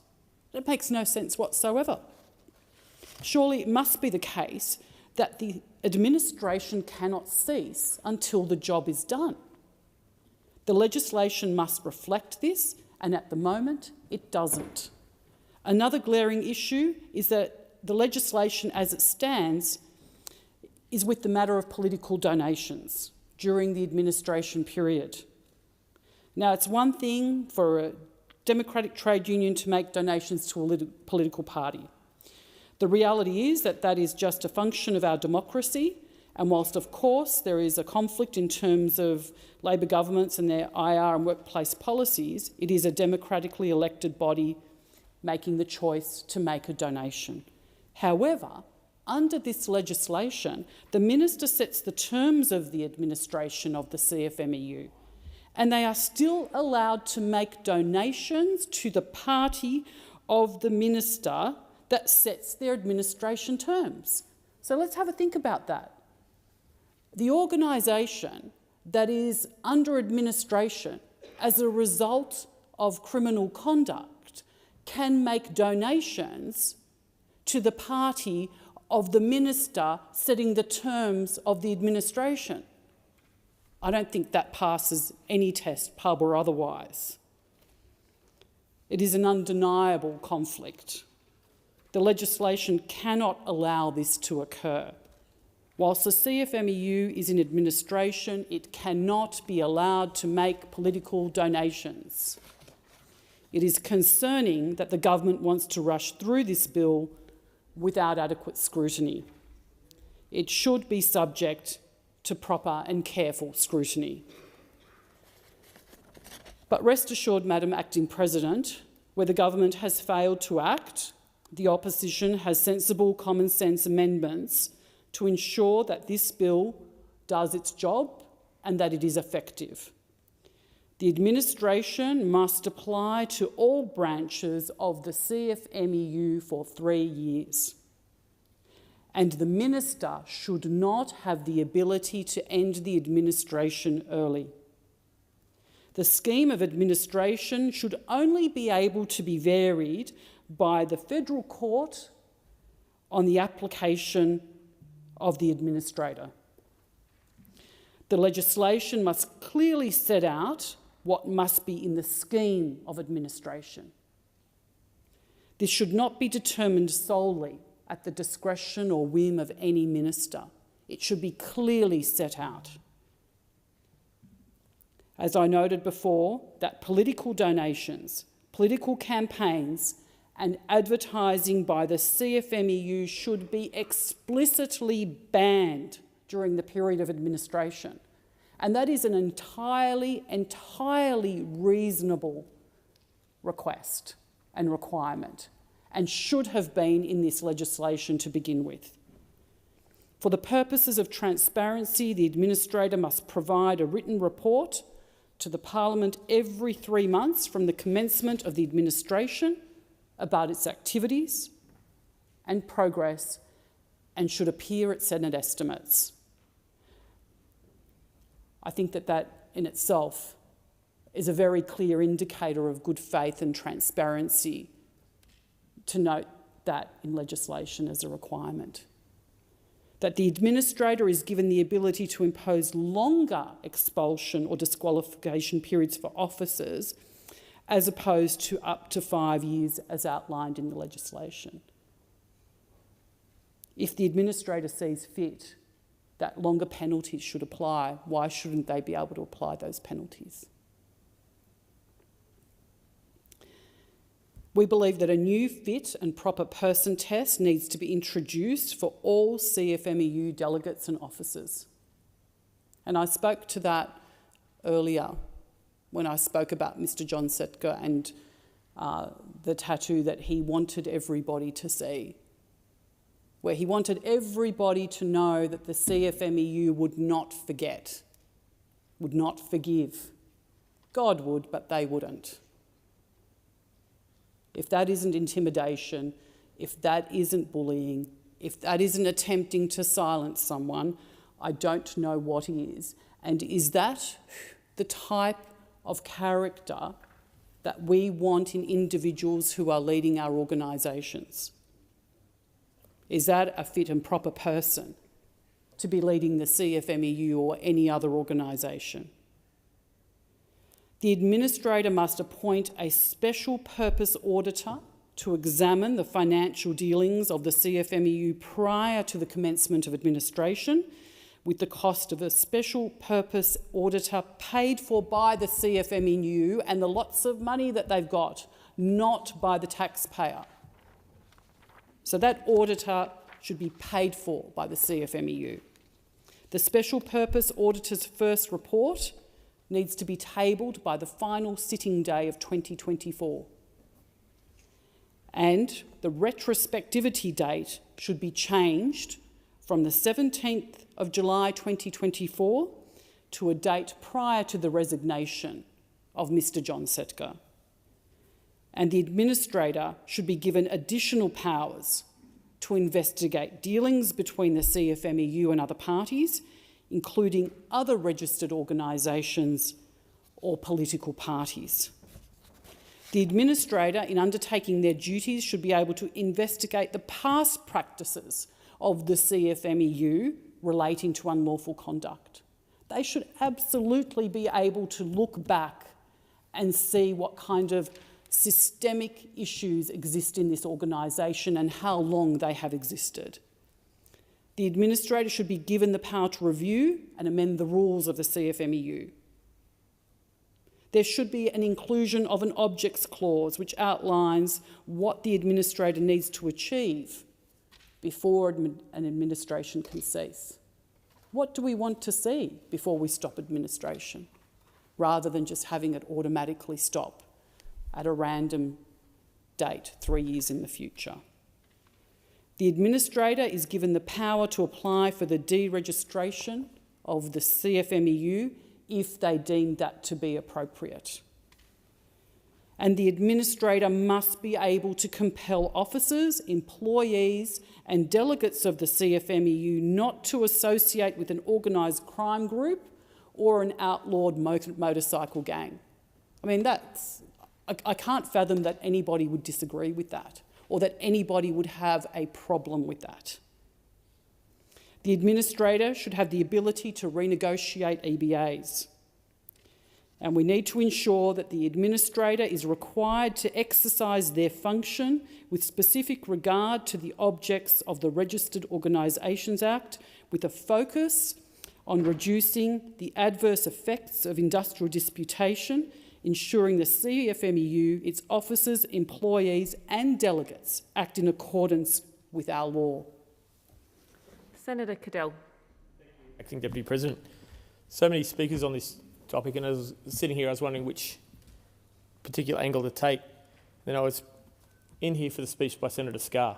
I hadn't heard the story of Ben before, and it was truly horrifying to have a young worker, a young Indigenous Australian that goes to work and come home and apparently chooses to take his own life for the bullying he received on site for having a previous employer that the CFMEU didn't like and wearing the wrong shirt. And I can't help but think about the difference on perspective, where if this was an employer who bullied a young worker for having a T-shirt on, and they locked them in the shed for hours, and that worker then took their own life because of that. There'd be cries from the other side for industrial manslaughter charges. There'd be cries for tougher laws, for actually criminalising the directors of the company, criminalising the work site sector. We would not hear anything but how this is unjust. But with the CFMEU, we hear nothing to see here. And that's sad because we have to have standards that apply equally for all Australians in all circumstances. And I hadn't heard that story. I saw Senator Scarr's difficulty in telling it. I saw him almost breaking up. I heard the mother talking about how she put her son to bed, excited about a job one day, concerned the next afternoon, and dead the next morning because he wore a wrong T-shirt. And if that's the power that you can do, that sort of bullying, lock people in sheds, create those things to people to create their own life without any ramifications, that is too much power. No one in this chamber would say it is not.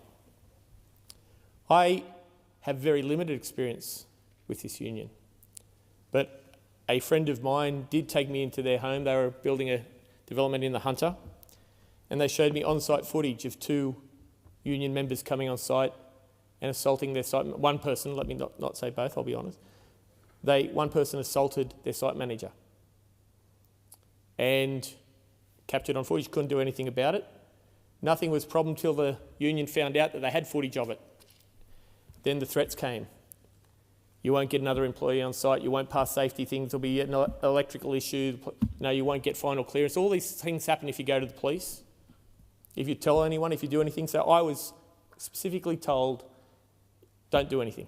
Please don't do anything. I need this to go ahead or I'm broke. That is the power of a union that is out of control. Now, a lot on this side have given Minister Watt a hard time for this action that he's taken, this legislation as it was, but let's face it, he's been given an impossible task. He's been given the task that make it look to the Australian people that you're tough on the CFMEU, make it look like we're doing something, make it look like we're making a stand, but without actually doing anything, without really doing steps to clean things up, without annoying the CFMEU enough that they'll start talking about what they're doing, about where their donations have gone, about how they have done these things, about who is in the recipient of benefits from these actions. So poor old Minister Watt is here, treading this fine line, this tightrope of legislation. Make it look like we're doing something without actually doing anything, and that is the legislation we have here before. And what I say, previous speakers, 1 in 3 have mentioned the 20 amendments that the Coalition is seeking. They're not secret, they're not hidden. They were put in a press release on the 13th of August, and the previous speaker went through them. They are reasonable. I don't think they go far enough for a union that has caused such harm to individuals, such destruction to businesses, such harm to the taxpayer of inflating the costs of doing everything, especially in the state of Victoria. But they are there, and if they are met, I will vote for it because it is something. But let's get back to that thing of don't go so hard, the union, don't turn rat on us. Anyone looking at Mr. Setka and getting his tattoo around his neck will know he is no rat. You can go harder because he won't turn. He's been a loyal soldier, hiding secrets for you guys forever, for the Labor Party forever, and he won't turn now. You can go harder. And Australia needs you to go harder. This is not about punishing the perpetrators of this behaviour that takes lives, that closes businesses, that threatens people. It is about silencing the witnesses. It's about coming to a deal where those that have perpetrated these acts do not stand up and say, A did this, B did this. And I'm not just talking about politicians, I'm talking about the businesses that paid these bribes. The ones that are big enough to get away with doing it so that the small family businesses, the medium-sized businesses can't compete. They are all wrong. And this is when we get the size of organisations. This is why Senator Lambie, people on this side, all wanted to, in the change act of regulation on industrial relations, to be able to allow unions to separate from the CFMEU. And that's why the government didn't allow it initially. Because big is best when it comes to oversight. Big business, big corporations, big donations, big unions. Now, if we had an organisation like this operating in America, it would fall under the RICO Act since 1970. A business with a large number of people representing it that commit a large number of crimes would fall under the RICO Act and the whole thing would be shut down. But we don't have that in Australia. And I get how important unions are for safety. I get how important unions are for worker welfare. I get how are they for pay and conditions.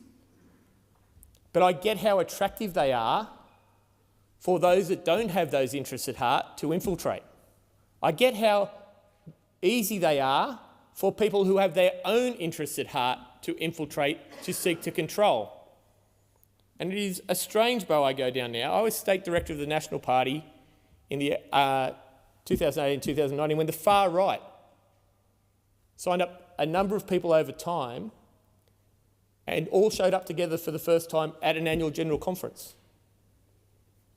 And we got a phone call that morning saying there's a bunch of people here, we don't know what you know, and strangely enough I thought we were being taken over by the Liberal Party because I didn't know who they were, but after some research, about 2 days, we found out who they were. And as the leader, as the state director of my party, it was my responsibility to get them out. We didn't hide it. I'm still criticised to this day for being open and clear and allowing it to go on the front page of the paper what we're doing. 32 people from extreme right-wing organisations. We're open with the White Rose Foundation. We're open with the Jewish Board of Deputies. We wanted no part of our party because they sought to legitimate their own interests by taking over our brand and value. And a leader does that. And I feel with the CFMEU, the leadership by any other state has allowed that to happen. People without the best interests of their workers, of their members. They don't want their members' problems. They want their union dues. They want their superannuation. They want their vote. They want everything but their problems. And they wanted to control them. And to think a bill like this that comes in without detail, without checks and balances, without KPIs, which is so common in government now, no KPIs on anything, let's have our best shot and see how it goes, will do that is wrong. The 20 amendments are there. That will put some teeth behind this because I know the real members, the real builders, the real Labor Party members who support unionisation and the construction union doing the right thing by its members will back this.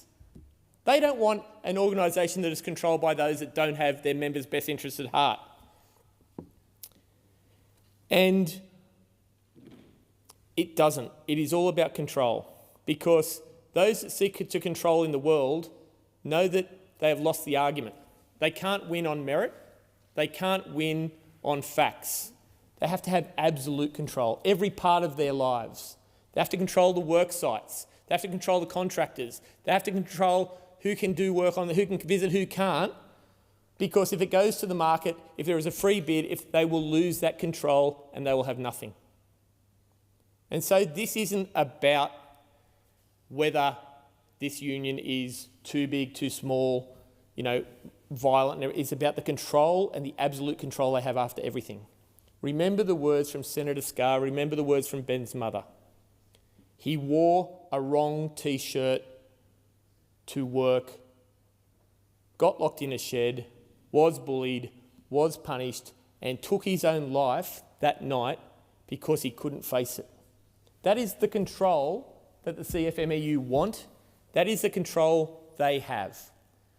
So when we are talking about the amendments, when we are voting on I feel sorry for the attendants, Acting Deputy Speaker, who've had to walk around with, I think, about 20 or 30 pieces of paper for the amendments that are going to be put today on the voting session. There are so many of them because this thing has to have teeth. Because the union has, the bad elements in this union has total control and they have to be put in a box, not locked in a shed like Ben, The bad people have to be forced out, put in a box and eradicated from this union. And I say to the Minister, and I say to those opposite, be bold. Stand up for what's right.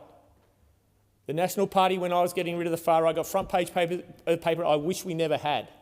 But it was the only way to force out those that sought to do our organisation evil. Have the boldness and the strength to say, these people are not what the union needs. These people are not what the Labor movement wants to represent them. Don't stop until they are all gone. Be open, be honest, and be bold.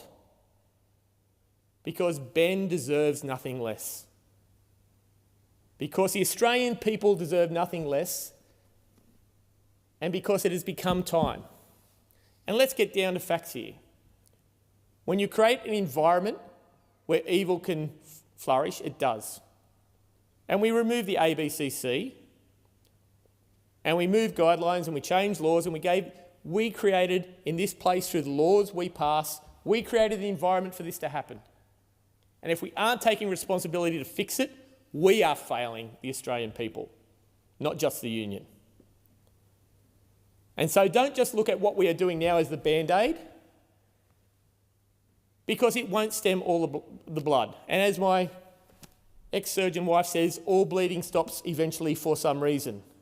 Let's make it not because we didn't tend to the wound. Let's make it that we fixed the wound. So, whenever this comes to a vote, this afternoon, next week, in the future, there is a choice. To do what looks good on a press release, or to do the first step on what it takes to build a better country. And it won't be. We need to bring the ABCC back. We need to create an atmosphere where this can never happen again in any other union, in any other organisation. And we have to reward those organisations that do get infiltrated and stand up. We've seen the strength of the manufacturing side wanting to break away from this union for so long. Up in the Hunter Valley, the mining side managed to escape the grasp of this because they had their workers' interests at heart, not their organised thug group CFMEU. So when we move forward beyond this, looking at the laws that create a competitive building industry, rewarding the small and medium-sized businesses that want to come in and have a stake and do things more efficiently than the big guys that have all fallen into line with what's going on down there in complicitness. When we want to go across Australia and look at, everyone brings up the $6.2 million worth of donations since the current Prime Minister became leader of the Labor Party. We don't want them returned. They shouldn't get that money back. It should be sending donations to charities and other things of people in need, in people, in distress and suicide, help people like Ben who are bullied and the things they have to do. That's where that money should go. But it won't. It'll be kept. It'll be used to get more people elected that support the CFMEU. It'll be used, for many, many things that money's not meant to be used. Because when you get down to it here, everything comes down to money. And there's money in control, and there's money in superannuation, and there's money in union fees, and there's money in bribes. And if we start putting money above our country, if we start putting money above the lives of the workers in the construction industry, we have lost, and we should pack up and go home. Senator Fawcett, you've got about 40 seconds. Thank you, Acting Deputy President. Yes, I recognise that standing orders have a hard marker and that will curtail what I'm seeking to say now, but I'm trusting I'll have a future opportunity. And what I would like to cover in this is a range of things. Partly the process. Why is the Senate established as a House review? Why do we have Senate committees to scrutinise bills? And why is it important that this bill does go before a Senate committee to make sure that what the legislation is intended to do, it will actually achieve? And I will look to run through the concerns that the Coalition has with the legislation as it stands and the amendments that we seek to bring. More broadly, though, I think it's also important we look at the weak leadership that Mr Albanese has displayed in this issue compared Senator to... Fawcett, now that it is 1:30, we will be moving to 2-minute statements. Senator Ruston. Acting Deputy President. Well, a severe shortage of saline IV fluids has hit hospitals across Australia. Saline IV bags, as we all know, are absolutely critical to the emergency healthcare provided to patients in our hospitals. Hospitals that are already at crisis point under this Labor government as they face escalating pressures. But it's been reported that the shortage has now reached disaster levels. Doctors in every hospital around our nation are being told to ration the supplies of saline fluid that they are using to care for their patients. This should send a chill through the spine of every Australian who relies on being able to get access to adequate emergency healthcare in our nation. But amongst this national crisis, we have been left asking, what is Anthony Albanese's Health Minister actually doing to ensure that we have a supply? When asked about the issue yesterday in question time, Minister Gallagher stated that the government has been aware of the impending shortage since at least May 2023. But now in August 2024, they have set up a monitoring group last Friday. We are beyond monitoring, Minister. We are absolutely in need of dire and urgent action. The Health Minister has failed to provide a guarantee to Australians that his lack of action on the supply of this essential fluid will not harm patients. So here we are, we have a government who keeps talking about a future made in Australia, but who can't even guarantee the supply of sterile salt water, which is absolutely essential to the operation of our health system. This is a crisis of national importance, and the time for the government to stand up and show leadership is right now. Senator Walsh. Thank you, Acting Deputy President, and I rise to congratulate our nation's early childhood educators, and particularly Cass, who visited me this week with her 3-month-old son Archie. It's wonderful to know that early childhood educators like Cass will receive a 15% pay rise backed by our government. And it's also wonderful to know that when her little Archie enters early childhood education, that educators will be respected in their pay packets.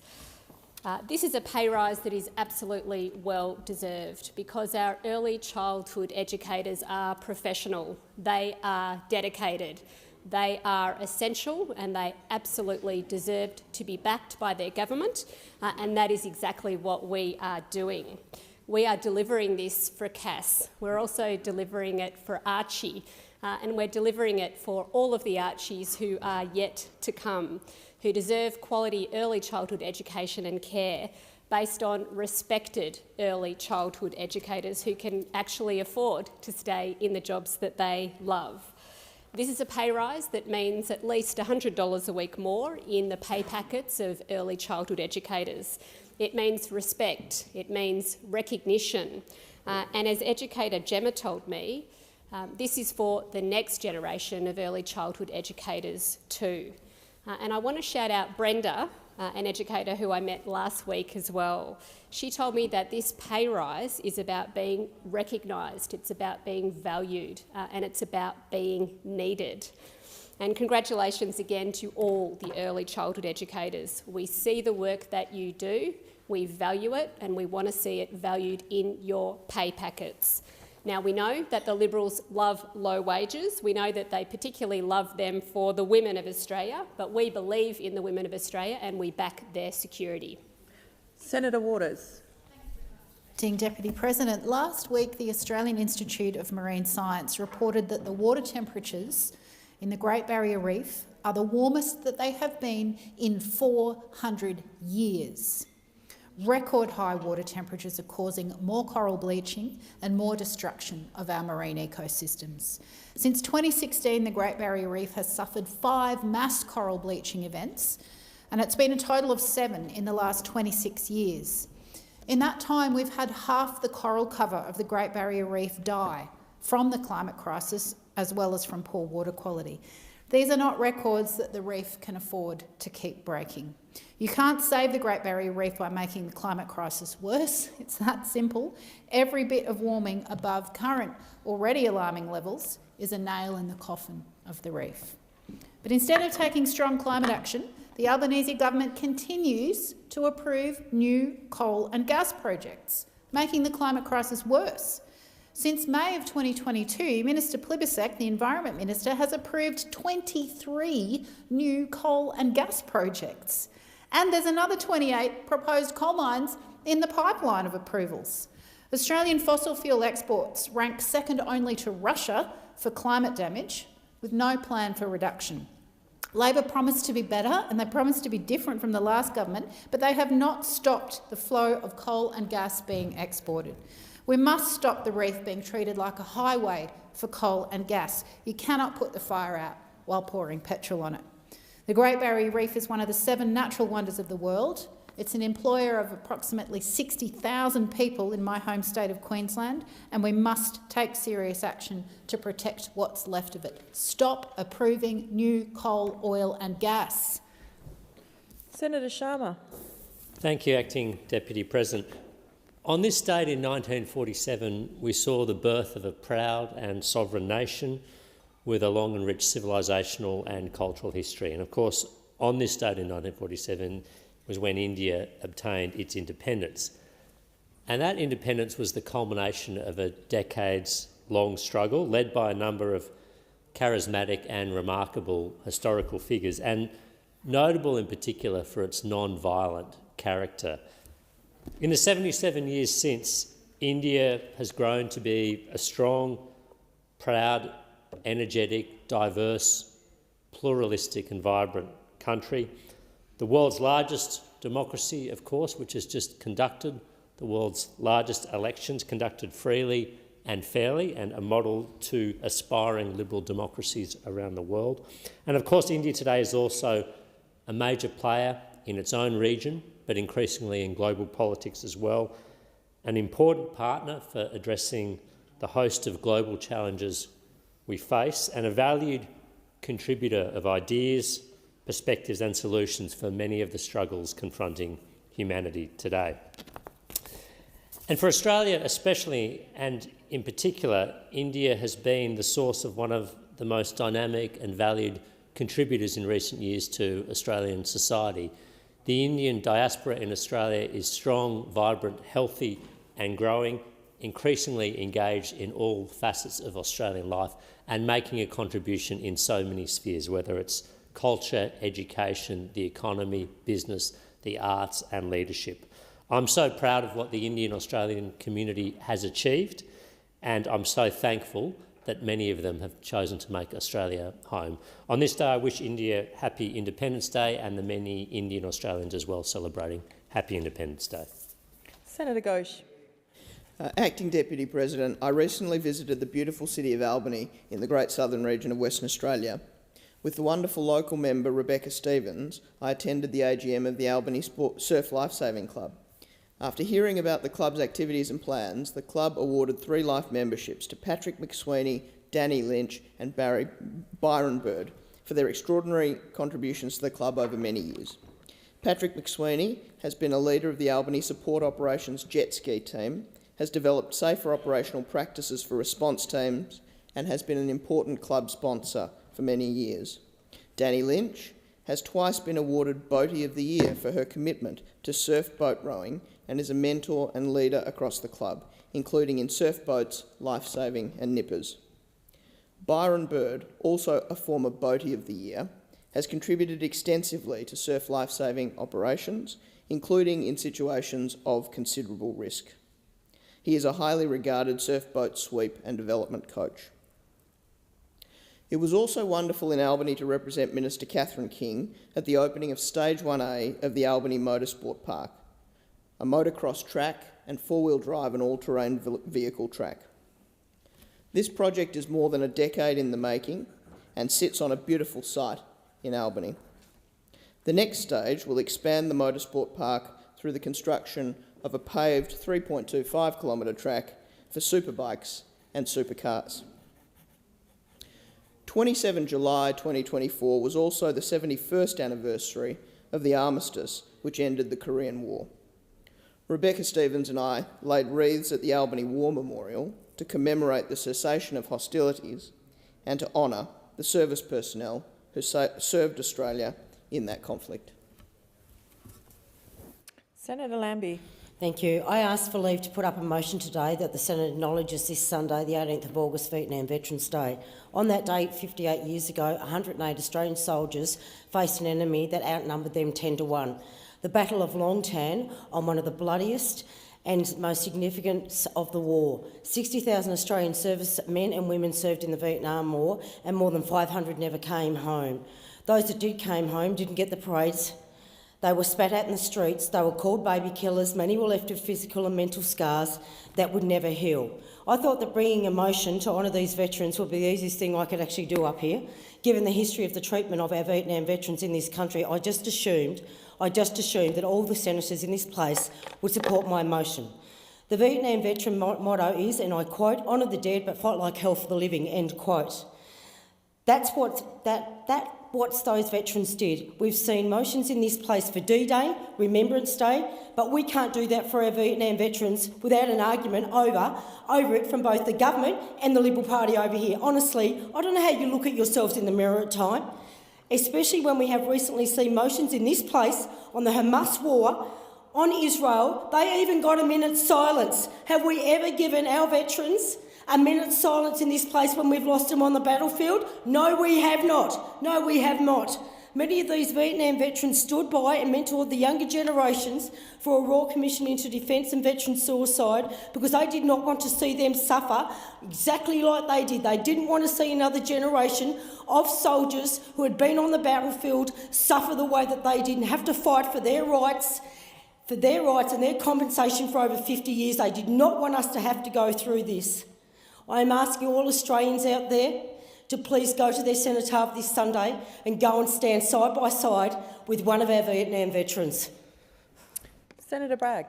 In the last few weeks, we have seen horrendous and horrific scenes in Bangladesh where former Prime Minister Hasina has been allowing extraordinary violence to be perpetrated against peaceful demonstrators, mainly younger people, students who have been protesting against unfair employment practices in the civil service in Bangladesh.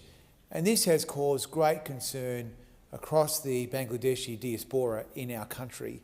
And many of us across the aisle and across this Senate have taken representations and have engaged very thoughtfully with that Bangladeshi diaspora.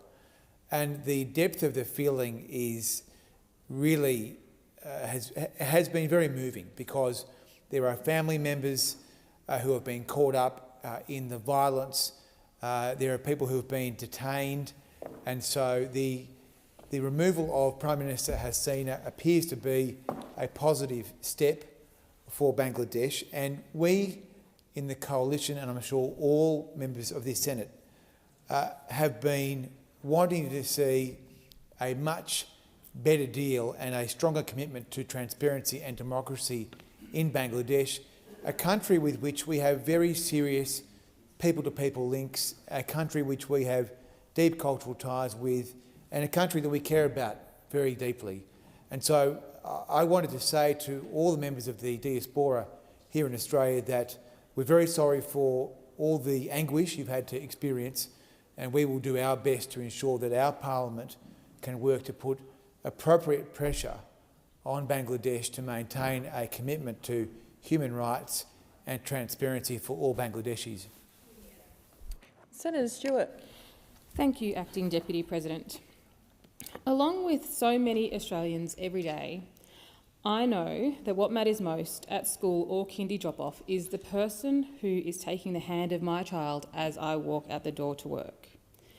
It makes a huge difference when an early educator connects with children and is committed to keeping them safe and promoting their learning and development. There is a critical window of opportunity in a child's first 5 years. The evidence tells us that early education helps kids' brains grow and sets them up for success. This dedicated, hard-working, feminised workforce deserves to be recognised with a 15% pay rise. It's all well and good to talk about how amazing workers in the sector are, but accolades don't pay the bills.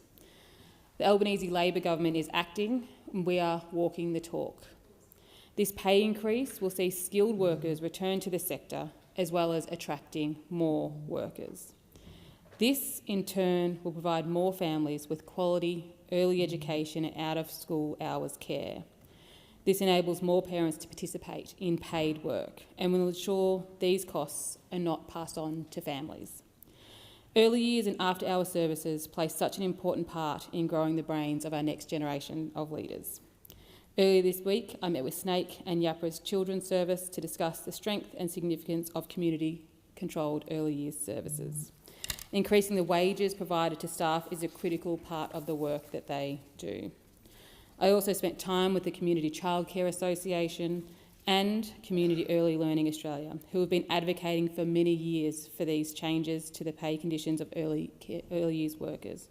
They were so grateful to us for prioritising this investment in the early years space amongst many other competing priorities of this government. The Albanese Labor government remains committed to strengthening the capacity of early years services across Australia. Senator Shoebridge. Oh, thanks, Acting Deputy. The inquiry into Australia's human rights framework delivered its report in May this year with a very clear recommendation for a legislated, enforceable Human Rights Act. This is a once-in-a-generation opportunity and it must not be kicked down the road by this place. We've seen report after report saying that Australia's human rights framework isn't up to protecting the fundamental rights of people in Australia, particularly against governments who seek to impose oppressive laws or deny access to basic needs like housing, food, education, a livable planet or a fair justice system. It's time to get on with nailing down what those rights will look like, though, and who and what they'll protect. A right to fair and transparent administration of government payments could have kicked the entire robo-debt travesty over before lives were lost. A right to clean water might be just what we need to finally get safe drinking water for the community in Walgett, who for years now have not been able to drink what comes out of the tap. A right to housing could change the housing market to prioritise houses as homes rather than vehicles for investment. A right to data sovereignty could see young people protected from images of themselves being scraped from the internet to feed a rapacious AI. And a right to adequate medical treatment could see a renewed commitment to ensuring dental and mental care was available for everyone in the community, regardless of what was in their wallet. Focusing on ensuring people have their fundamental rights upheld by government decision-making can give us budgets and laws that are geared towards genuinely helping and uplifting the well-being of us all. A Human Rights Act or Charter is an essential piece of public infrastructure that we're lacking here in Australia, and it's time to get on with implementing it. Senator David Pocock. Deputy President, I'd like to start by associating myself with the comments of Senator Bragg in his 2-minute statement. Today I'd like to talk about cost of living and just how grim things are for so many Australians. And I'm concerned that whilst as parliamentarians we talk about cost of living, I think many of us don't fully appreciate just how hard so many people are doing it, making decisions like, do I put food on the table or do I fulfil that script that the doctor says I need? Or do I even go to the doctor with the gap fee that I may have to pay? We're seeing increases in the cost of housing, insurance, medical service gap fees and energy bills. When are we going to start dealing with some of the root causes of this? When will we start truly looking at household energy bills and dealing with them through electrification, getting people off gas so they don't have to pay international prices for our own gas here in Australia? When will we truly start to look at and address things like competition, the chronic lack of competition, whether that's in insurance, in our supermarkets? There's so much to do, and I'd urge the major parties to turn their mind to this.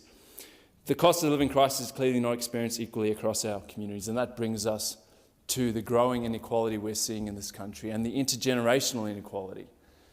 And as far as I can see, a lot of that comes down to housing. We have to deal with the housing crisis, and we have to start looking at our tax settings, which treat housing as an investment vehicle, not as a human right, not as something that everyone should be able to afford in our communities to unlock thriving families, thriving communities. There's so much to do in this space, and again, let's start to deal with the root causes and not just paper over the gaps. Thank you. Senator Davey. Thank you. I rise to tell a tale of two different approaches to water policy. On the one hand, in the Murray-Darling Basin, you have consultants at every river bend. For far too long, communities have been sidelined while state government departments across the basin embark on a taxpayer-funded $95 million business case gold rush that has yet to deliver a project able to be constructed. This government, since coming into government promising reform, has failed over the last 2 years to hold Labor state governments to account. And now they are again committing $44 million for the next 2 years for that business case gold rush to continue. Despite those tens of millions of dollars already being spent, they've also granted $3.5 million to the Murray-Darling Basin Authority so they can produce a roadmap on constraints. Why do you need a roadmap when you've got multiple business cases that have been prepared and funded by the taxpayer? But on the flip side, in Queensland, because the coalition, because the LNP running for state government election announced $7 million for long-reach water security, the very next day, 24 hours later, we saw a commitment from the federal government, the state Labor government, the Long-Reach Local Council to build 5 weir upgrades commencing this year, complete with raised walls and fishways. Not a word about a business case. So why do we need multiple business cases in the basin to get anything done, whereas Queensland can rush ahead and start Senator construction? Davies. Senator Roberts. Qantas CEO Vanessa Hudson recently declared no new airlines could survive in Australia. That was about Bonza. We've since seen Rex's demise, leaving 2 companies running 3 major airlines in a market worth $20 billion a year. One Nation believes free enterprise competition delivers the highest quality product for the lowest price to the most people. Competition best meets people's needs. In Australia, we do not have free enterprise competition. We have crony capitalism. These are not the same thing. They're enemies. Crony capitalism occurs when a cabal of companies acts together to capture production, manufacturing and delivery to provide the lowest quality product at the highest possible price. That arranged market domination inevitably lowers wages and transfers wealth from working Australians to crony capitalists. Anyone who shops in foreign-owned and controlled Coles or Woolies will have noticed everything is smaller, cheaper and doesn't work like it used to. That's crony capitalism at work. The world's largest wealth funds have bought out Australia and turned our once-loved companies into weapons of mass exploitation. Our corporate sector no longer serves us. Instead, we serve the corporate sector, including the forced purchase of fake medical products during COVID. One Nation believes government regulation, including airlines, banking and the medical field, does not protect the public against corporations. It protects the corporations against new competition, and therefore against people, the people. High levels of regulation are barriers to entry to new players, allowing large corporations to thrive, while small local players like Rex are strangled and wiped out. Masses of regulations protect corporations with expensive lawyers against court cases. If you believe it's time to reduce regulation, reduce the presence of foreign corporations and governments in our economy, if you believe it's time to unleash real competition to solve the cost of living crisis and provide better choices, then welcome to the light. Welcome to One Nation. Senator Hodgins-May. Thank you, Acting Deputy President. Well, another day, another racist dog whistle. While the Israeli government continues to bomb schools and refugee shelters in Gaza, Peter Dutton is calling for them to be blocked from seeking protection in Australia. By now, we know that Peter Dutton will always choose division, demonisation and discrimination over the truth, and this case is no different. Meanwhile, every day we watch different versions of the same horror. Emaciated, limbless, orphaned children, the innocent faces of an ongoing genocide. Every day we see families internally displaced and being starved in their own homelands, unable to flee. Every day we see the death toll of innocent Palestinians rise beyond comprehension. And we ask ourselves, when will the bloodshed end? When will our leaders act? Well, not today, it seems. At a time when we should be fulfilling our humanitarian responsibilities, we discover that the Labor government has refused more than 7,000 applications for refugee status from Palestinians fleeing Gaza. Where is its humanity? Meanwhile, the Israeli government has seized, blocked and closed the Rafah boarding crossing out of Gaza. The vast majority of Palestinians can't come to Australia because they can't leave Gaza. They're trapped. We cannot pick and choose which people fleeing war, persecution and conflict and who are deserving of protection. What does it say about a country when we say yes to Ukrainians but no to Palestinians? Everyone has an equal right to seek safety. The Albanese government must stop supplying weapons to Israel, it must sanction the Netanyahu government, and it must use every available means to end the ongoing genocide. Senator Van. Thank you. Today marks 3 years since the fall of Kabul, 3 years since the return of the Taliban. And despite repeated assurances that Afghanistan would not again become a safe haven for terrorists, extremist groups such as Al-Qaeda, the Pakistani Taliban and ISIS-K, they have all instead made Afghanistan their backyard. Acts of terror have again become more problematic. ISIS-K remain a threat to all these terrorists remain a threat to Afghans, with terror attacks in the country going up 60% since the fall of Kabul. Not content with wreaking havoc on Afghanistan and her people, disturbingly, ISIS have extended their attention again to the international stage, with an increase of terror across the globe. There is no boundary of human decency this group will not cross. At a recent Taylor Swift concert in Austria, ISIS was planning an attack intended to execute tens of thousands of young people.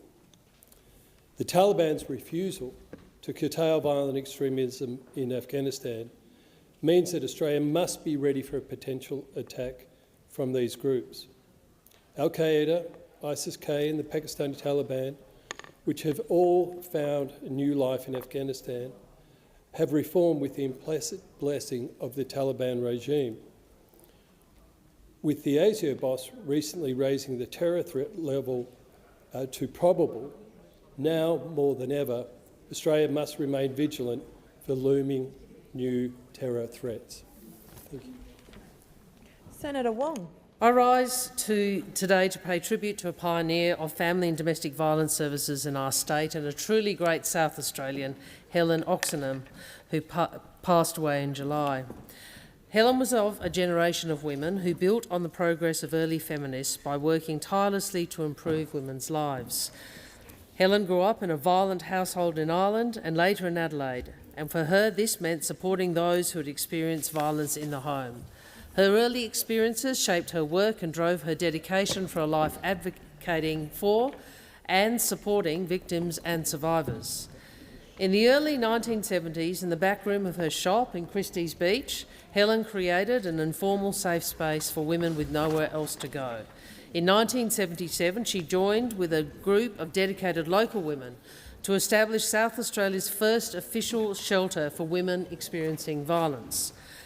Helen Oxenham later founded Spirit of Women, an organisation which aims to change the way we talk about family and domestic violence by creating public memorials to facilitate greater awareness to honour those lost.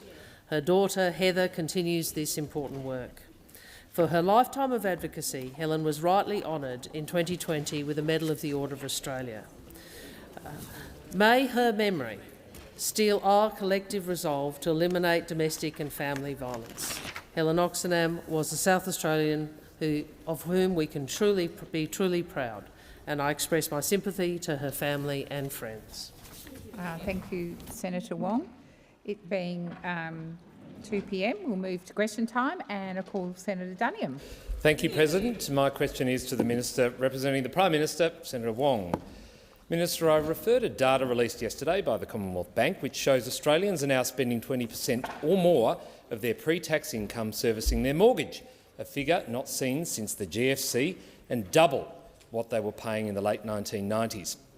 Commonwealth Bank Chief Executive Matt Commons stated, and I quote, that we expect to see further increases in arrears in the months ahead, given continued pressure on real household disposable incomes. With unemployment today spiking to 4.2%, how are Australians who are facing joblessness, persistent inflation and ongoing rate pain supposed to get by? Good question. Thank you, Senator Duniam. Minister Wong. Thank you. As I have said repeatedly this week, we understand Australians are doing it tough. We understand the pressures on families, on so many parts of our community, and that is why this government has been so focused on seeking to deliver and delivering the tax cuts. This is why this government has been focused on ensuring that every household gets an energy rebate, along with 1 million small businesses. And that is why this government has been so focused on ensuring that low-paid workers get pay rises, and 2.6 million low-paid workers have received their third consecutive pay rise back by this government, not by those opposite, by this government.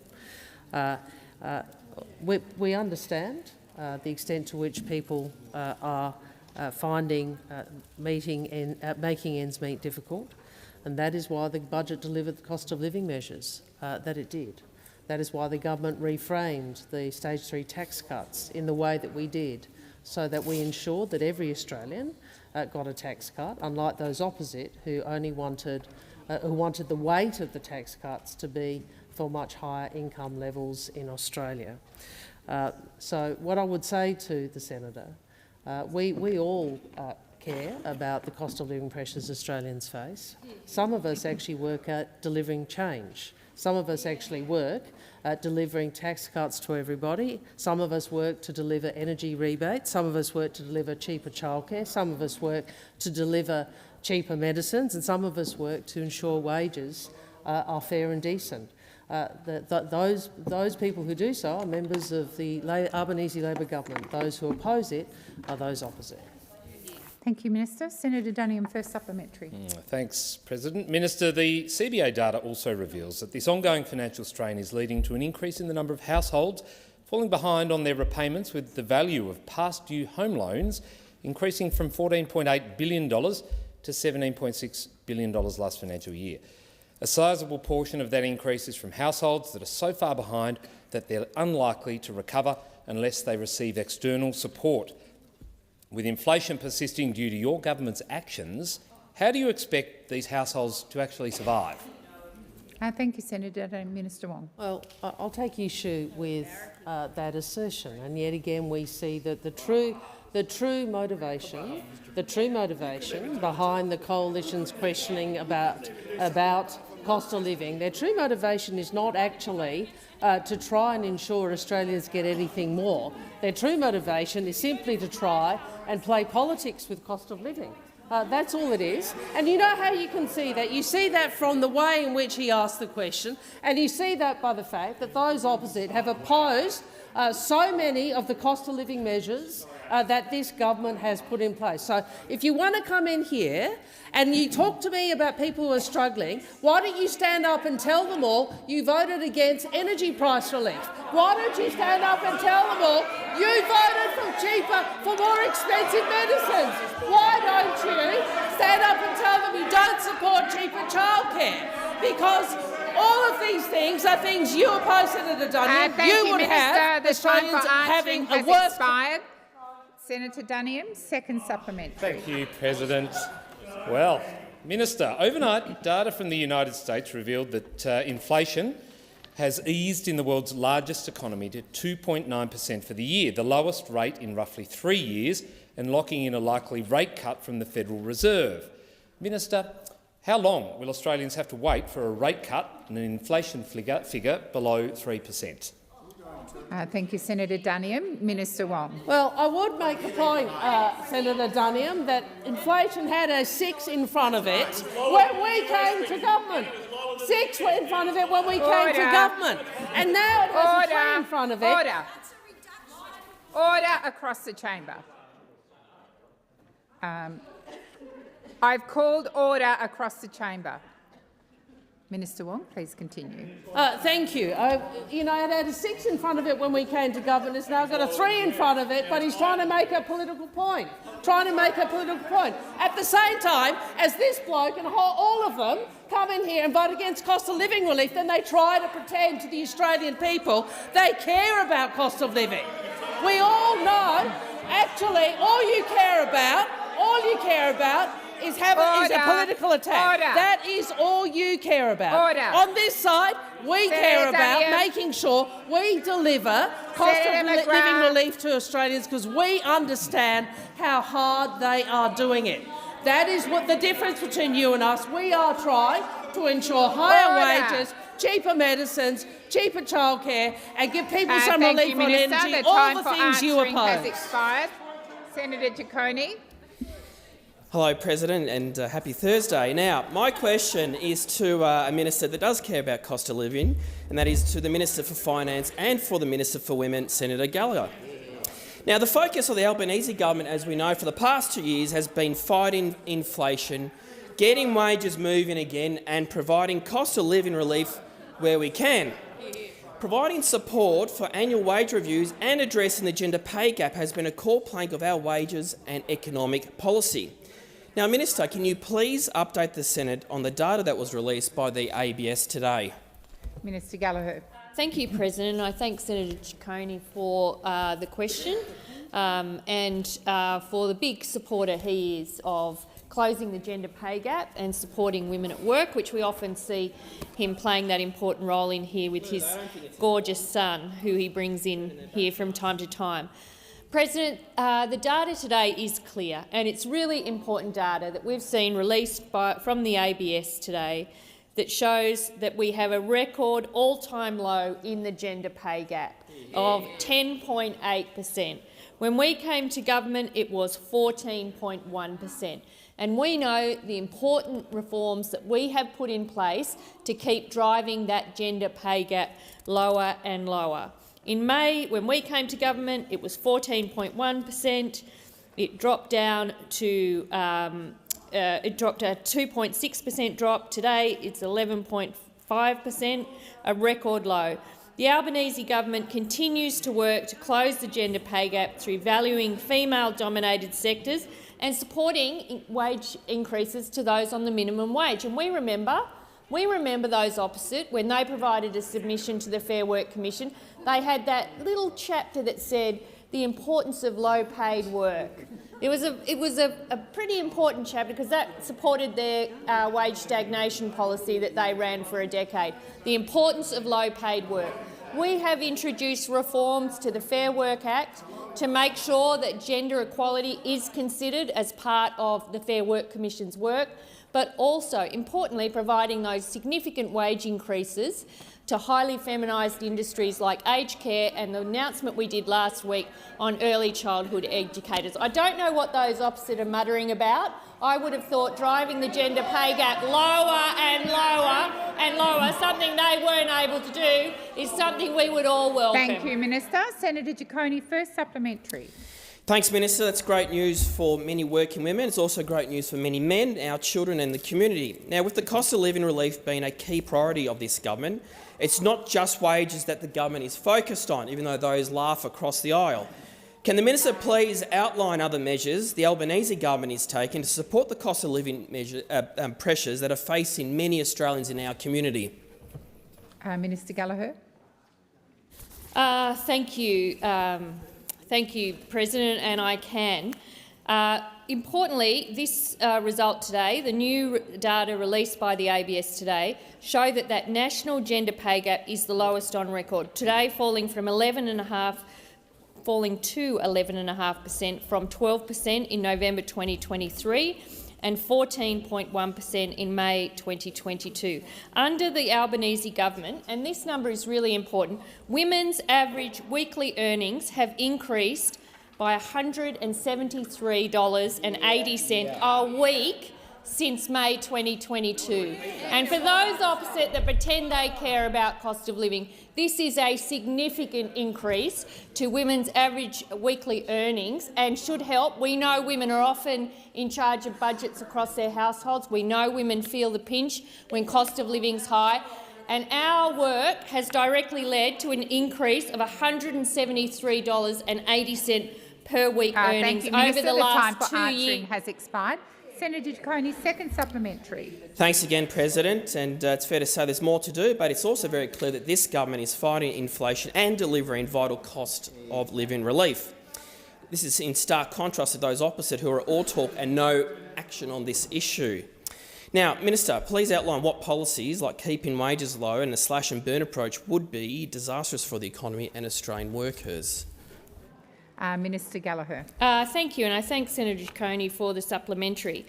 This week in the Senate, Senator Hume confirmed that a Dutton coalition government would cut billions of dollars in services that Australians rely on. Yes, you did. You say it every time you complain about the additional spending in our budgets. That is what you're saying. Order. It's double speak. Order. It's double speak. You're trying to have it both ways. We're not going to let you have it. Every time you complain about the extra spending, you've got to explain what that means about pensions, what that means about job seeker, what that means about rent assistance, what it means about energy bill relief. Asked Minister a number Gallagher, of times please resume this your morning. seat. Senator Hume. Point of order, Madam President. I feel I'm being misrepresented. Senator Hume, resume your seat. Resume your seat. And I will remind you, Senator Hume, when the minister is answering, I expect silence. I called order. You are not in an argument with me. I called order and you continued to ignore me. Minister, please continue. Thank you. As our economic plan is working, we are driving down inflation, we are providing cost of living relief where we can, we are getting wages moving again, and women of Australia should listen to what those opposites say because they're not interested in what you earn. We have put in place measures which have ensured women get the pay they deserve, and it's driving down the gender pay gap. Answering has expired. Senator McDonald. My question is to the Minister representing the Treasurer, Senator Gallagher. Minister, this week you've continued to insist that the RBA finds Labor's policies to be so helpful, stating that the bank does acknowledge that energy bill price relief will put downward pressure on headline inflation. However, the RBA's chief economist stated that those particular policies are only legislated for 1 year. By their nature, they are time-limited and temporary. The RBA governor even talked about inflation popping back up after these temporary policies. Does the Albanese government accept the clear advice from the RBA that these short-term policies will do little to change Australia's persistent, homegrown inflation? Thank you, Senator McDonald. Minister Gallagher. Thank you very much. I'm not entirely sure whether those opposite are for the energy bill relief or against it. I think they were against it, and now they seem to be arguing to extend it. That's what I took from the question. So you're arguing to extend it, I think. Minister, please resume your seat. Order. Minister, please continue. Thank you. And I noticed the Shadow Finance Minister, when asked about 2 or 3 times this morning about whether or not they would move to abolish the energy bill rebates, there wasn't the answer. There wasn't an answer at all. So come in here, vote against them, complain about Senator the extra McGrath. spending, but then aren't able to answer the simple question of do they support or do they not. Now, the reality is, when we came to government, inflation had a 6 in front of it. It now has a 3 in front of it. And inflation is moderating, as the RBA has confirmed and as our Treasury forecasts confirm.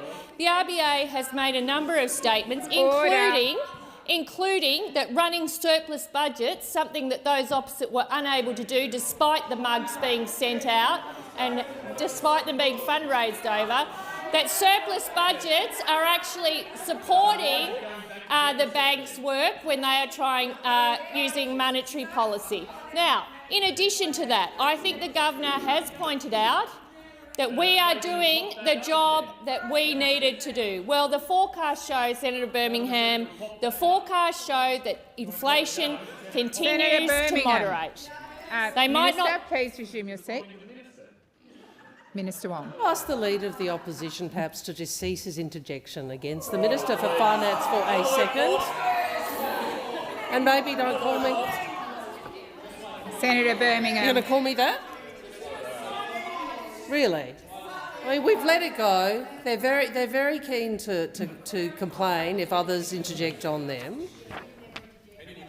Order. And I remember Senator Brandes threatening to throw me out.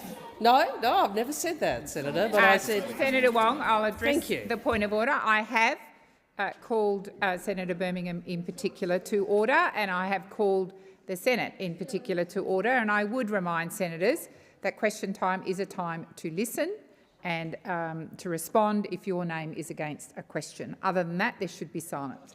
Minister, please continue. Thank you. And in the time left, it's probably appropriate that I repeat the Governor's statement from the 8th of August, where she acknowledges that the government's job is to get inflation down, but also to provide services and infrastructure that the Australian people need, like energy bill rebates, for example.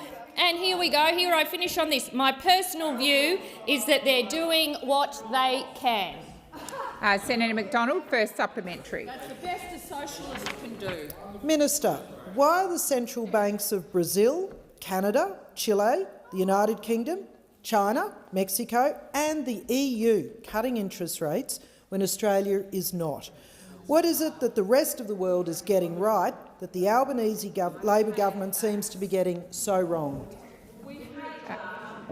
Just a moment, Senator Gallagher. I haven't called you.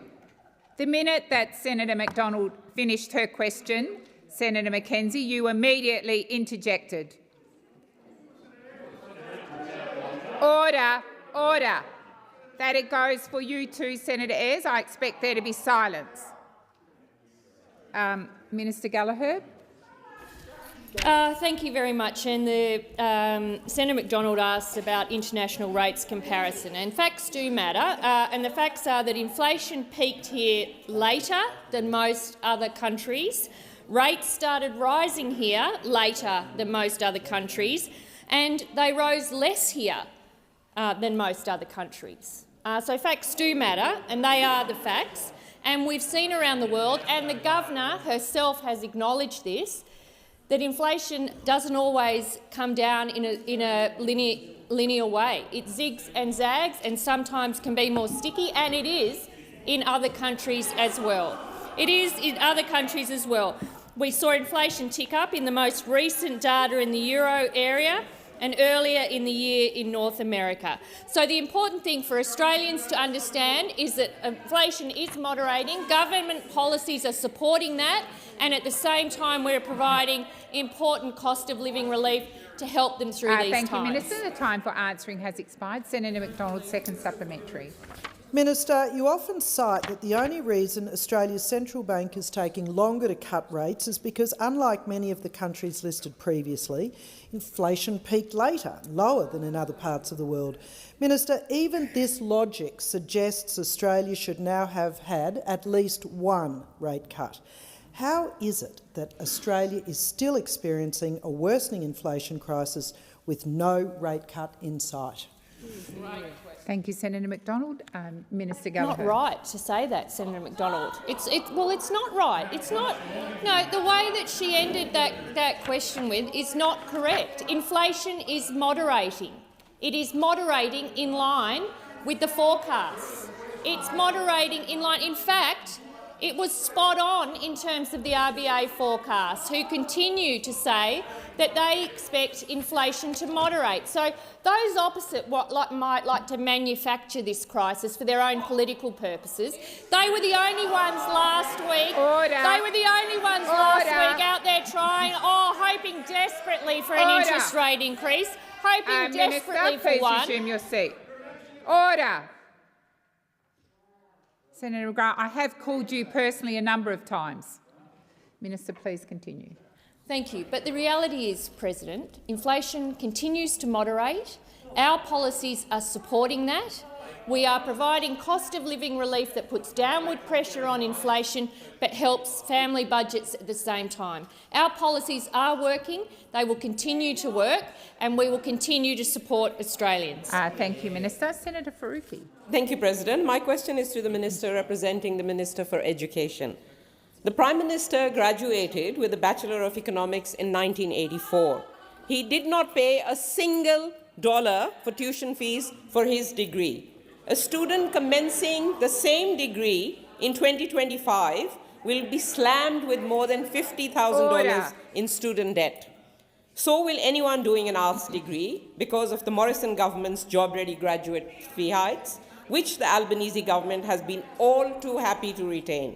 Student debt is making the cost of living crisis worse, locking people out of the housing market and crushing dreams of going to uni. Year 12 student Saria Ratnam wrote this week in the Sydney Morning Herald, "As a Year 12 student, I dream of doing an arts degree. The price would be a lifetime of debt." Minister, why is your government punishing students with $50,000 arts degrees? Thank you, Senator Faruqi. Minister Watt. Thanks. Thank you, President. Thank you, Senator Faruqi. It is the case, of course, that as the years have gone by, students and graduates have been asked to make a contribution towards the cost of their university education. That process actually began not long before I started university, all those years ago. Of course, as a result of that, I incurred a student debt as a way of contributing towards the cost of my education, as did many people, no doubt, in this chamber. Now, of course, the Greens would like us to believe, or would like other people to believe, that the Labor government has done nothing whatsoever about the issues facing younger people, including university students. The only problem with the Greens' argument is that we actually have. For example, this year's budget waived $3 billion worth of student debt for the very university students that you are asking about. No government has done that before in Australia's history. Certainly no coalition government, which was prepared to... so Senator Henderson doesn't like cutting student debt. Good to get your position on the record. Senator Henderson. Thank you, Senator Henderson, for confirming that the coalition does not support waiving student debt. Senator Henderson. This very budget, Senator Faruqi... Minister, please resume your seat. Senator Henderson. Point of order, and particularly in relation to respect shown by the minister. I'd ask that he not misrepresent my position. Senator Henderson, as you well know, that is not a point of order, and I will also remind you that when I call your name, I expect you to come to order. Minister Watt, please continue. Thank you, President. So the Albanese government is very proud of the fact that we're the first government in Australia's history to waive student debt in the way that we announced in this year's budget.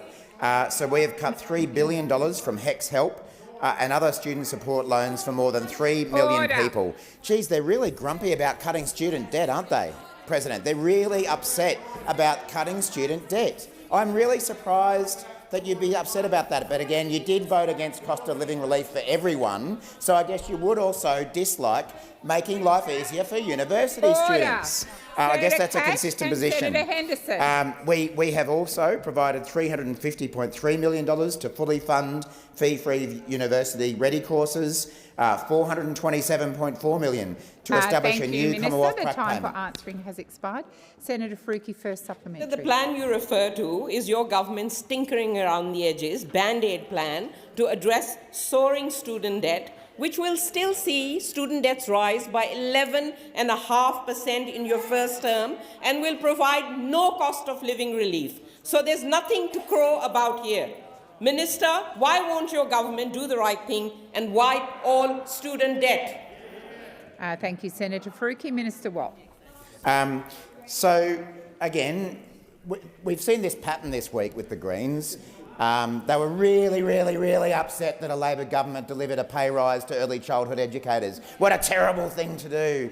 Got to get up and complain about it in here. And now they're really upset about a Labor government cutting HECS by $3 billion for university graduates. They're really, really upset about providing $427.4 million in payments to university students undertaking prac throughout their course. Basically, you're just really, really upset, aren't you? You're really upset about the fact that you are never going to be in a government able to do any of these things that actually deliver real relief to people, rather than running around having a rally, having a social media blast, complaining and being really, really upset. Like, that is all you have the capacity to do. You have no capacity to do anything that helps anyone. Good luck to you. We're getting on and delivering real relief rather than being really, really upset. Thank you, Minister. Minister, I remind you, when you're responding to a question, to address the chair.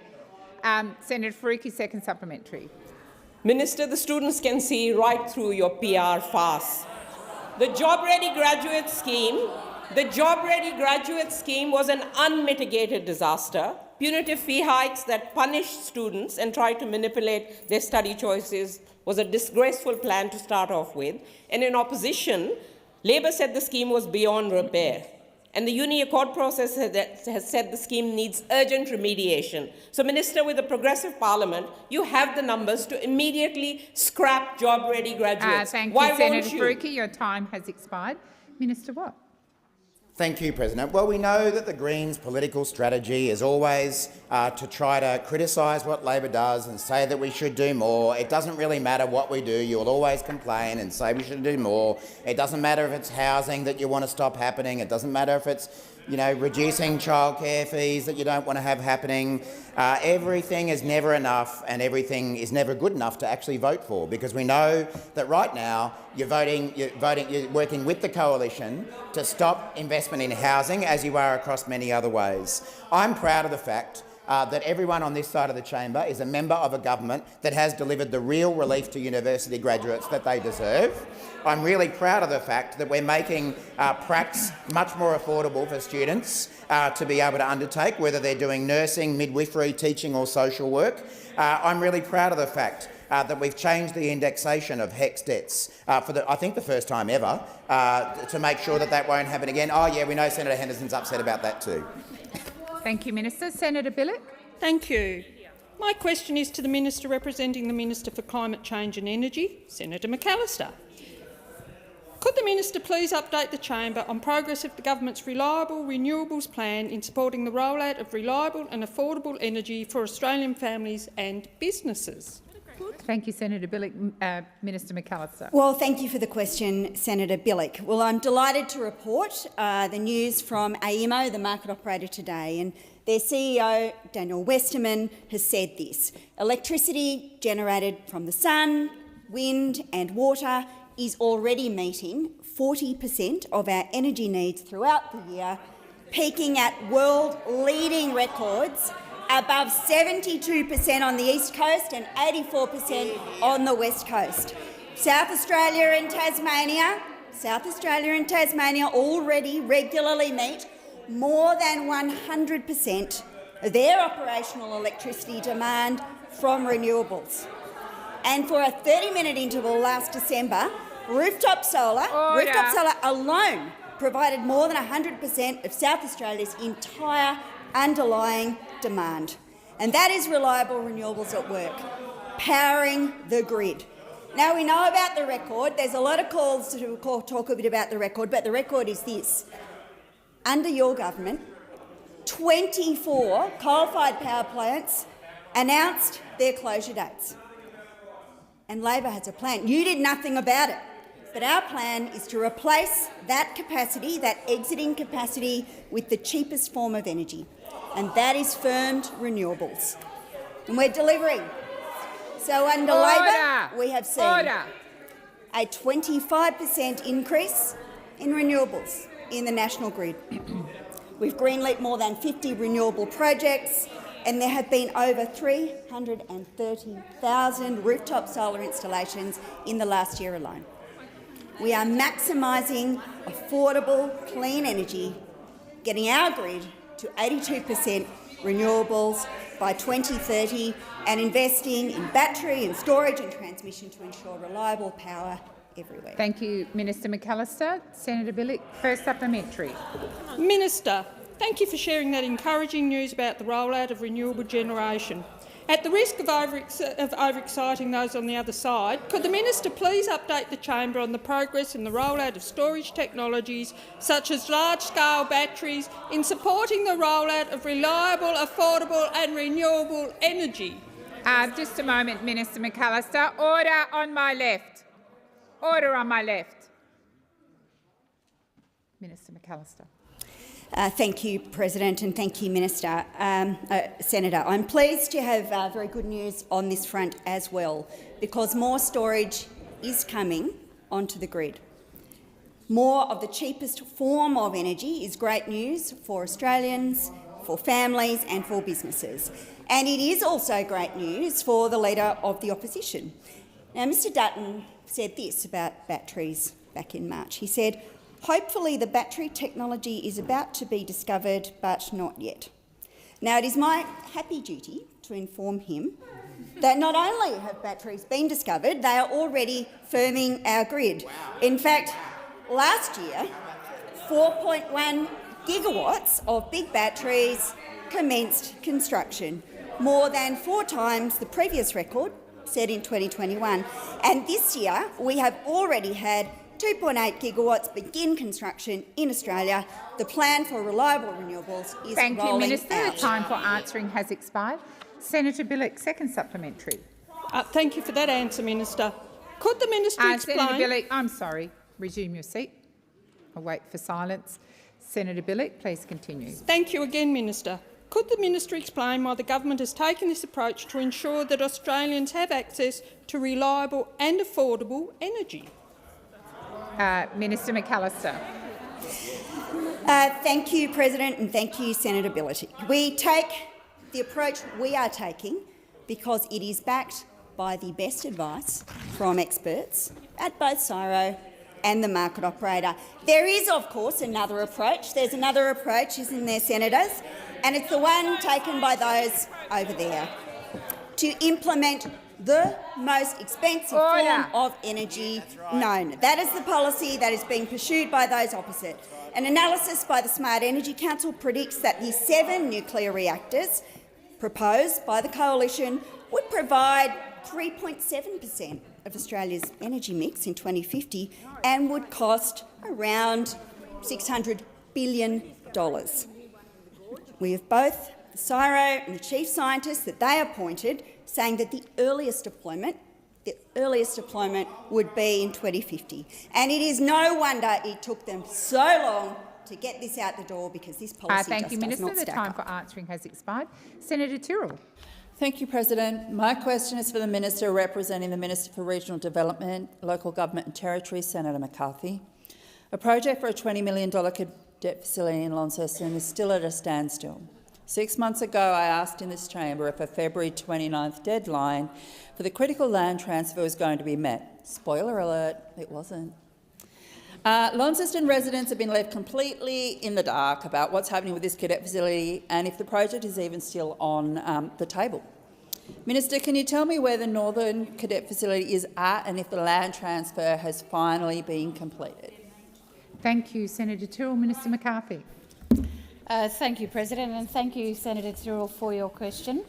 I've certainly been reading up on the city deals, and I can say that the Australian government is continuing to work with the Tasmanian government and also the Tasmanian University in terms of that deal. I will say, Senator Tyrrell, as you're no doubt aware, that relationship between the Tasmanian government and the university is where this issue still lays. Until they sort out between the two of them the land tenure, we will still be waiting for that to be built. Thank you, Minister McCarthy. Senator Tyrrell, first supplementary. Ferry that they just paid for. They can't work out. Another good point. This project was first put on the agenda 7 years ago and it's still at a stalemate. Lonnie residents keep being told that it's a very complex issue, which you've just highlighted. But we know that bureaucracy is at the heart of the hold-up. What is Labor doing to make sure that this project moves forward in this term of government? Because grown-ups in the room? Thank you, Senator Tyrrell. Minister McCarthy. Thank you, President. Thank you, Senator Tyrrell. As we know, that this did begin under the previous coalition government in terms of the 7 years, and I do know that our minister is certainly working diligently, and not just with the city deals in Tasmania, but right across the country. And she's still working very closely, in particular with the Tasmanian government, to see this move along. And we can certainly. We know how hopeless the state government. Well, I mean, it would be good, President. It would be good, President, if senators from Tasmania were perhaps asking this question too. In fact, you may want to actually speak to your Premier in Tasmania and ask what is actually going on, Senator Damien. Order. Order. Senators across the chamber. Senator McCarthy, have you concluded your answer? Thank you. Second supplementary, Senator Tyrrell. Thanks, President. I get what you're putting down. The Tasmanian state government and the University of Tasmania have been thorns in the federal government's side for this project, previous and current. At what point will the federal government say enough is enough and give up? And if this project doesn't go ahead, will the Tasmanian state government and UTAS be to blame? Minister McCarthy. Thank you, President. I guess I just want to understand in that question, are you wanting the Australian government to give up?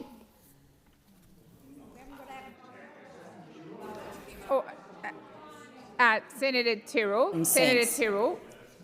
Just allow the minister to answer. Thank you, Minister. Have you concluded? I can certainly assure the senator that we will continue working. We are not giving up. Thank you, Minister. Senator Bragg. Thanks very much.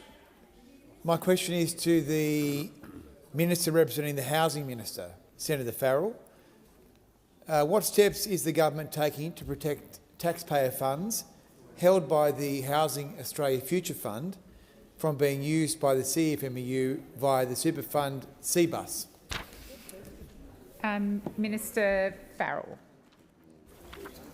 Thank you, President, and thank Senator Bragg for his question. Of course, we've got a new minister in this space, Minister O'Neill, of course, and she is she's making sure that the issues that we inherited from the incompetence of the former government are going to be resolved by this government, and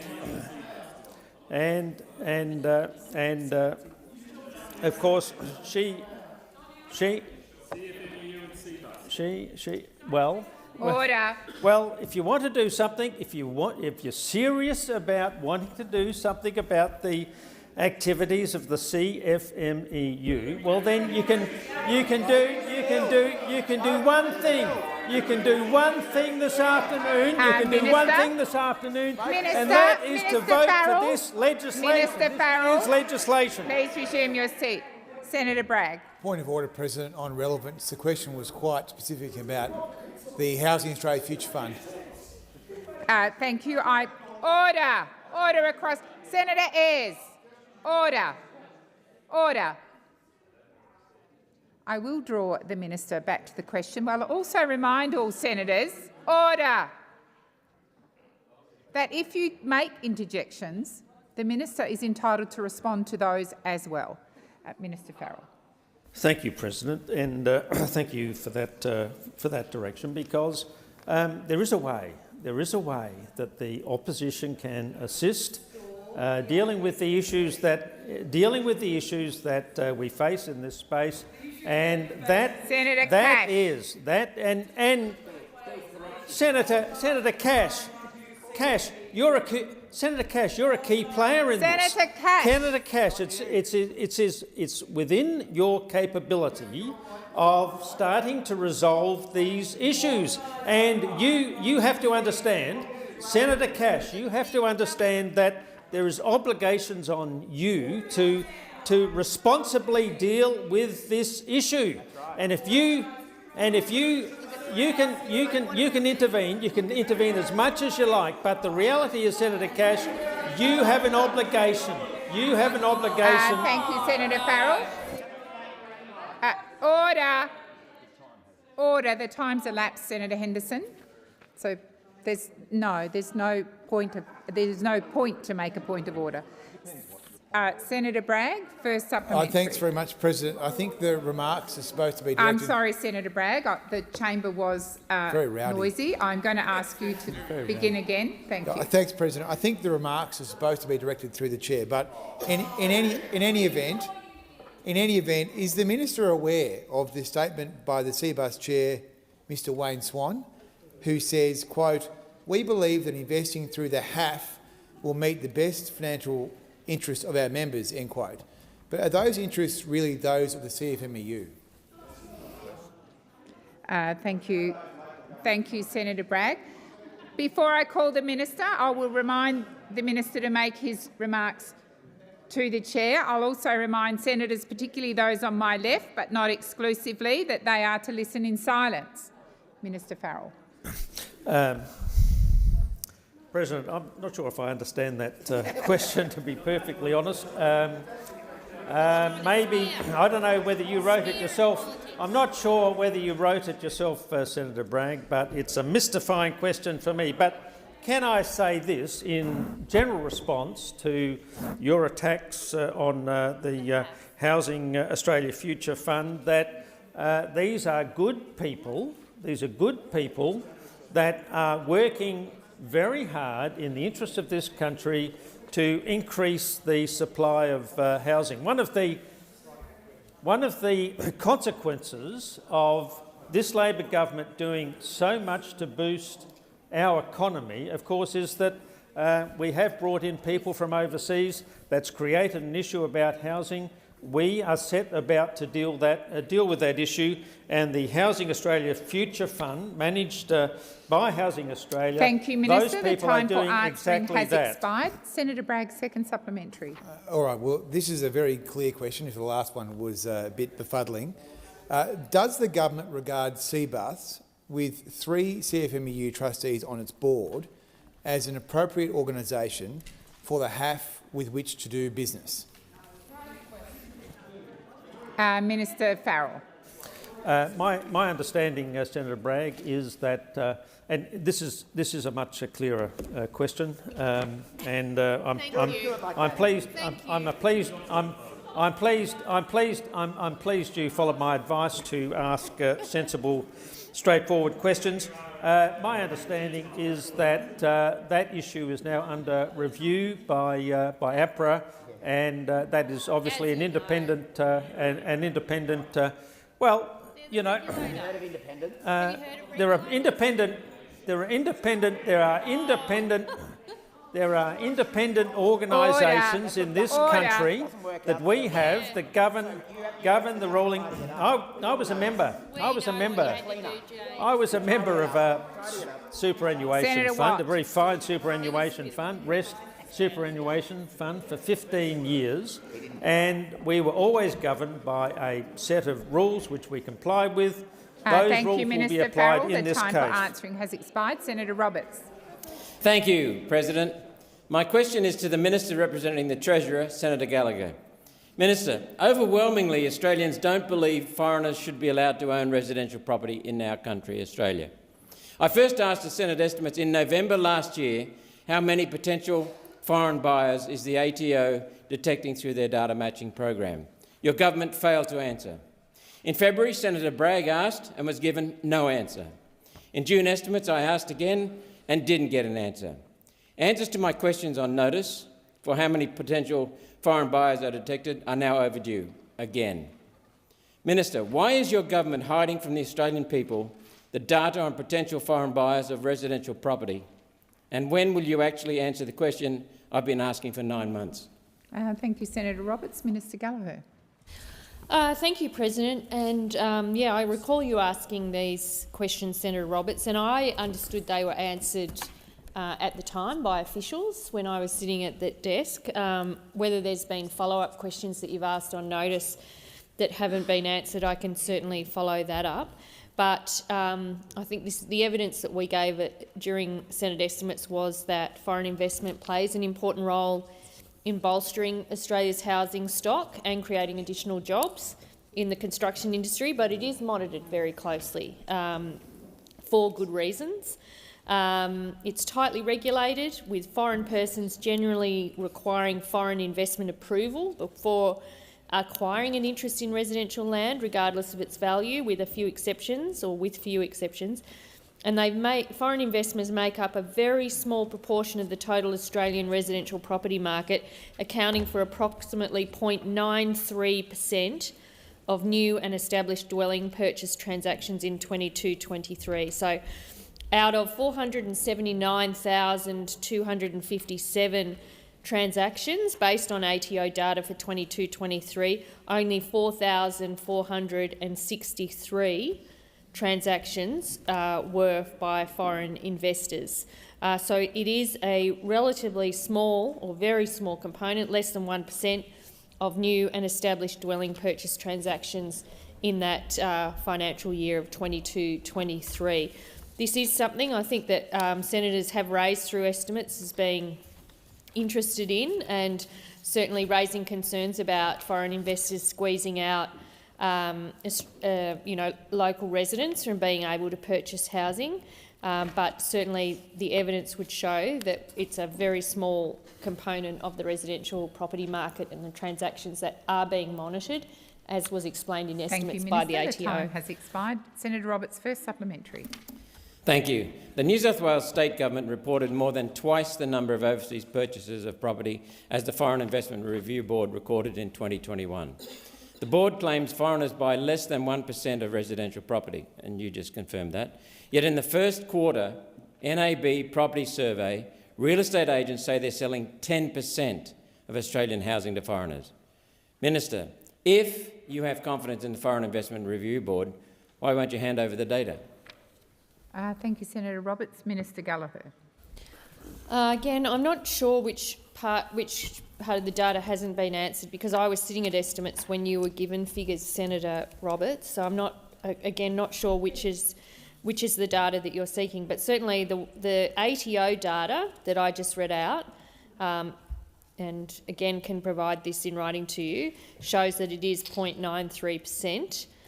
for that financial year in 22-23. Also that it has come down, as I understand it, from a peak in 2015-2016. The ATO does residential real estate compliance investigations. So they do follow this up and check that people are compliant with the requirements of the foreign ownership of residential property. They identified 428 properties for compliance. They did 410 investigations and found 145 properties in breach. 55 of those resulted in Senator Roberts, second supplementary. Thank you.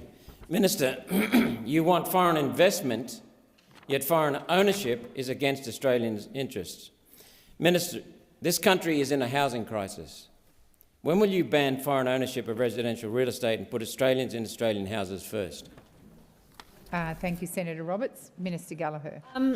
Well, we're not going to do that, Senator Roberts, and I think the numbers show we need a good, strong rules around it. There are strong rules around it. We need compliance of those rules. There's good compliance processes. It's less than 1%. And this country has benefited from foreign investment. We've benefited in terms of our economy, Senator in terms of jobs. Order. Please continue, Minister. So it isn't something that we are seeking to ban. But what I would say is it would help if some of our housing programs, which are currently stalled in the Senate, were given the approval by this Senate, because then we could build more supply, which is the actual issue. I know there wants to be a lot of distractions about who's to blame, and it's easy to blame foreign ownership. The statistics don't support that. And what I would say to the Senate is I think there's a couple of bills that are stuck in this chamber that would help people into home ownership and help increase supply of housing in this country. And I would say let's get on with that job. Thank you, Minister. Senator Payman. Thank you, President. My question is to the Minister representing the Minister for Immigration, Senator Watt. On my regional tour of WA, I heard time and time again about the challenges facing regional WA when it comes to skills shortages. Businesses are struggling to keep their doors and services open to their communities because they just can't get the staff.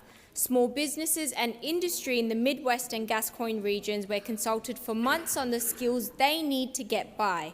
The results? Teachers, truck drivers, accountants, manufacturers. Skills that help our regional communities to thrive.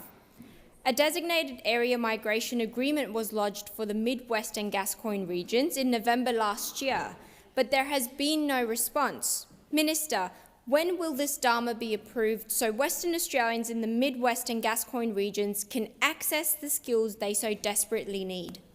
Thank you, Senator Payman. Minister Watt. Thank you, President, and thank you, Senator, for the question.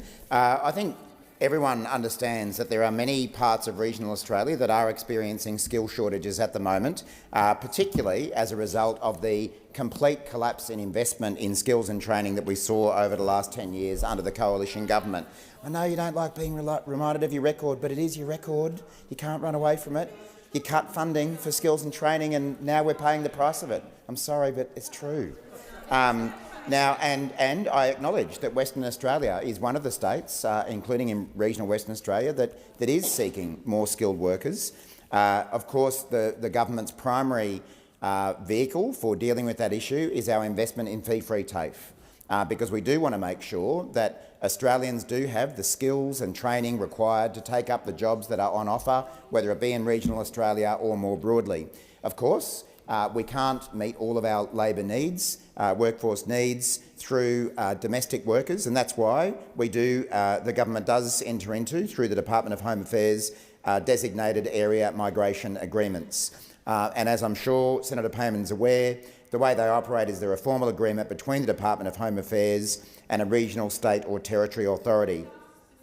They provide more access to more overseas workers than the standard skilled migration programs, and I am aware that there are particular regions in the country that do seek access to more overseas workers than the standard skilled migration programs.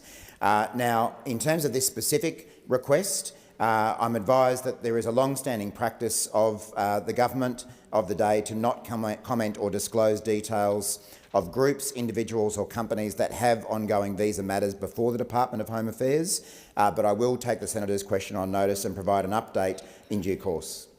Thank you, Minister. Senator Payman, first supplementary. Thank you, President. Thank you, Minister.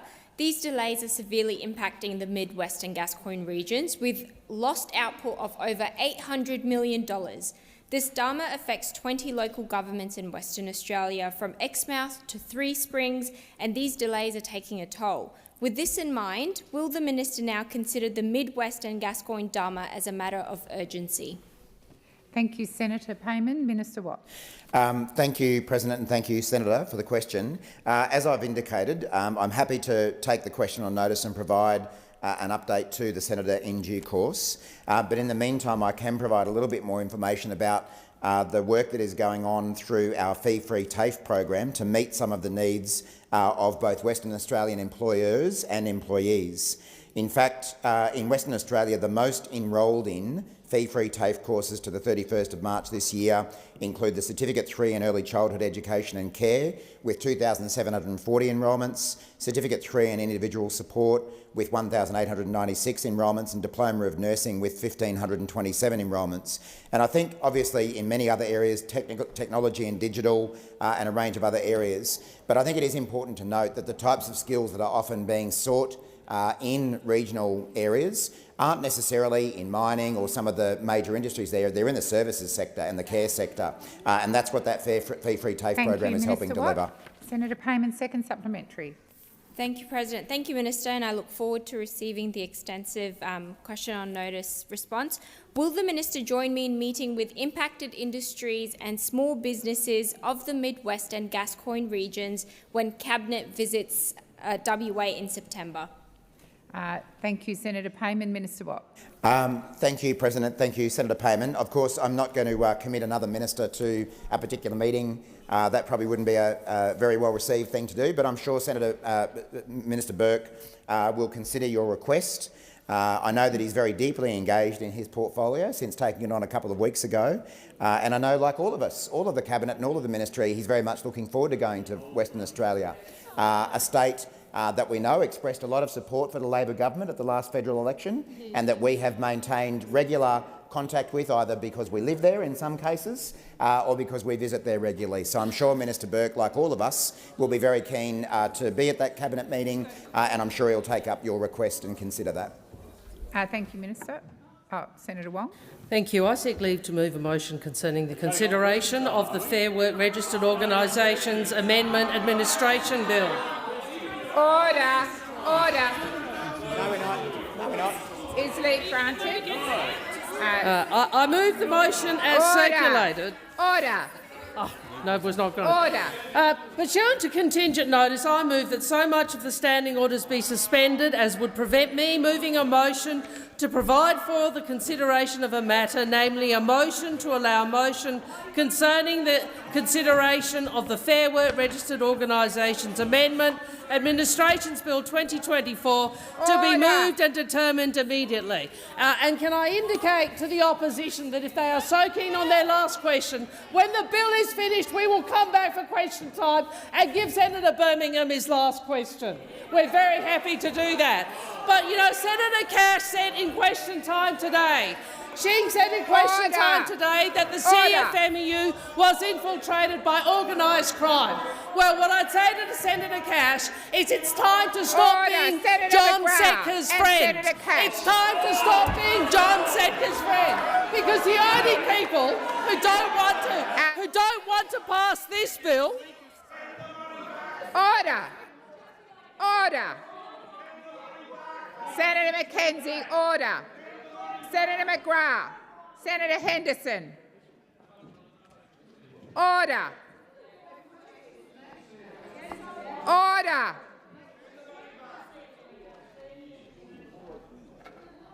Minister Wong, please continue. There are only two sorts of people who want this legislation delayed. They are the lawyers and certain officials in the CFMEU and members of the Liberal and National parties in the Senate, led by Senator Michaelia Cash. They are the only two people who want this legislation delayed. And so, Senator Cash, what I would say to you, I know you always love to have a fight. I know you always love to have a political fight, but this is a time where we have organised crime by your own... Resume your seat. Order. Senator Henderson. Thank you, President. I'm sorry, Senator Henderson. Senator Birmingham, you might want to turn around. There's a senator of your own side on her feet. Senator Henderson. Thank you, President. On the point of order, I would ask that you would ask Senator Wong to direct her comments through the chair. Thank you. And I would ask Senator Henderson that when I call your name or the name of Senator McKenzie or the name of Senator McGrath or the name of Senator Cash, that you listen in respectful silence. Minister Wong. Thank you, President. Well, I'm happy to address to you. Senator Cash, President, consistently comes in here and talks about CFMEU corruption. But she is the person standing in the way. She is the person standing in the way of this bill passing today.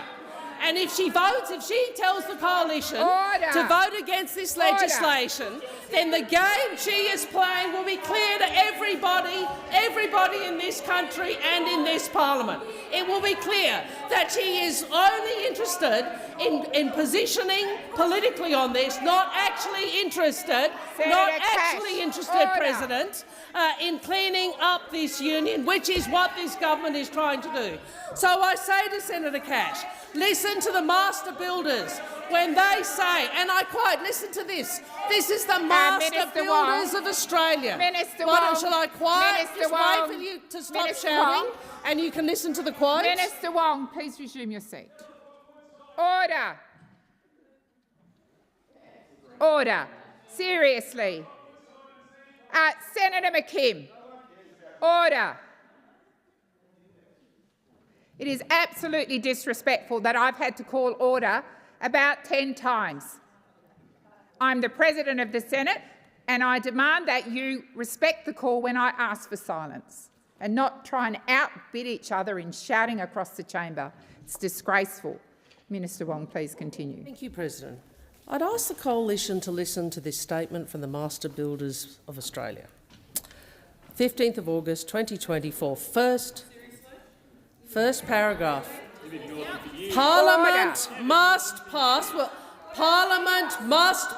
the Fair Work Registered Organisations Amendment Administration Bill 2024 this afternoon.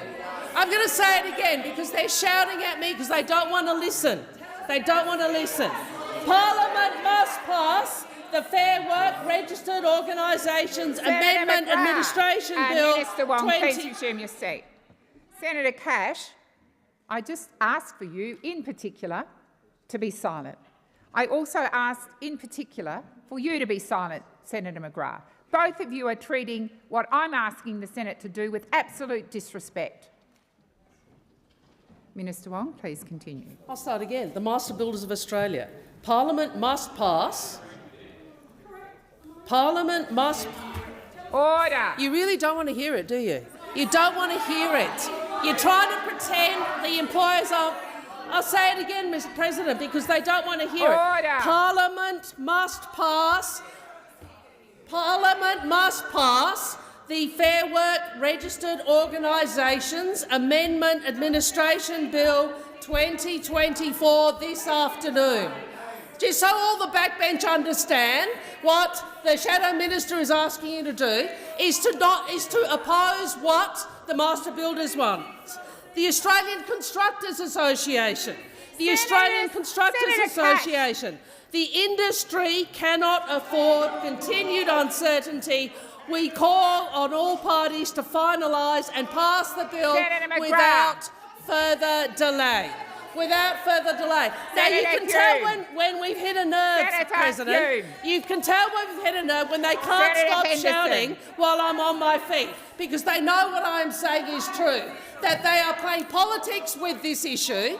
We should all be passing this bill to clean up the CFMEU. This government is bringing it forward. The industry is asking for it. This is about making sure that we weed out the corruption inside and the organised crime, according to Senator Cash's own words, inside the CFMEU, and you have an opportunity to do it today.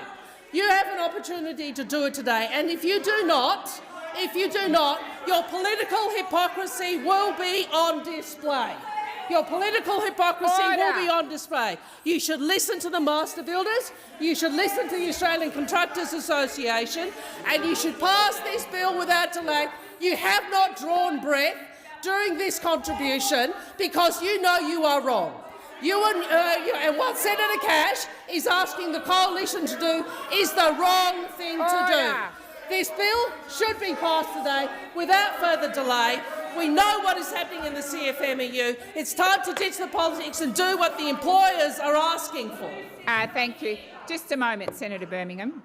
Just a moment. I will give you the call in a moment. It has been a long time since there has been such a disgraceful display of blatant disregard of my many calls for order. I've called order, I've called senators by name, and you completely ignored me. That was disgraceful. Absolutely disgraceful. You are representing the Australian Parliament and you are representing the Senate. I expect you to listen in respectful silence. Minister Birmingham. Thanks, President. Well, this bill can pass today. This bill can pass today if the Labor Party cleans up its pathetic and weak effort. Please resume your seat. Order. Order. Senator Cash, the minute your leader got to his feet, you started interjecting again. I've asked for silence. And Senator Birmingham, I appreciate you are capable of looking after yourself, but I am not standing for such disrespect shown to me by senators in this chamber. Please continue. President, you want to talk about disrespect? It's that lot opposite. And the disrespect they have for proper process. It's the disrespect they have for actually cleaning up the CFMEU properly. This bill can pass today if you agree to clean up your pathetic, inadequate and weak effort in terms of addressing the CFMEU. It can pass today if you accept the very reasonable conditions that Senator Cash and the Coalition have put to you. It can pass today if you agree to stop receiving the money from the CFMEU while it's in administration. I can think of 6.2 million reasons why they don't want this bill to pass, why they don't want amendments to go through, why they don't want a proper administration in place with proper conditions, conditions such as ensuring the CFMEU cannot and does not give money, political donations to the Labor Party or the Australian Greens, who are deeply suspicious in this whole exercise, who seem to be the ultimate cover-up merchants for Mr Setka. But there are 6.2 million reasons why the Labor Party quite clearly want to pass a bill that still facilitates the money to flow. So accept Senator Cash's amendment to stop donations. This bill could pass. Accept Senator Cash's amendment to ensure that you can't just unwind the administration straight after the next election. This bill could pass. Accept Senator Cash's amendment to ensure there's some transparency around the administration, that actually the administrator appears before this Senate's committees to answer questions, and this bill could pass. But no, you don't stand for transparency, you stand for taking the money, you stand for ensuring the CFMEU remains in a position to be able to influence politics through its donations, through its grubby money, and to not having a proper clean-up of this corrupt industry. Now, the real question has to be asked, just how many CFMEU officials or members were actually consulted in the drafting of this bill? Because it looks like Mr Setka and co sat down and wrote it for themselves. That's what this bill looks like, and you've been dragged kicking and screaming to improve the bill thanks to Senator Cash's amendments, but of course you're squibbing it on the ones that really count. You're dodging it when it comes to having transparency. You're dodging it when it comes to having accountability. You're dodging it when it comes to ensuring the job is done properly, and you're well and truly dodging it when it comes to actually ruling out donations and the money. And you want to follow something in politics, you want to follow something in business, you want to follow something in life, follow the money trail. And the money trail leads right back to the Australian Labor Party when it comes to the CFMEU. This is self-interest scattered right around this front bench and right around that corner as well. The quiet, obsequious, silent Australian Greens when it comes to the CFMEU. What sort of grubby deals have been done there? Why is it that you've voted again and again in this chamber, even more than the Labor Party recently, to actually protect the CFMEU? Why are you so silent on this? You don't want any version of this bill to pass, because apparently you want the money even more than they want the money. You want the donations even more than they want the donations. You want the CFMEU's help even more than they want the CFMEU's help. You've got this whole corrupt lineup in terms of dollars flowing, money flowing, and ultimately a union that has been inflicting huge chaos and contempt across Australia. And you had the ridiculous situation this morning where Minister Watt was asked about the cost impacts of the CFMEU on the state of construction in Australia. And what did Minister Watt say? I've had a bit of a look at this, and I cannot find any evidence whatsoever to support that. No evidence. How far in the sand is your head buried, Murray Watt? How far down have you buried your head? Honestly. Or is it that it's so... Is it that you're so clouded by all the donations that you can't see the corruption, you can't see the wrongdoing, you can't see the impact that it is having on the Australian construction industry? This bill can pass. All you have to do is guarantee you won't keep taking the money. Thank you, Senator Birmingham. Minister Watt. Thank you, President. Well, right now at 3:08 p.m. on a Thursday afternoon is for the time for the Coalition to put their money where their mouth is. For years, you have been mouthing off about the CFMEU, mouthing off making all sorts of claims and doing nothing about it, and right now you can do something about it. Minister Watt. Order. Senator Birmingham was listened to in silence, and that same respect will be shown to Minister Watt. Minister Watt, please. Thank you, President. They are worried. They are worried that finally the game is up for the coalition. After years of mouthing off about the CFMEU, they are about to be tested about whether they are actually serious or not.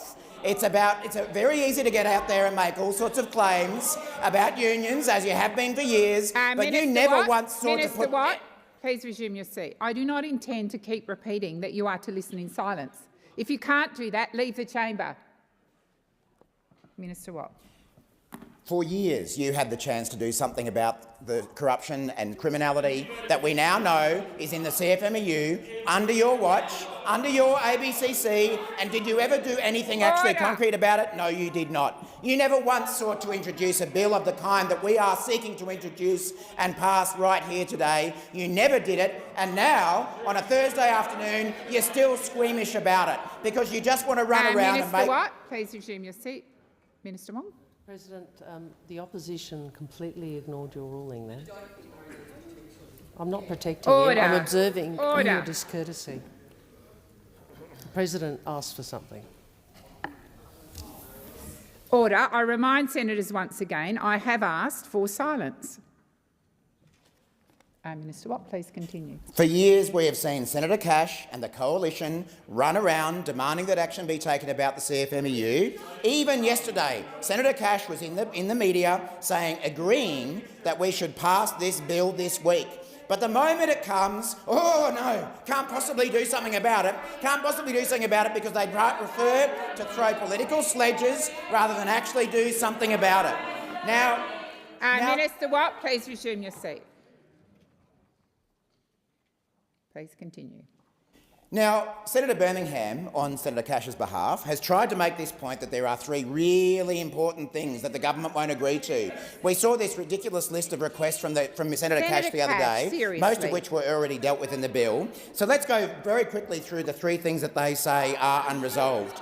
For starters, they want every branch of the CFMEU Construction Division to be in administration for at least 3 years, even when an administrator decides that there's no corruption and no criminality. So what that means is that they would rather have the administrator working in branches where the administrator finds there's no corruption, rather than targeting their efforts at a branch like Victoria, where we know there are massive problems. Minister Watt, please resume your seat. Minister Watt.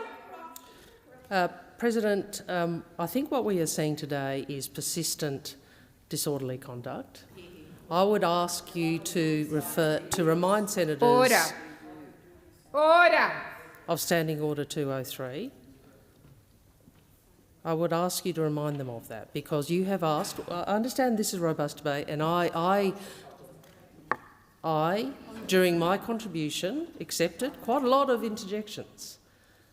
But you have now asked on multiple occasions, and the Deputy Leader in particular is persistently and willfully disregarding your direction.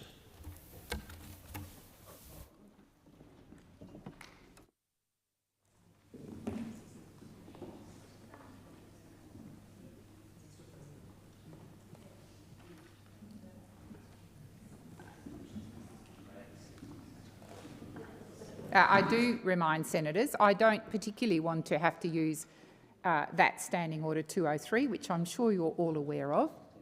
But when I call for order, there needs to be order.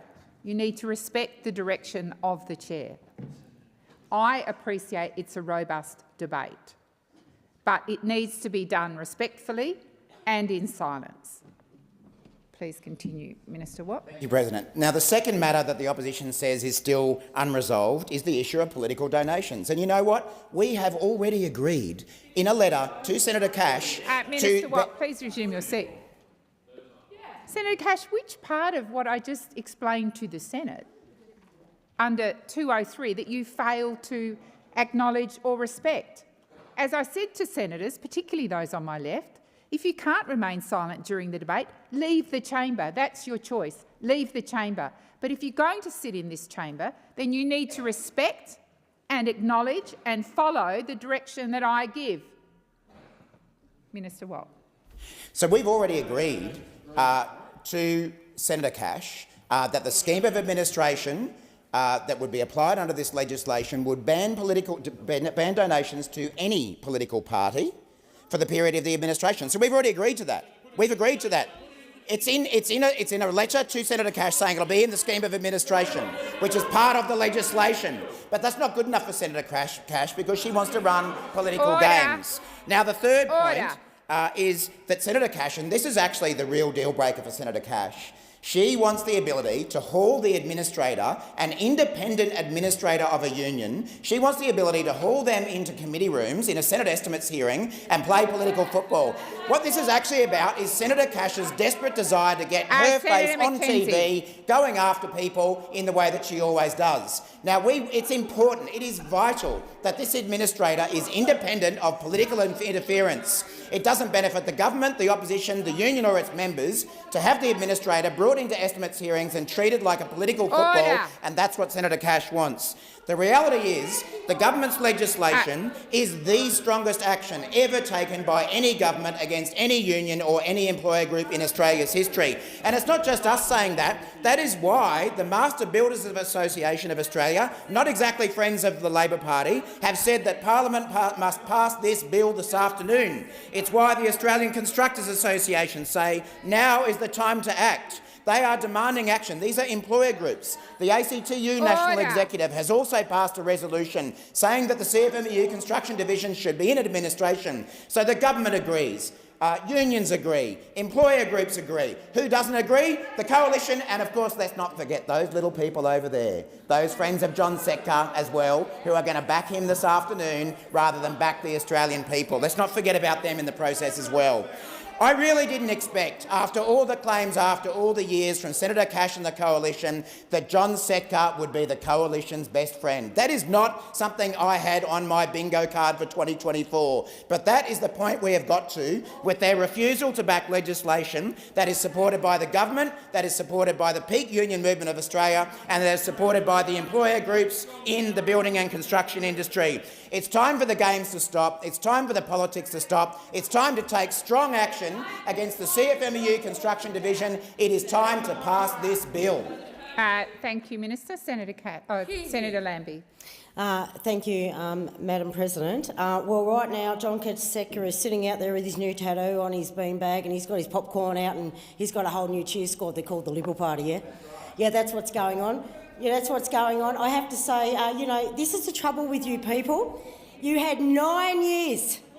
9 years. And by the way, if this is the trouble, you go too far. Order. You go too far. I had my right to have my say. Minister Wong. Senator Lambie, please resume your seat. Minister Wong. I'd ask that Senator Lambie be heard respectfully. Thank you. I have called the chamber to order. I have reminded senators of Standing Order 203. Senator Cash, you are a very important part of this debate, and I don't want to call you. I don't want to name you in relation to 203, so you need to listen respectfully. Senator Lambie. Thank you. So, the trouble is, you see, you tend to go too far. Instead of hitting the target where it needs to be targeted and only going after those people who need to be going after. It's like your ensuring integrity bill. You didn't just go after the CFMEU, you went after every union. Every union. And that is not fair. You do not put everybody else in with some bad apples. That is not how this country works, and that's what you have done.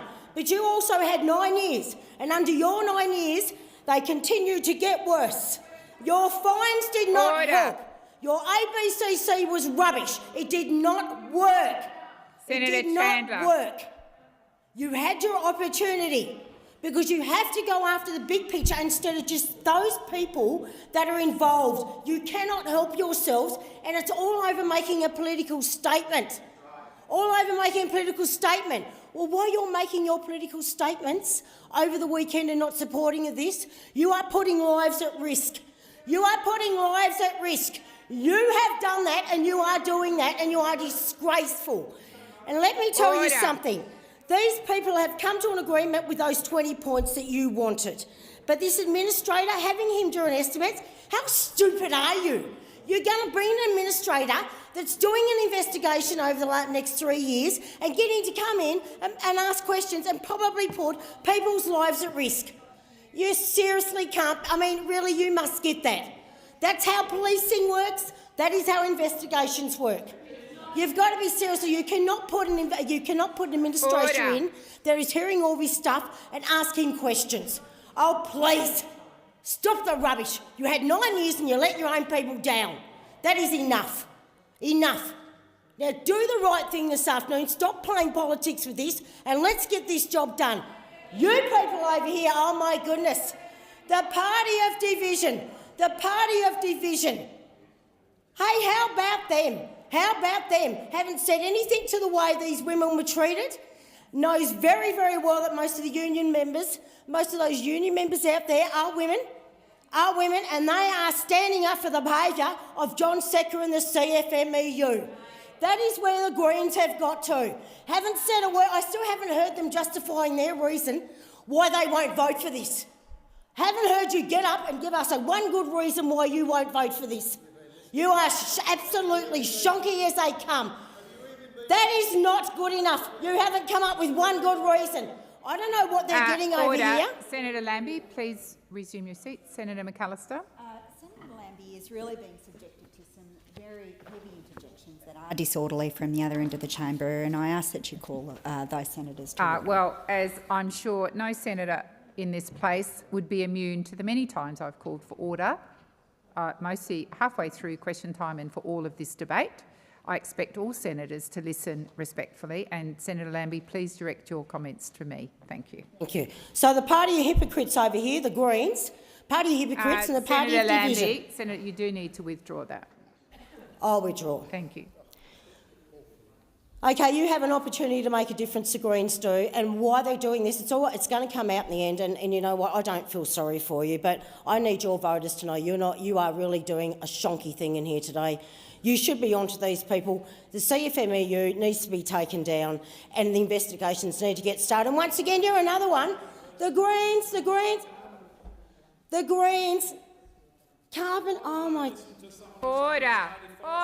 Senator McKim, if you can't listen in silence, leave the chamber. Oh my goodness, it's really shameful when the Greens have the only comeback they've got is not support, you support native forestry over people's lives that are sitting there, scared like hell of the CFMEU right now, and what we want them to do is have the courage to come forward, and instead we're sitting in this chamber, both the Liberals and both the Greens playing politics over people's lives is absolutely shameful today.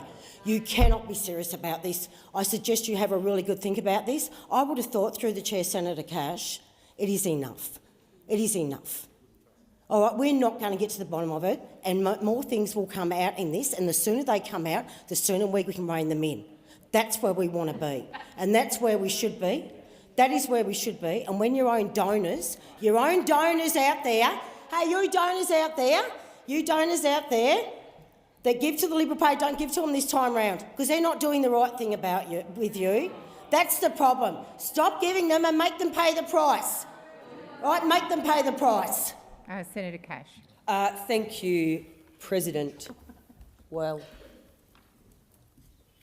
the Coalition is actually the party who said enough is enough when we went to a double dissolution election in 2016 because we wanted to clean up the construction industry in Australia.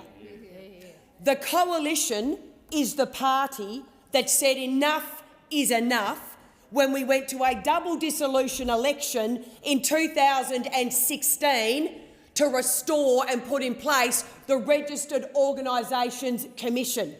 And guess what? Despite everything those opposite threw at us, every single step of the way, you want to talk about bullying, thuggery and intimidation. Try standing up the tough cop on the beat. Well, guess what? The Australian people put their faith in us. We went to a double dissolution election because we believed in cleaning up the industry, and we were successful in putting in place the ABCC and the Registered Organisations Commission. But it didn't stop there.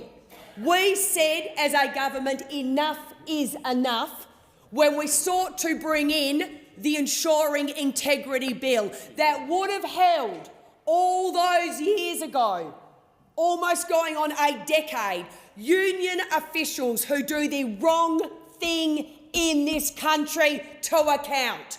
But guess what? Those opposite made every possible excuse in the book for some of the vilest bullying I have ever heard of in my life, for some of the vilest intimidation I have ever heard of in my life, for some of the vilest harassment I have ever heard of in my life.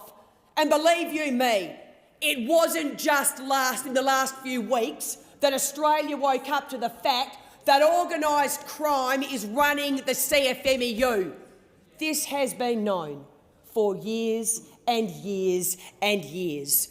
And yet those opposite, so many who owe their pre-selection to the CFMEU in this place, so many who have worked for the CFMEU in this place, so many, you are all part of the Australian Labor Party who has taken dollar after dollar after dollar after dollar, $6.2 million since Mr Albanese became the Leader of the Opposition, directly flowing proceeds from the CFMEU to the Australian Labor Party. And yet you fought us every single step of the way. So please, when you come into this place and you table a piece of legislation that A, you could drive a truck through, and B, looks like it was written by John Setka for you, please don't accuse us of running a protection racket for the union. The only people who have ever run a protection racket for the CFMEU are the Australian Labor Party. They talk a big game, but they are weak when it comes to putting in place the legislation that will actually do the job. Why won't they legislate to ban the taking of political donations? That is a question the media should be asking. They say, trust us, we won't take them. Well, guess what? I don't trust you. The construction industry doesn't trust you, and the Australian people do not trust you. Legislate the ban on political donations. And for a government that talks such a big game on transparency, when the acid is finally put on, they run a mile. Are you actually kidding me that a senior King's Counsel is not able to front for 1 or 2 hours 3 times a year the Australian Senate to answer questions as to how the administration is going? And not only that, why won't she put in place a minimum period of administration? Because you just want the problem to go away and then start again. The time has expired. I'm putting the motion. So the question is that the motion to suspend, as moved by Senator Wong, be agreed to. Those of that opinion say aye. Against? I believe the ayes have it. Division required. Ring the bells for 4 minutes.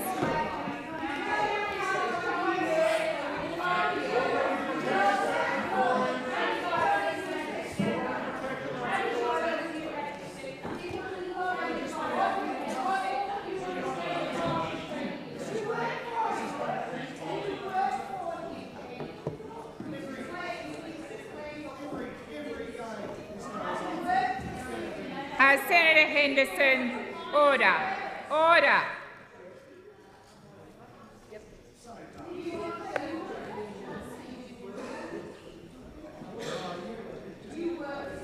Senator Henderson, order. Senator Ayres, order. Senator Ayres.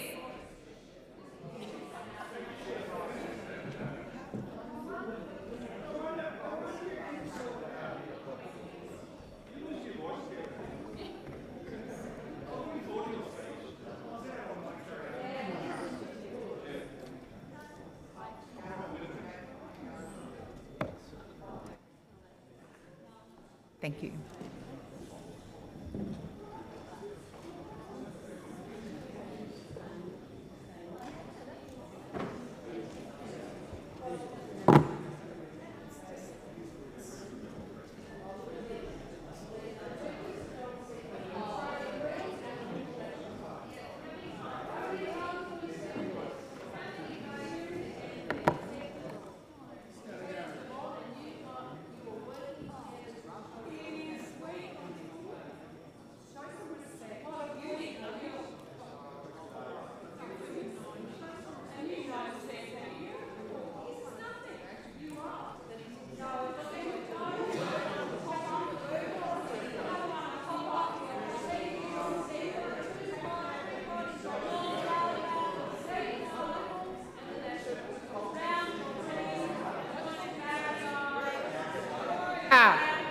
Senator McKenzie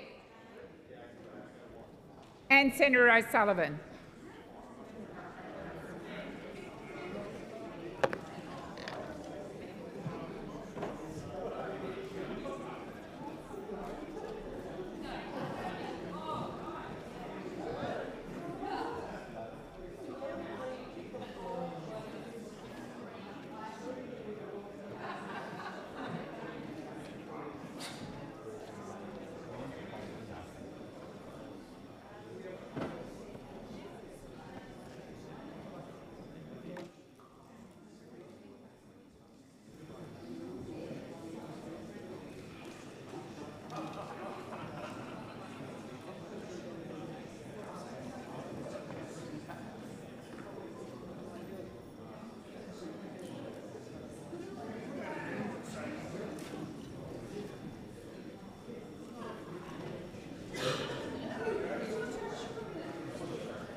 Lock the doors. So the question is that the motion to suspend, as moved by Senator Wong, be agreed to. The ayes shall move to the right of the chair, the noes to the left. I appoint Senator Urquhart as teller for the ayes and Senator Kovacic as teller for the noes.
Order. There being 23 ayes and 41 noes, the matter is resolved in the negative. With the concurrence of the Senate, I understand we're going back to question time for Senator Birmingham.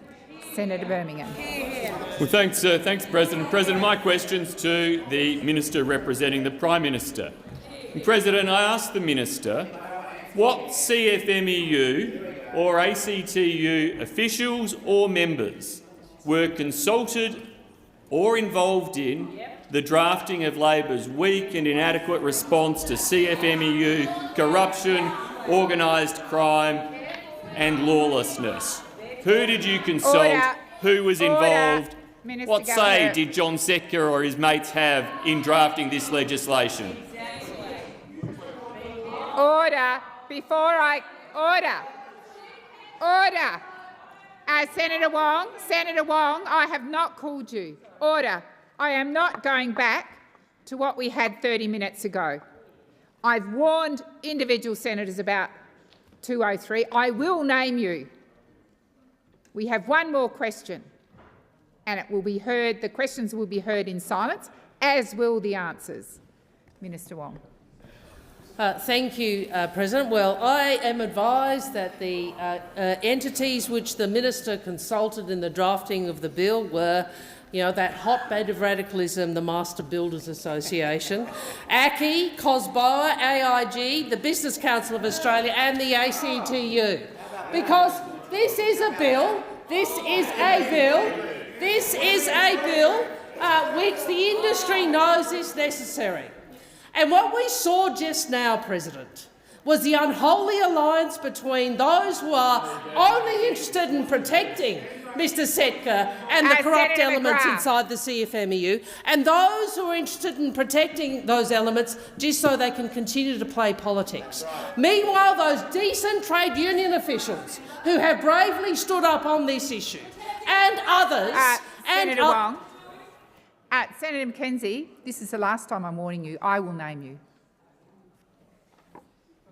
Minister Wong, please continue. Meanwhile, those decent trade union officials who have been so brave through this process and have backed, because they understand the principles of unionism and why this is so important for the movement, those people have been left hanging by the Greens and the Liberal National Party. The employers who sought for this bill to be passed have been left hanging because Senator Cash wants to play politics with this. Let's be clear.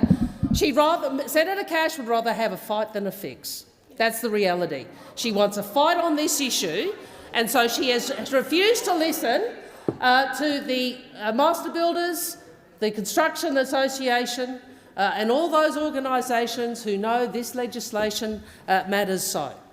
So, Senator Birmingham, you can come in here and ask process questions, but nothing detracts from what you just did, which was to vote to protect Mr Setka with the Australian Greens. Thank you, Minister. Senator Birmingham, first supplementary. Thanks, President. Well, Minister, given the years and years of illegal, corrupt behaviour by the CFMEU, how long do you think it will take to change the culture and clean the show up? Senator Why is your government opposed to a minimum time of administration to turn this organisation around, this organisation that is forcing Australian taxpayers, families, businesses to pay so much more for construction costs and causing such harm right across our economy?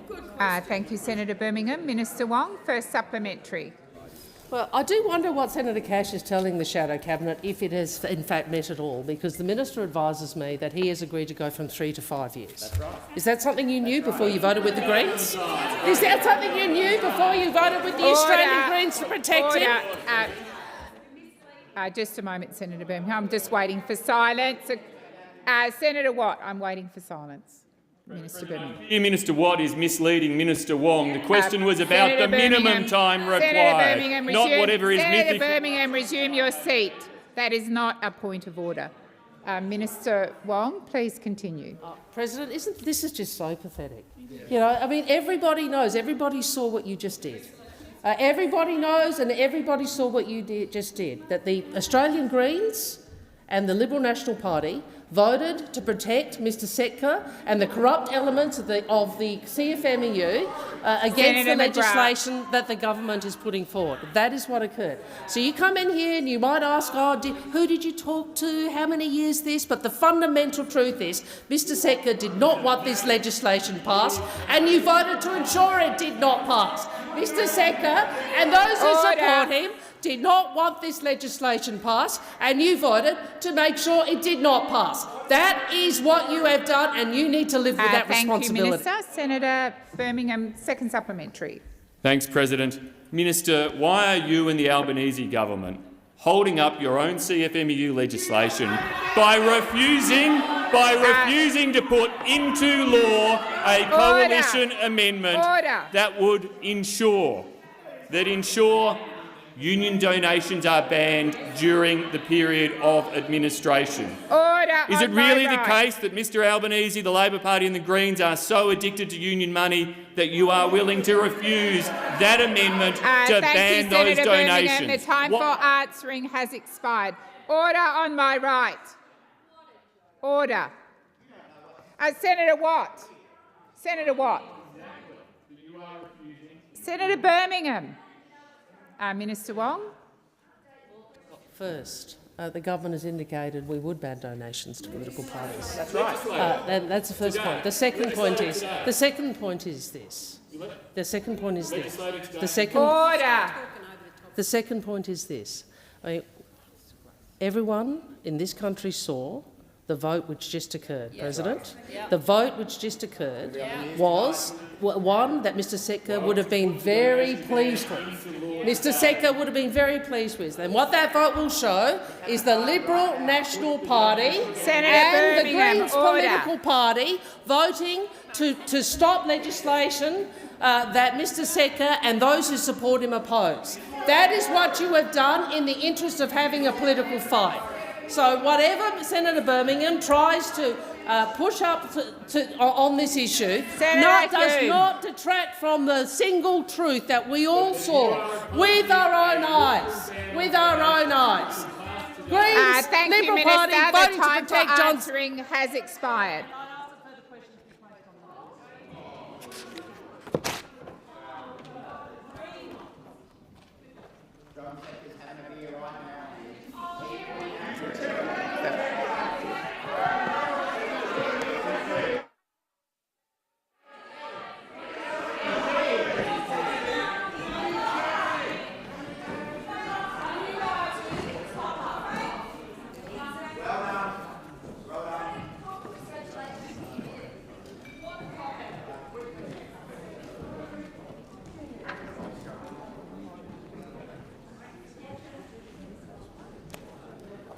Are there any motions to take note of answers? Senator Smith. Thank you, Mr Deputy President. I rise to take note of all answers to all questions asked by coalition senators during question time.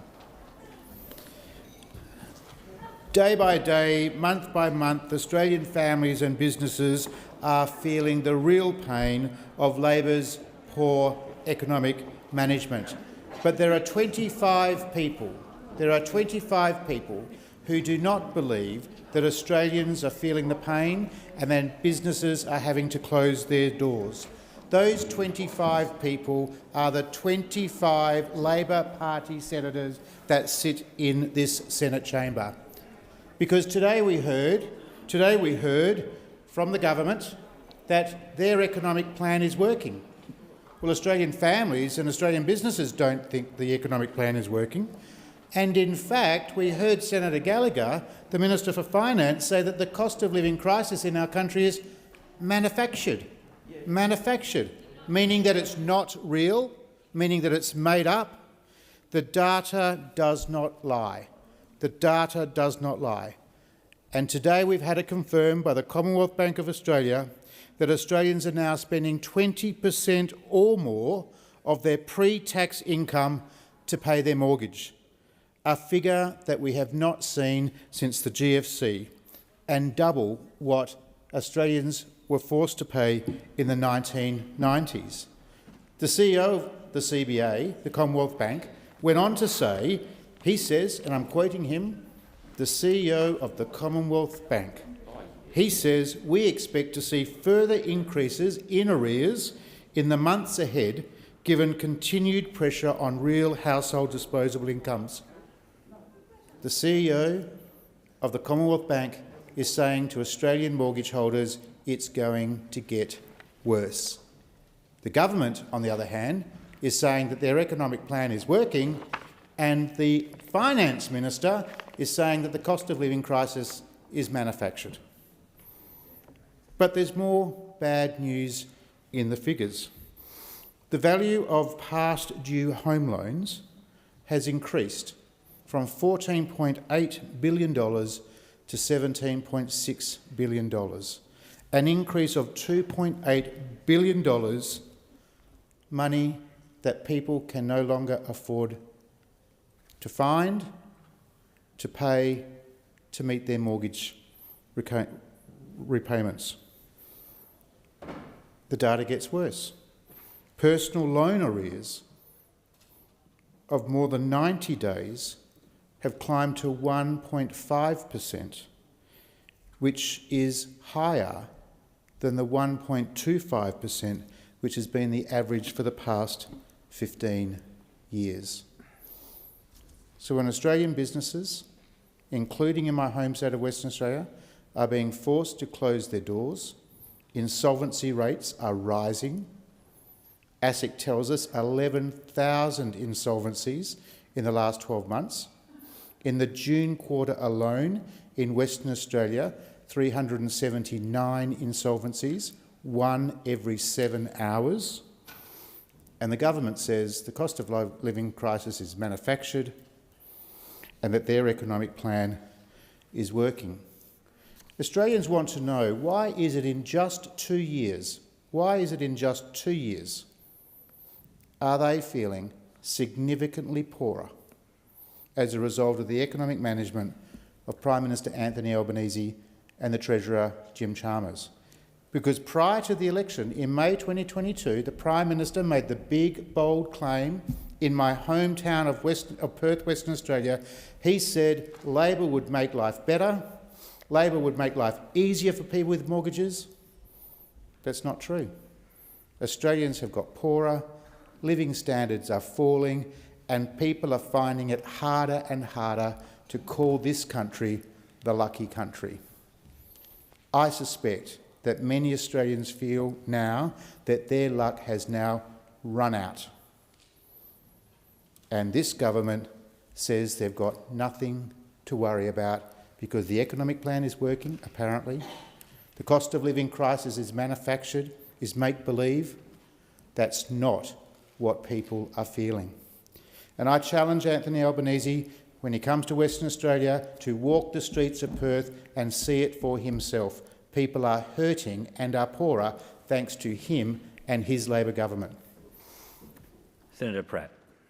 Thank you, Deputy President. Of course, it's right that we should debate the cost of living in this place after question time every day in taking note on answers, given the pressures of the cost of living on so many Australians right now.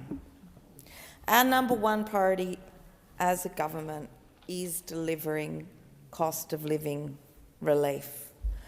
But it is completely disingenuous the way the opposition seeks to debate this issue day after question time.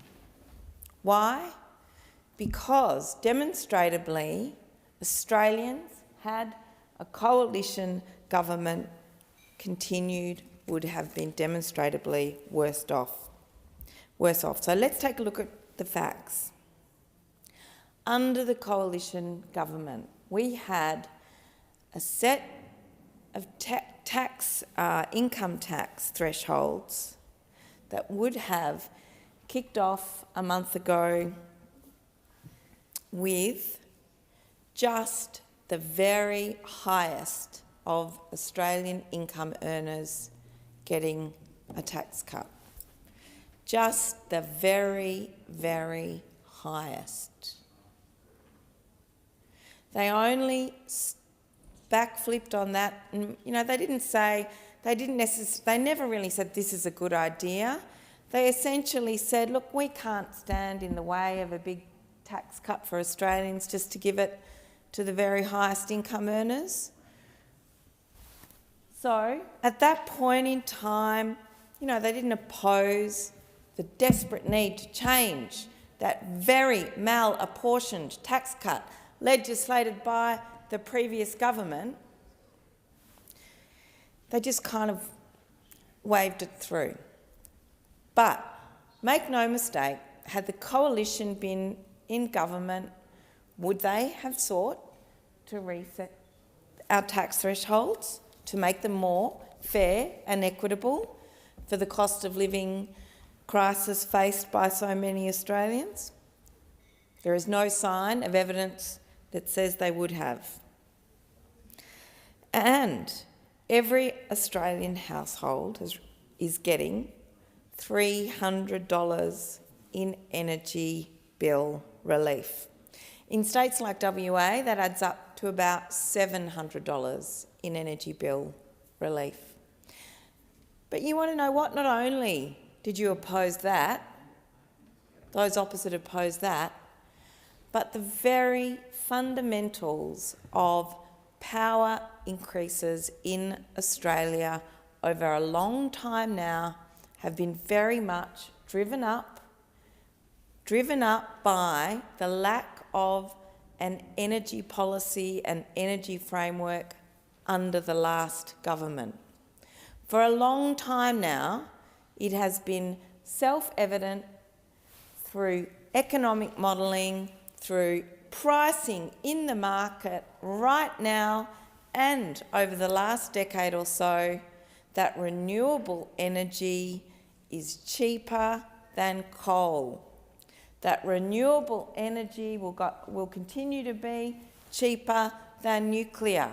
But of course, those opposite who are so motivated not by denying climate change, that they also want to deny the most efficient forms of energy provision in our country, went on to continue to completely destabilise Australia's electricity market year after year after year. The kind of instability that absolutely deprived it of investment in new generation, and that being generation which would have, with more supply, pulled down electricity prices. Under our government, we see 2.6 million low-paid workers getting their third consecutive pay rise. Third consecutive pay rise. Pay rises that they were deprived of under the last government. We've also delivered stronger Medicare and cheaper medicines in every community around Australia. Thank you, Senator Pratt. Senator Bragg. Well, the thing I like about this government is that it's consistent. It is consistently focused on being the best government for vested interests that it can be. And what it's done over these last 2 years has been to shovel policy and money to its favoured vested interests, the people that run the organisation of the Labor Party, the union movement, which runs pre-selections and supports the Labor Party on polling places and is the campaign force behind the Labor movement. And so, after having spent 2 years of public office working for these narrow vested interests, it appears that the nation's economic problems will never be solved under this government, which is hugely regrettable for the Australian people who are stuck with this government in the immediate term. What it means is that people have to pay more for things like rents and mortgages. And the questions today that I asked to Senator Farrell about the probity and governance standards that I thought the government would be interested in applying to the Housing Australia Future Fund, which the Minister didn't appear to be across the detail on, is just another example of the government being totally relaxed about rent seekers being part of public policy formulation.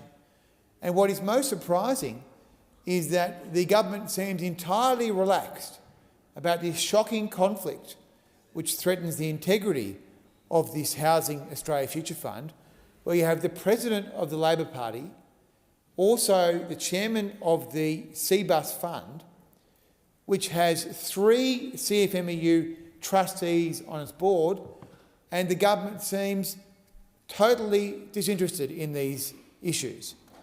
Now, I would have thought that if the government wanted to protect the public interest, taxpayer funds and its own reputation, it would be interested in these issues because it would see the obvious conflict. It is a howling conflict of interest for the government to be running a housing slush fund where it wants to co-invest and give taxpayer funds to the CBUS Fund, which has 3 CFMEU trustees on its board and has the President of the Labor Party as the Chairman of the fund. I would have thought that it would not be in the interests of the Labor Party, let alone the interests of the public and the taxpayer, for these things to be taken seriously. But what do we hear from the good Minister Farrell today? Crickets, absolute crickets, very disappointing answers. Frankly, I expected better. And so now the Minister says the Prudential Regulation Authority needs to do its job. Now, the Prudential Regulation Authority is not in charge of the Housing Australia Future Fund as probity and its governance, nor is the Prudential Regulation Authority in charge of the superannuation laws and the board composition rules. Those are matters for this government, for this parliament to turn its mind to. So that is hugely regrettable, that the government has just huffed and puffed about how bad the CFMEU is. A couple of years ago, the CFMEU were on the polling places, helping the Labor Party win office, funding its campaigns. And the first thing the government does when it wins office, it abolishes the Building and Construction Commission. But today, apparently, the government says the CFMEU are our mates. Now, that is not the case. So the government talks tough on the CFMEU in relation to its status as a registered organisation, in its status as a union.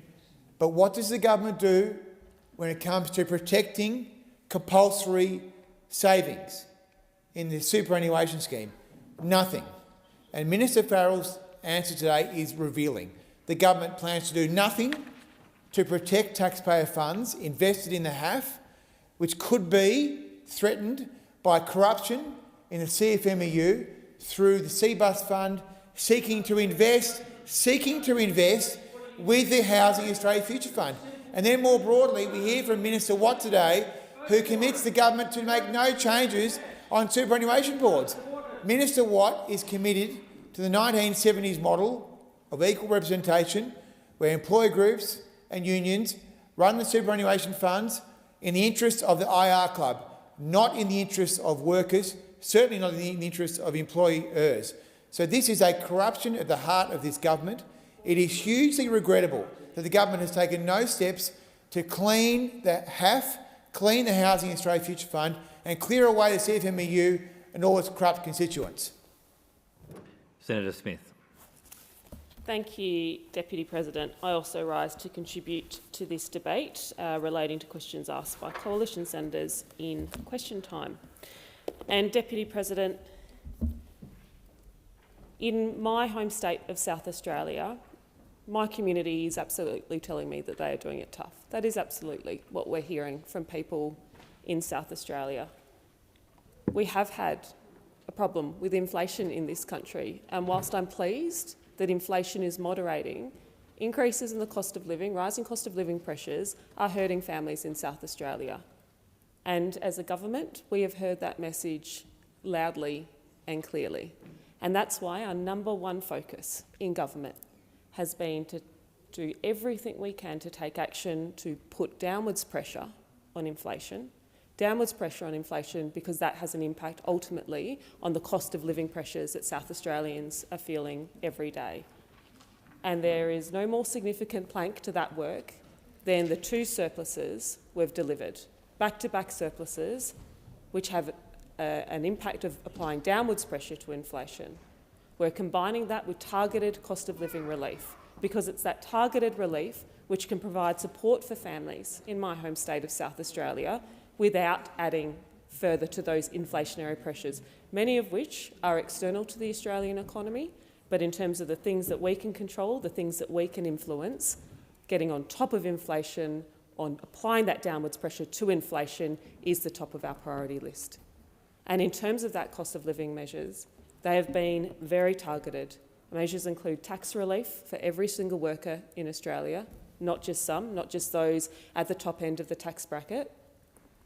Tax relief applied to those in our community who feel inflationary pressures the hardest, who feel cost of living pressures the hardest.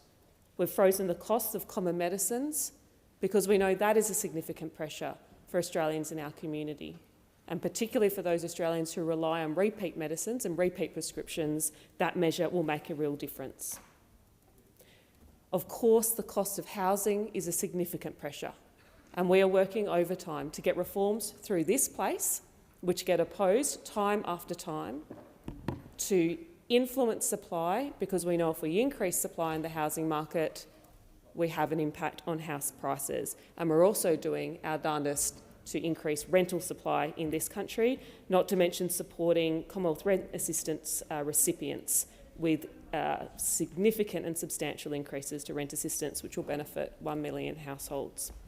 We've waived $3 billion in student debt for more than 3 million Australians, and for those students in our community who are undertaking courses which require them to do placements, we're providing payments for those placements so that cost of living pressures, the cost of rent and the cost of bills doesn't stop those students in our community from undertaking qualifications in the skills which we know we need, particularly in the caring economy, in nursing, midwifery and other professions which our economy desperately needs. We're providing more funding for emergency and food relief and financial support services, and we're extending the freeze on deeming rates for 876,000 income support recipients. On top of this, we have $300 energy bill relief for Australian households, $325 for 1 million small businesses. All of these measures specifically targeted to provide relief and specifically done so to not add further inflationary pressures within our economy. We are doing this because we are hearing South Australians. I hear them. Families are telling me every day that they are struggling with the cost of living, that they are concerned about the price of housing, that they're concerned about housing supply in our economy. And I think they can see, I hope they can see, that as a government, this is our number one priority, applying that downwards pressure to inflation so we can provide relief in terms of the cost of living pressures that we know they are feeling, And time after time, those opposite have walked into this chamber when we've put up these measures which make a difference in the lives of Australians doing it tough right now and voted against them. And I think that tells you that their claims on this are not sincere, because if you were sincerely concerned about what I know your communities are telling you, just like they're telling me that they're feeling pressure at the moment, then you would be doing everything in your power to provide that targeted relief, to support budgets which deliver surplus after surplus. You would be doing that in support of your community too. Senator Kavashish. Thank you. I rise to take note of all questions asked by coalition senators, and it's very sobering to keep talking about this cost of living crisis and this inflationary crisis. It is fundamentally real to all Australians, particularly to young Australians and particularly to young women. So there are a couple of things with the answers to the questions today which really bothered me, because in one of the answers,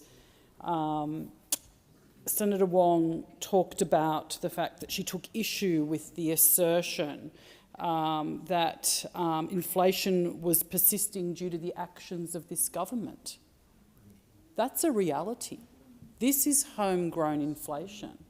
The days of talking about what happened globally are over. What we are dealing with today is without doubt and without question a direct result of the actions and inactions of this government. And Australians are struggling. and Australians are juggling, and they can't keep doing it. Australians are making decisions every day about how much to put in the trolley, whether to put in half a tank of petrol or 3/4 of a tank of petrol, or which activities to cut from their children. But what they can't do is cut back on their mortgage, and what they can't do is cut back on their rent. So it really disturbs me that rather than answering the question around why other central banks have been able to reduce their interest rates and we haven't been able to do it. So rather than, taking, issue with that assertion, why not answer the question and explain what it is that you're actually doing? I think that would be a better result.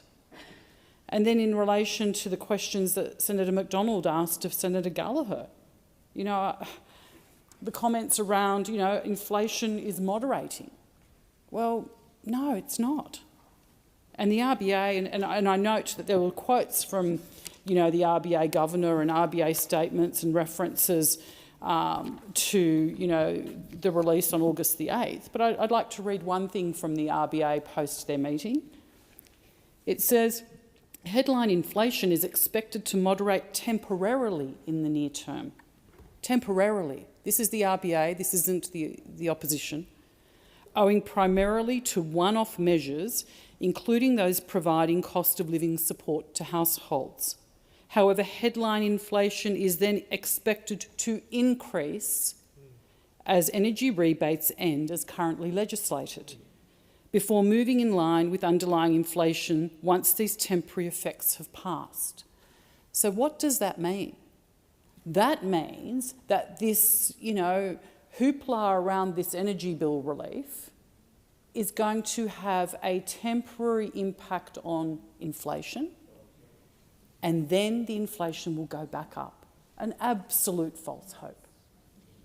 Absolutely not a proper fix to the inflationary pressures that Australians are feeling. And let's be real about this. If your energy costs have gone up $1,000 a year, which is pretty much what it is, getting back $75 a quarter is really a bit insulting and a bit of a kick in the guts, because it doesn't even begin to address all of the other challenges like we've spoken about, where, the average Australian mortgage being $750,000, so that's costing you, you're $35,000 worse off. But that's okay, we'll give you $75 a quarter off your energy bill, and that means we actually still delivered on our promise to make your energy costs $275 a year less. I don't quite get that math, but we don't have time for that now. The point I'm making is that in the answers to the questions that were asked, there was no proper or meaningful response. It was going around in circles around the edges rather than acknowledging and admitting to the Australian people that this is a homegrown inflationary crisis and actually getting to work to do it, to fix it. Instead, we had Senator Gallagher make the comments that those opposite choose to talk about and manufacture this crisis. Well, this is not manufactured, this is real. You go out there, out of this building, and go and talk to everyday Australians anywhere in this country and they will tell you this is not manufactured. I put the question, those for the question say aye, against no. The ayes have it. Senator Faruqi. Thank you, Deputy President. I rise to take note of the government's woeful response to my question on student debt, which proves beyond doubt that they simply do not care about the toll student debt or rising university fees are taking, especially the toll they are taking on young people. Every day, literally every day, student debt is crushing dreams of study, locking people out of the housing market, forcing people to rethink starting a family, and making the cost of living crisis worse. Year 12 student Saria Ratnam wrote this week, "As a Year 12 student, I dream of doing an arts degree. The price could be a lifetime of debt. And things are only getting worse under Labour, who, against all evidence, logic, and community sentiment, are stubbornly maintaining the disastrous, punitive, job-ready graduates' fee hikes. Next year, for the first time, arts degrees will cost more than $50,000, and we have Labour to thank for that. As ACU honours student Bridget recently said, it is morally reprehensible that the Labour government is forcing people to choose between educational achievement and enjoyment over being able to live.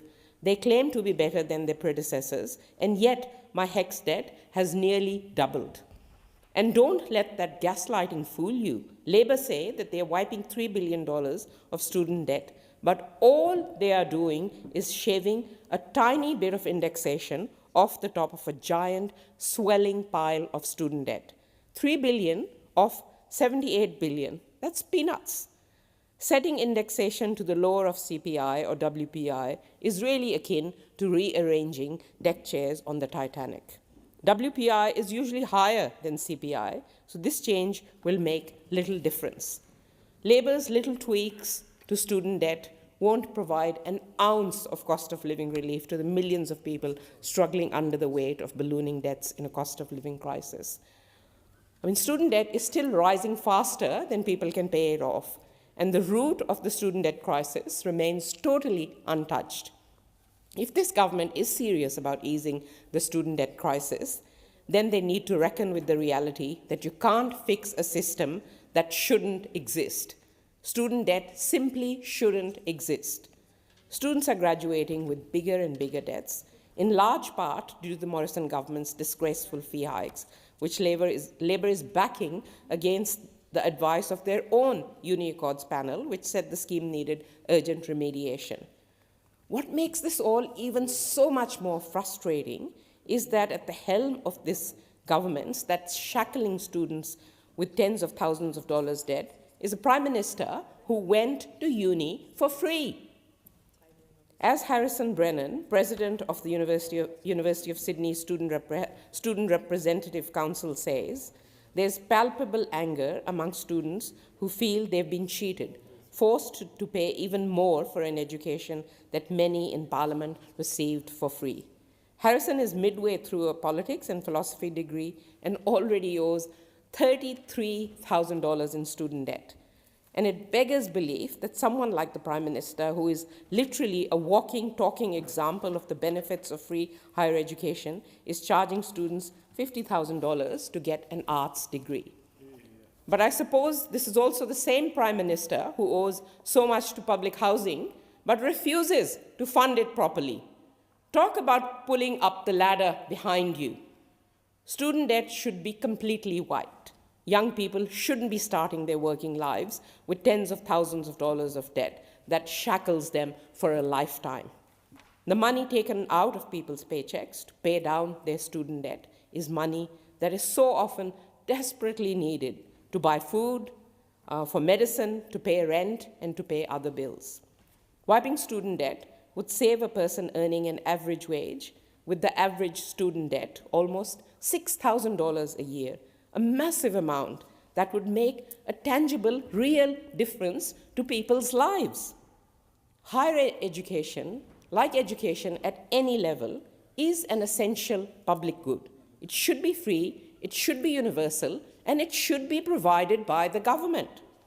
There is absolutely no doubt that we can afford to make university free for all and wipe all student debt. All we need is a better government.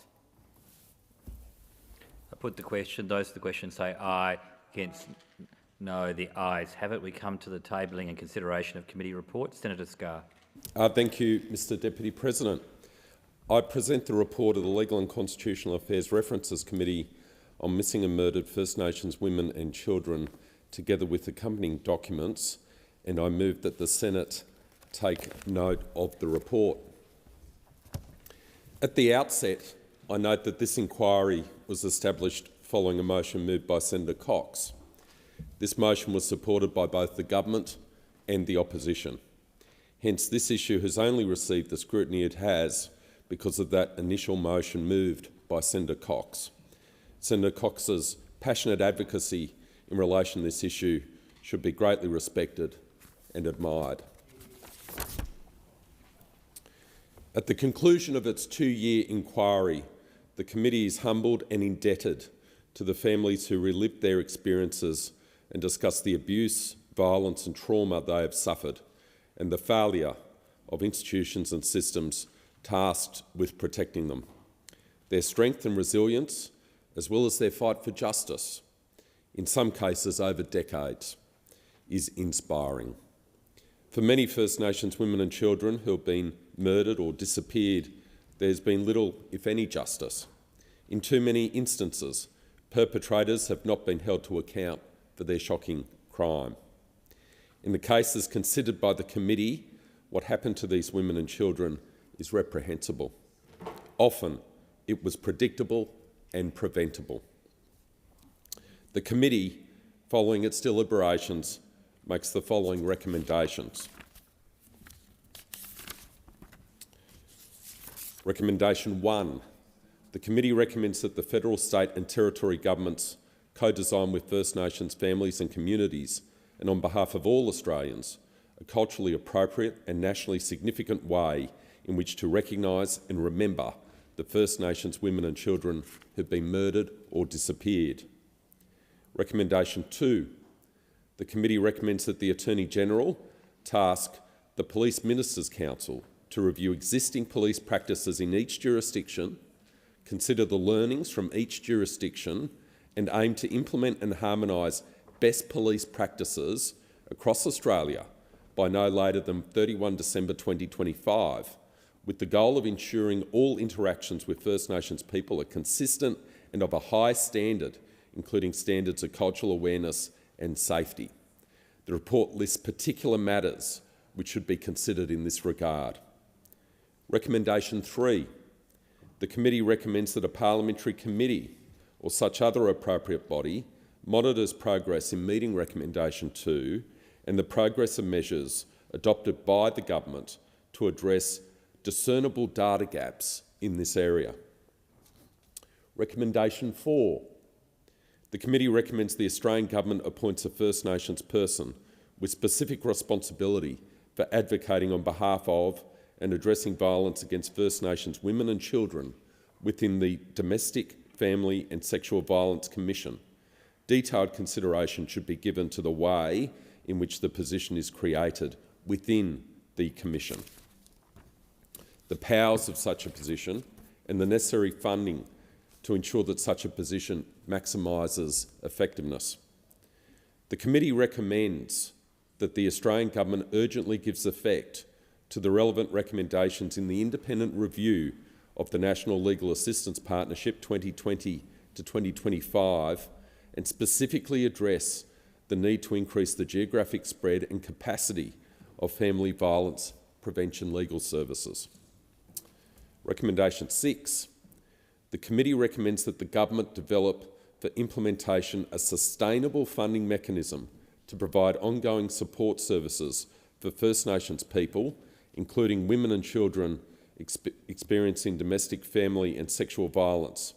This funding must prioritise service and program delivery by Aboriginal community-controlled organisations who demonstrate evidence-based primary prevention initiatives that are independently evaluated for efficacy, including for delivery in regional and remote areas.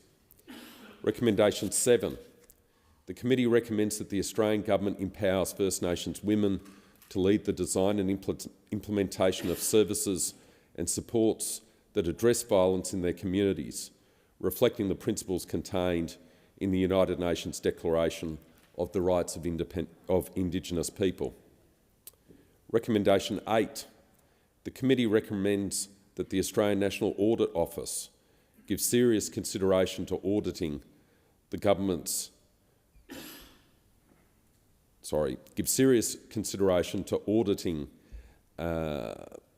the governments, noting the independence of the Australian National Audit Office as part of its annual audit work program 2025 to 26 to assess whether the government is effectively delivering on the commitments agreed by the Australian Government under the National Agreement on Closing the Gap, National Plan to End Violence Against Women and Children, the Aboriginal and Torres Strait Islander Action Plan and the First Nations National Plan. And not later than 6 months after the conclusion of the Australian National Audit Office audit, the Senate directs a parliamentary committee to consider the findings of such audit and assess the response to the audit. and in the event that, given its independence, the Australian National Audit Office declines to undertake the audit, then another independent body should be tasked with conducting the audit on the basis referred to above. Recommendation 9. The committee recommends that the Australian Press Council considers and reflects on the evidence given in this inquiry with regard to how the media portrays cases of murdered and disappeared First Nations women and children, and considers how the concerns of First Nations communities and families can be positively addressed, including through the introduction of additional standards or advisory guidelines or amendment of the existing standards and advisory guidelines. Recommendation 10. The committee recommends that the Australian Government systematically considers the many recommendations and suggestions made to this inquiry. This includes recommendations relating to the following: trauma-informed healing, including the recommendations made by the Healing Foundation and White Ribbon Australia, implementation of a violence prevention framework for men and boys, development of Aboriginal community-based support programs for men, and initiatives which promote a sense of individual and community responsibility for the issue of male violence against Aboriginal women. In closing, Mr. Deputy President, I deeply acknowledge the work of all senators on the committee. I deeply acknowledge the contribution made by those persons who made submissions to the inquiry and those who appeared as witnesses. I also deeply acknowledge the contribution made by Secretariat and Broadcasting to the conduct of the inquiry. I'll be making a further contribution in this place to place on the record the names of those involved from both Broadcasting and Hansard. I commend the report to the Senate and seek leave to continue my remarks. You don't need to seek leave to continue your remarks, Senator Scarr, because Senator Cox is going to speak on the bill. You had the call. Today, the Legal and Constitutional Affairs Committee report is being tabled here in the Senate, which is 2.5 years in the making, a result of Australia's first federal inquiry that seeks to address violence against First Nations women and children and to identify its systemic causes. My hope always was in this process was to report and that this report would honour the lives lost and those still missing or disappeared. In particular, their loved ones, their communities impacted by the serious crimes due to the systematic failures. This report could elevate the solutions from the community level to the Senate, the place that reviews all the laws of this country, and to finally expose to the Australian public the magnitude of this issue and to understand the consequences of these lived experiences. We've heard from loved ones who felt silenced and forgotten, and of the losses of dignity and humanity, and in too many cases, the loss of life. This report is about deliberate actions and failures of a system that has at its heart racially and gendered violence. It is in fact the form of genocide when the system doesn't properly respond to save the lives of First Nations people. And there must continue to be outrage about this happening in a modern-day country like Australia. In 1967, this nation voted for us to be counted. But as it stands, when we are murdered, missing, disappeared, we are not. People shared with us the most painful experiences of their lives, with some hope that something can be done to prevent the suffering in the future. I feel immense love and respect for the people who have spoken to us, and all I can do is thank you for giving us your time, your generosity of sharing your experiences. I talked about triggering this inquiry in the first speech that I made in this place, and many months later, I want to thank Senator Ann Ruston and former Minister Ken Wyatt, who helped for the Senate motion to be co-sponsored by myself and my former colleague, Senator Thorpe, which made way for this inquiry. I always believed that First Nations communities, loved ones and families needed a formal mechanism to share with the nation the loss, grief and suffering that needed to be told. I want to be very clear, this report does in fact not go far enough, and I'll talk about that in a moment. I want to acknowledge all of the families that gave evidence to us, but in fact all of the families of missing and murdered First Nations women and children across this country and we have an evolving pattern which now involves our men. The inquiry was conducted by the Legal and Constitutional Affairs References Group, made up of 3 Liberal senators, 2 Labor senators and 2 Green senators. Senator Paul Scarr, I'd like to thank you for your work as the chair. Senator Nita Green is the deputy chair, and despite what's been said in the media, I did not chair or co-chair this inquiry. I'm not even a standing member of that committee. I was in fact subbed into that committee for this inquiry. Standing member is my friend and my colleague, Senator David Shoebridge. And I would like to acknowledge him for his unwavering support, both to me personally and professionally, but to many, many others who have provided the individual support. I don't have enough time in this short 10 minutes to acknowledge and name all of them, but I am grateful because this time has been trying and in moments, in fact, very painful. People were and are still suffering the losses of loved ones without support from the institutions that are supposed to, in fact, help people when they are in need. This situation must not be allowed to continue, and there is a moral duty for people in this place who make the laws to make institutions work for everyone in the way that they're actually supposed to. I brought my own experience into this committee's process, and in fact I travelled to Canada and talked directly to the Native Women's Association, who triggered their own inquiry with nearly 500 media articles. And I want to respectfully acknowledge in this speech here today their journey within the Australian Senate, and that they are still in fact working through some of those systemic challenges.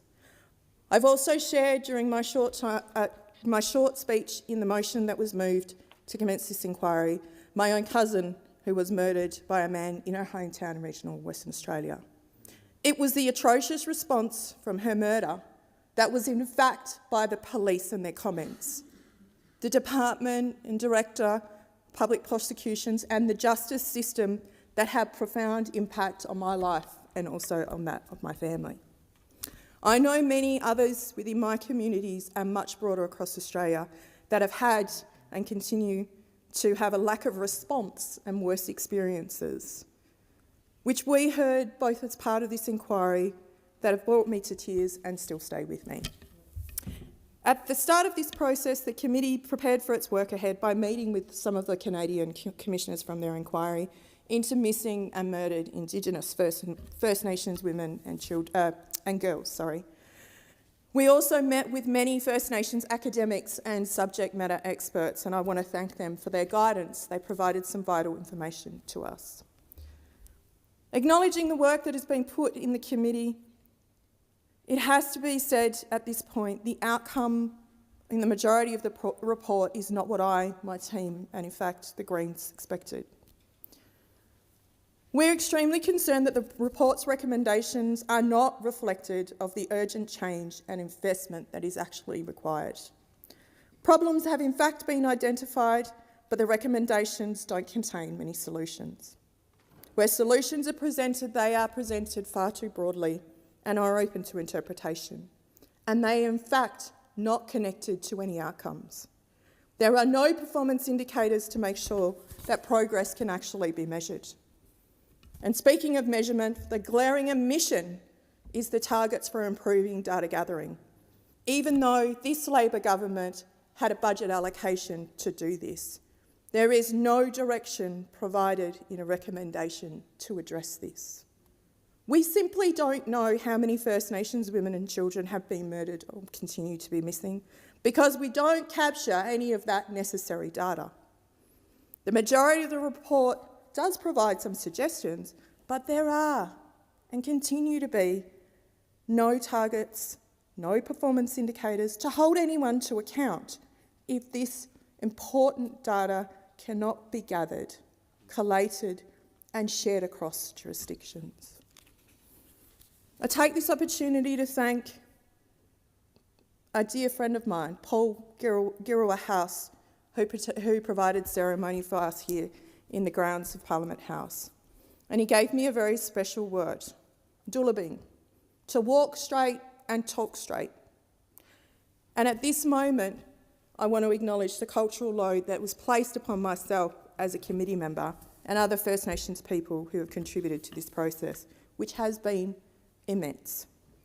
There are no First Nations people on this committee apart from me, and this leaves us in a position of constantly having to explain the cultural factors that contribute to the institutional failure.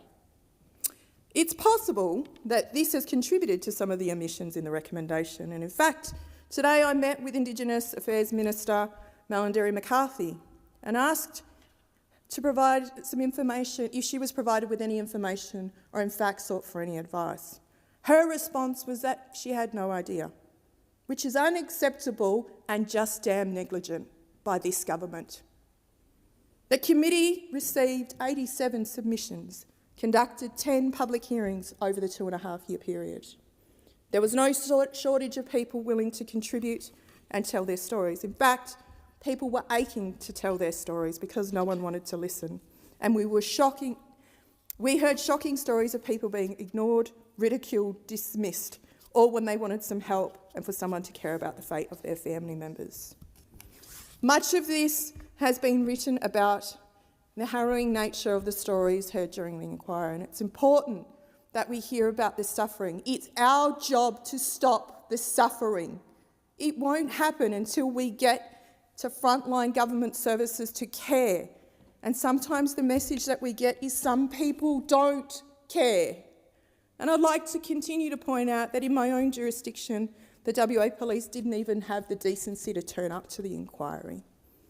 Senator Shoebridge and I have added our own additional comments to the end of the report, and these comments contain some of the additional recommendations we'd like to put forward to flesh out what's actually required in the future, put some real targets in place, get some clear data so that we can actually hold people to account, particularly to do their job. We want to see Closing the Gap Target 13 attached to this. Powerful people in this place do not want change, and I've seen this through this report. Senator Green. Thank you, Deputy President. I also rise to speak to the Legal and Constitutional Affairs References Committee report from the inquiry into missing and murdered First Nations women and children. This inquiry was referred on the 25th of November 2021, and that means that this report has been nearly 3 years in the making.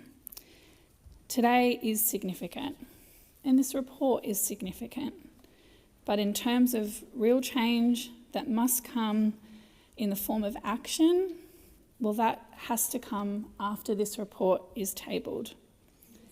There are many in the community who have been waiting for this report, and I want to acknowledge all of the people watching this who have been and will continue to protect First Nations women and children. I didn't come to this inquiry with lived experience, but I acknowledge those that did, and I thank you for sharing it with us. From observing the conduct of all committee members of this inquiry, I think it is clear that all of us came to this inquiry with a real desire to find real solutions to one of our country's most shameful problems. And I do want to take an opportunity to thank and acknowledge Senator Cox for her work and leadership. I want to thank the Chair, who I think was entirely hardworking and decent in the way that he went about the conduct of this inquiry. Deputy President, I think you were also incredibly helpful. It wasn't an easy inquiry to conduct. The report that's been tabled today is a significant piece of work. This is reflected in 10 significant recommendations made by the committee to help governments make positive steps forward towards protecting First Nations women and children. And I want to make clear, these are recommendations to the government. And yet Labor senators who are part of this committee support each of these recommendations. Key to these recommendations is the principle that we need to deeply involve those impacted by this violence in the work being done by governments to stop it. This report also recognises the need for and recommends continued scrutiny over governments to ensure that the implementation of their commitments to keep First Nations women and children safe are kept. Perhaps the most critical of those on the front line, a number of recommendations deal with the need for greater support and funding for family violence prevention and support services. I'm from a regional area myself. I know how hard these services work. I thank them for coming and giving us evidence, and I know how difficult it is for them given the areas they operate in. So I am sure that they will see these recommendations, which call for sustainable funding mechanisms for support services for First Nations people experiencing domestic, family and sexual violence, including those that operate in regional and remote areas. Similarly, the recommendation calling for the Australian Government to increase the geographic spread and capacity of family violence prevention legal services, I know will be welcomed across regional and remote areas where accessing these services is not just hard, it is impossible. I can't understate how important these frontline services are, and these recommendations recognise that they will be a key part of any solution in keeping First Nations women and children safe. These recommendations are important, and we owe it to the families of those who have loved ones murdered or disappeared to deliver real change to protect First Nations women and children. We must ensure that the focus of the safety of First Nations women and children does not end with this committee report today. It should start. I'd also like to acknowledge all of those who provided evidence and testimony, as many members of the committee have today. We heard from families right across the country about the loved ones that they have lost and the experience these families faced in unsurmountable, unbearable grief. Hearing directly from these families was a humbling and important reminder of the very real human pain that comes from losing a loved one. But that loss was made worse by the actions of our institutions and systems. No one and no family should ever have to go through the loss that these families experienced, and no family should ever have to go through the double loss of experiencing loss in such an undignified way. It's even more distressing to know that in many cases witnesses felt silenced, ignored, or even further traumatised after their experiences with government services.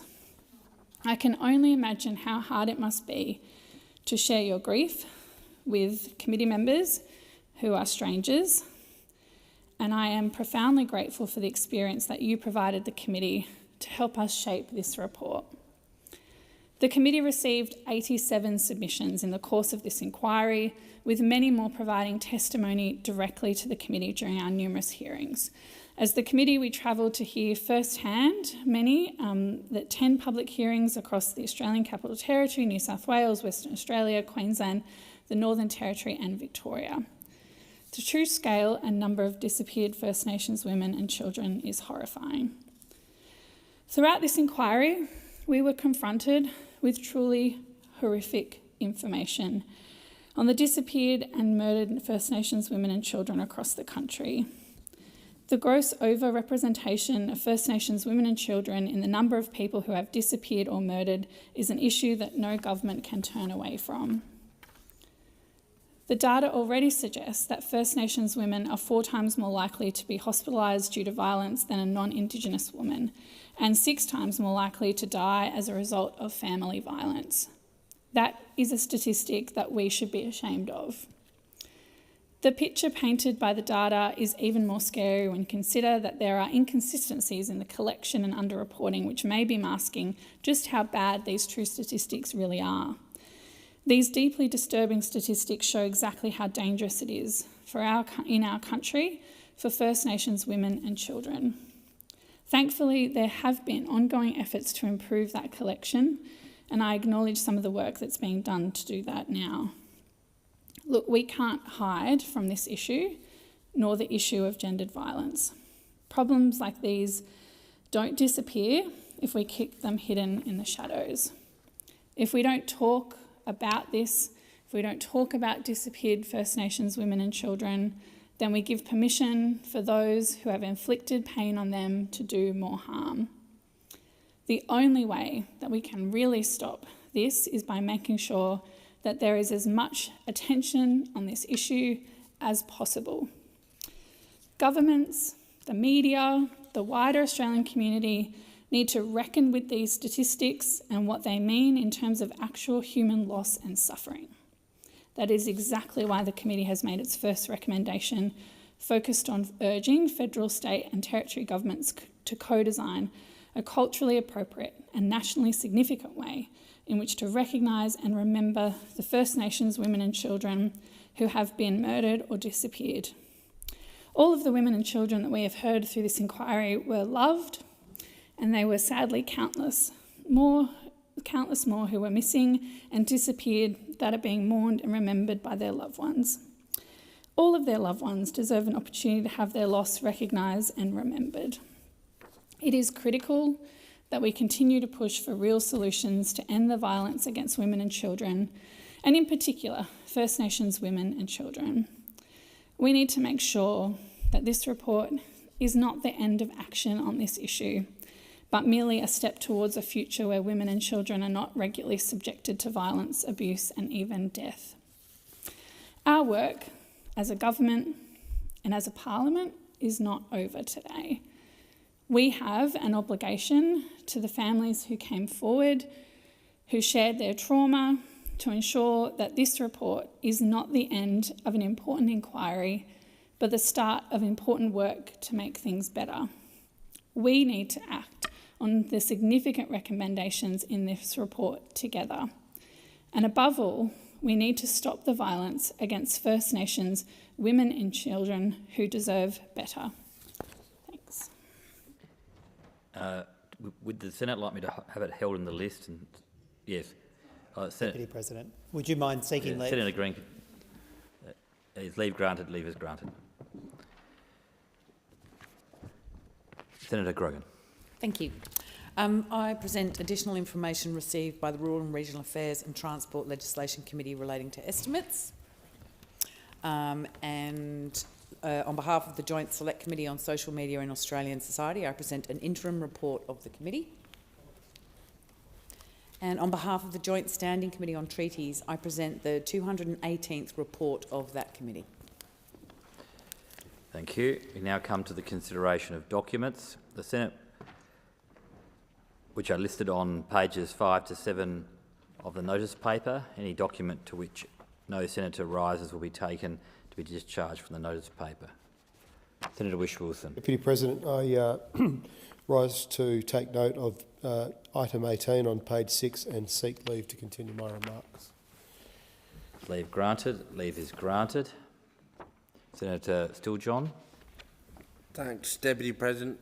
Could I take note of document number 24 and seek leave to continue my remarks? The Violence, Abuse, Neglect and Exploitation of People with Disability Royal Commission Government Response. Thank you. Is leave granted? Leave is granted. Senator Askew. I rise to take note of a number of documents, and I'll just list the numbers. So item 2, 3, 4, 5 and 6 on page 5, and items 13, 14, 15, 18, 19, 20, 21, 22 on pages 6 and 7, and seek leave to continue my remarks. Leave granted. Leave is granted. Does any other senator wish to take note of a document? The Senate will now proceed to the consideration of committee reports, government responses and Auditor General's reports, which are listed on pages 7 to 11 of the notice paper. Senators are advised any report or response to which no senator rises will be taken to be discharged from the notice paper. Senator Whish-Wilson. Deputy President, I rise to take note of a number of documents. Item 17 on page 8, item 18 on page 9, item 19 on page 9, item 21 on page 9, item 28 on page 10. Sorry, I'll go back, Deputy President. Also item 25 on page 9. Item 28 on page 10, I would item 31 on page 10, item 36 on page 10. And I would just like to, actually I'll also continue my remarks on item 30. Sorry, I will seek leave to continue my remarks on all of them in a second, but yes, I do wish to take note of item 30 on page 10. All right, you're going to speak to item 30? I was going to, but... No, I'm not trying to stop you. So perhaps seek leave for the remainder. For those I'll seek leave. I'll seek leave. Yeah, on the remainder. Thank you.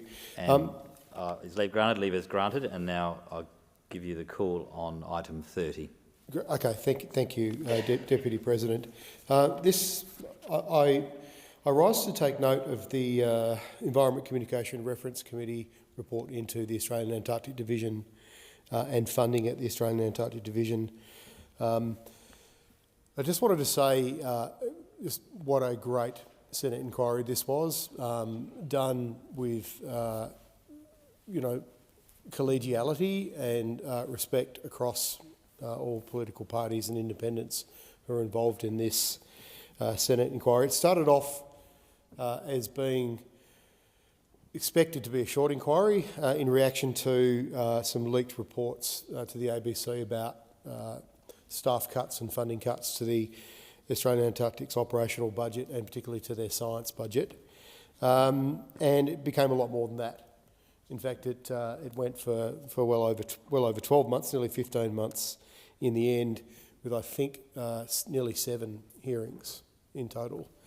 And it was, I suppose, obvious to myself and other senators that the Australian Antarctic Division, and I will of course acknowledge my Tasmanian colleagues in here, especially Senator Duniam and Senator Billick, who attended all the hearings and took a very active part in the hearings. And it was obvious to us that the Australian Antarctic Division, which is such an important part of our community down in Hobart, not to mention the critical work that they do down in the Antarctic, we didn't get a lot of time in recent years through Senate estimates to question them on so many important issues. There's also been a number of very serious cultural questions raised at the AAD and reports into culture and how that needs to be changed. But looking at it, the Australian Antarctic Division tends to come in, literally, and I mean literally 5 minutes to 11. Nearly every estimates we have. So this gave us a considerable amount of time to prosecute the issues that were facing the division and how we might solve them. And I'd like to commend this report to the Senate, which does make a number of very constructive recommendations. Indeed, I think they were very broadly supported. As chair of the committee, I had very few amendments. Senator Grogan would know that. Very few amendments on this report. And indeed, the ones that were made were very constructive. In fact, not long after the report was made public, we did have the budget released for this year, and it was very pleasing to see that one of the key recommendations in this report, which was to increase the funding for the Noyina, the icebreaker based out of Hobart, for science funding, was honoured. In fact, was a key budget item in this year's budget. So I thank the government for that and for listening to not to the Senate but to the scientists. For those who participated in the inquiry, there were some heartbreaking stories about, especially from women at the AAD and early career researchers and what they'd been through in recent years. And I don't think I'm being controversial by saying there does need to be significant change at the division. It's already well underway. It has been underway for years. There's a number of other very important recommendations in here. Probably I don't have time to go through them all, but I'm very keen to see a long-term integrated planning model at the AAD based around a decadal science plan. The one thing I could say is it was consistent across all evidence provided to the committee that the Australian Antarctic Division, in fact our endeavours as a country in the Antarctic, needs a long-term plan. And I know that is being taken very seriously. There was some disappointment we didn't have that by the time the inquiry wrapped up, but then there was significant personnel change at the AAD. There has been new recruitment there, and I'm pleased to say I'm very optimistic about the future of the AAD, and I'm very proud to say as a Tasmanian that this is and for all the Tasmanians who participated, and of course all senators, this was a great Senate inquiry, and may there be more of them. Thank you. Can I just ask you to seek? I will seek leave to continue my remarks. Yeah. Senator Roberts wants to. Is leave granted? Leave is granted. Are you speaking on? Sorry, this. Senator Roberts, which matter? Can I just clarify for the benefit of the chamber? Are you seeking to speak on one? The Senate Rural and Regional Affairs and Transport References Committee interim report into the 3G mobile network shutdown. Can I just? We have time. Can I just go to the whips to have them hold matters in the list, and then I'll come give you the call. And Senator Stiljohn, you're seeking to speak on something. Yeah, okay. We'll just get through the administration of the whips and then I'll come back to the two speakers. Senator Askew. I rise to take note of items 2 and 4 on page 7 and item 6 on page 8, items 26 and 27 on page 9 and items 28, 31 and 36 on page 10 and seek leave to continue my remarks. Leave granted. Leave is granted. Senator Gregor, do you have anything? No. So I'll come with the call to Senator Roberts. Thank you, Mr Deputy President. I move that the Senate take note of the Senate Rural and Regional Affairs and Transport References Committee interim report into the 3G mobile network shutdown. We can claim a small victory, yet there'll be no champagne bottles popped. Telstra and Optus announced they will delay their 3G shutdown 2 months. I called for a delay in March and called for the 3G shutdown to be delayed until Australia was ready for the transition. The committee is holding an inquiry into the Telstra and Optus proposal that was established on my motion here in the Senate. That inquiry has revealed Australia is nowhere near ready to flick the switch on 3G, and there's no hope that it can be fixed in just 2 months. It's ridiculous. This short delay is nowhere near good enough. Before we can even consider going ahead with the 3G shutdown, Minister for Communications, Minister Rowland, must intervene and set guarantees and minimum service thresholds on the telcos. It's time to put Australian people above telcos' short-term company profits. The inquiry is ongoing, and given the shutdown deadline was rapidly approaching, the committee commendably issued this interim report. This inquiry discovered a tidal wave of disaster coming for business and Australians. The shutdown won't just affect 3G mobiles, of which there are still hundreds of thousands in operation. It will affect 4G mobiles, even though many of those owners think they're safe. Furthermore, as the committee notes, quote, there are close to 500,000 non-mobile devices that will not function once the 3G network is shut down. As an example, these include water and electricity meters, farming, monitoring and diagnostic equipment, medical devices, emergency phones in elevators, in addition to safety and asset tracking devices. It goes on. There are serious and, in some cases, life-threatening impacts on people and organisations if these devices do not work after the shutdown. End of quote. Telstra and Optus were at pains to point out how much money and time they have put into making customers aware. Despite these apparently huge efforts, highly ineffective efforts, the total number of mobile and non-mobile devices that the shutdown will affect is still close to 1 million. The telco companies say they're working on getting all of the 4G coverage up to the same level as 3G. They will not guarantee it will be done. Guaranteeing the coverage would be the same might cost them money. Once the 3G network is shut down, though, it will be too late. If the Communications Minister doesn't intervene, she'll be giving the telco companies free rein to screw over Australians for short-term profits. It's been clear since the inquiry's public hearings in July that this shutdown must be postponed indefinitely.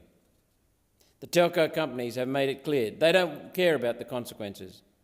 Telstra and Optus have confirmed they'll charge ahead with the shutdown. The telcos are more interested in their short-term profits than the safety and lives of Australians. Let me be clear, this shutdown will put the lives of Australians at risk, and Telstra and Optus are going to do it anyway. The Minister for Communications must intervene, yet so far all we have heard is crickets. We still have no statement from the Minister that she will impose even one condition on Telstra and Optus. Not one. We haven't even seen a response from the Minister to this interim report, despite the fact it was delivered nearly 2 weeks ago, and the shutdown was due to happen in just 2 weeks from now. I wish to thank the Rural and Regional Affairs and Transport Committee for their fantastic work, especially the Secretariat in collating the numerous submissions and organising days of important public hearings, and Senator Canavan, the Chair. The Senate successfully supported my motion yesterday ordering the government to respond to this inquiry with Monday as the deadline. If the Minister fails to respond or fails to provide a plan to intervene, we will be pushing this further. I take this opportunity to express appreciation for Mr James Parker's comprehensive and insightful submission to the 3G inquiry and his powerful and clear witness testimony. In particular, I note that he revealed arguably the inquiry's most significant discovery, the complete lack of compatibility and standardisation across telco and phone manufacturers. It's time to put the Australian people above the short-term profits of Telstra and Optus. The Communications Minister must intervene and set minimum service thresholds and other guarantees for the telcos to fulfil before we can even consider shutting down the network. And I want to point out that France has delayed their shutdown until at least 2028 because they found out about the problems with lack of standardisation and lack of compatibility amongst phones. Britain is still on 2G, still on 3G, and has delayed their shutdown now until late this decade. The Minister must address the compatibility and standardisation issues that are costing 4G users needless expense and denying market competition. The people who are suffering are Australian consumers. I seek leave to continue my remarks. Is leave granted? Leave is granted. Senator Steele-John. Deputy President, I seek leave to take note of committee report number 12, Work and Care Select Committee Interim Report and Final Reports Government Response, and seek leave to continue my remarks. You don't need leave to take note, but you do need leave to continue your remarks, so I'll seek leave on that basis. Is leave granted? Leave is granted. Any other Senator Steele-John? No, just that one. Thanks. Does any other senator have a report that we should take note of? We'll now come to ministerial statements. Are there any ministerial statements? Minister. Thank you. I table documents relating to orders for the production of documents concerning national disaster governance, arrangements and funding and the Australian Defence Force 20-year review. Yep. Next one. I seek leave to make a short statement regarding the explanatory statement for the National Health Chairperson of the Pharmaceutical Benefit Remuneration Tribunal Appointment 2024. Leave granted. Leave is granted. You have the call, Minister. Thank you. Apologies. The original explanatory statement, tabled on the 14th of May 2024, inadvertently contained personal information which is omitted in the replacement explanatory statement. I seek leave to table an explanatory statement which replaces the statement tabled on the 14th of May 2024.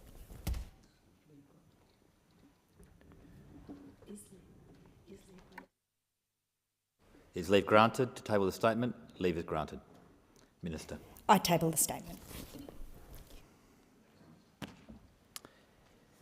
The Senate will now proceed to the consideration of general business. Clerk. General business notice of motion number 570, standing in the name of Senator Kovacic, regarding the cost of living. Senator Kovacic. Thank you. I move that the Senate notes that the Albanese Labor government has lost its way and Australians are paying the price because of the Prime Minister's inability to control rampant inflation, as well as his broken promises to cut electricity bills, to provide cheaper mortgages, and that families will be better off.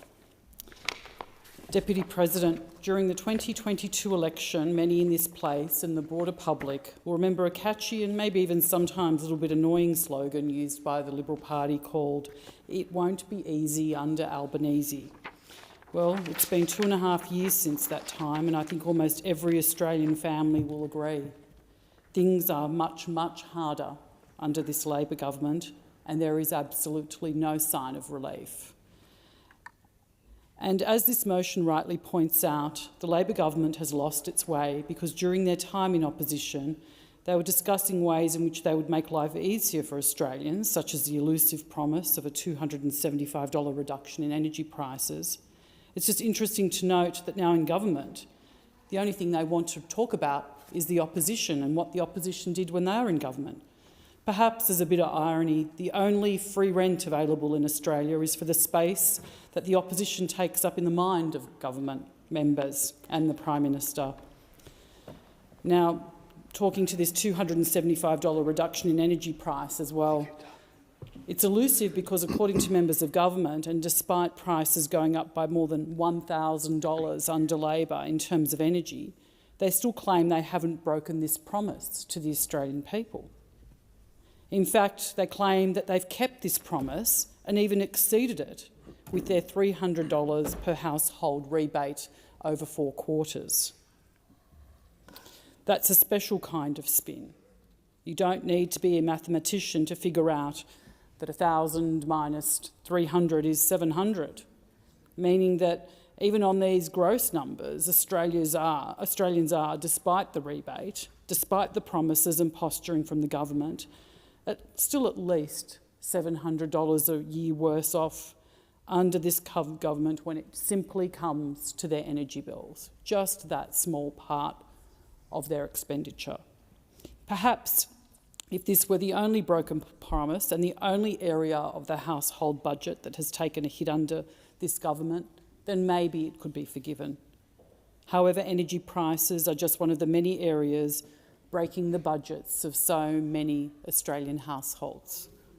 As a result of Labor's failure to get their homegrown and cultivated inflation under control, Australian mortgage holders have had to endure 12 interest rate rises, and there is no sign that the RBA will be bringing down rates anytime soon. In fact, the RBA governor indicated that they did not even consider bringing rates down at their most recent meeting, and that in fact it was a line ball call in terms of putting rates up again. And while those opposite might claim that this is a global issue, we all know that it's not. In fact, as we heard at the cost of living inquiry in Sydney, the economy is running hot. These are not my words. These are the words from the RBA. And it is Labor governments, state and federal, that are pumping billions of dollars of public money into the economy, pushing the cost of everything up and pulling down our standard of living. Again, Labor promised us as recently as the last budget that inflation would come down faster and sooner, and with it a reduction in interest rates. This has not happened. But here we are, only 3 months on, and the RBA has a very different view. The Treasurer wants Australians to trust his economics. But how can they, when pretty much every single promise that has been made has been broken? As the government drags out its response to inflation, it deepens the financial suffering of millions of Australians. Whether mortgage holders or renters, each of these cohorts has to pay more for longer under this government. And a mortgage or rent is not something that people can cut back on. You can't reduce your spending on your mortgage. You can't ring up your bank and say, I'm really sorry, I'm having a really tough month, so I'm going to give you a little bit less this month. It doesn't work like that. It's not discretionary. And for so many people, they are one rate rise or one rent rise away from losing the roof over their head. That's the legacy of this government and this Treasurer, driving hard-working Australians into poverty. This Prime Minister has delivered brokenomics to the Australian people, and that's pretty sad, and they're feeling it. Australians are feeling broke. They are feeling poorer because they are poorer. Real wages for working households are down by 9.4% since the election. So Australians are working harder, for longer, for less. That's what this government has delivered them. This doesn't just have financial impacts. This has well-being impacts. This impacts families. This impacts people's mental health. This impacts the relationships in our broader community. I'd like to touch on the impact that this cacophony of economic mismanagement has also had on small businesses. This year, business closures have reached record highs, and according to Creditor Watch data, 90% of Australia will see an increase in business failures. So there is virtually no part of our broad geography that won't be impacted by this. And one of the worst hit areas is Western Sydney, in my home state of New South Wales. Many people from Western Sydney are migrants who came here with a dream, like my family, aspirational people who want to improve their own standard of living and to provide a better standard of living and a better life for their children. Yet they are now the ones being crushed the most by the Labor government's inability to get this homegrown inflation under control. This Australian dream is quickly turning into a nightmare. And we have a Prime Minister and government in absentia when it comes to dealing with inflation and cost of living. Perhaps unable, due to a lack of capability or lack of proper attention, to deal with the economic crisis facing the people of this nation. They have decided to hide from it, to pretend that it doesn't exist, to pretend that the people on this side of the chamber have concocted it. Their heads are in the sand. And they're leaving it up to the RBA to solve, whose only lever is to hike interest rates. I've spoken about this over and over again, and this is not the action of a mature and responsible government. It is not fair to the RBA, it is not fair to everyday Australians, and it is an absolute breach of trust in those that have been charged to lead. You don't delegate running the economy to the RBA with the single lever of increasing interest rates. It is not right to leave that heavy lifting to unelected economists in the central bank. They should not have to carry this burden, nor should Australians have to take a constant beating when the RBA has no option but to increase rates. Let me make this clear. There is no more fat to cut from household budgets. People are stretched to their limits. There are no more items to put back on the shelves. Australians are going cold, literally, under this government. According to research from comparison site Finder, 500,000 Australians have chosen not to use heating this winter. That's extraordinary. Can they cut back on any more electricity if they're not using any heating? Australians are going cold because they're not using their heating. They're going hungry because they're putting less in their shopping trolley, and their homes are at risk. They have been failed by this government. And what do Australians get from this Labor government and this Treasurer? A narrative about a quarterly energy bill cut, but no mention of the impacts of 12 interest rate rises. Economics Professor Richard Holden wrote in the AFR recently about how prices are 15% higher today than they were when the Albanese government was elected. We also have record low consumer confidence. In his article, he summarised a sense of emotion felt across Australia, and especially felt on this side of the chamber. He said, people really hate inflation. More precisely, people really hate persistent inflation that leads to much higher price levels. Australians do hate inflation because it robs them and their children. It makes them poorer. It makes their work worth less. It limits their choices and it limits their opportunities. We only need to look through history and we can see inflation has taken powerhouse economies and crippled them. Some of these countries have never recovered. We on this side of the chamber know just how dangerous inflation is, and we know it must be tackled, that government spending must slow down.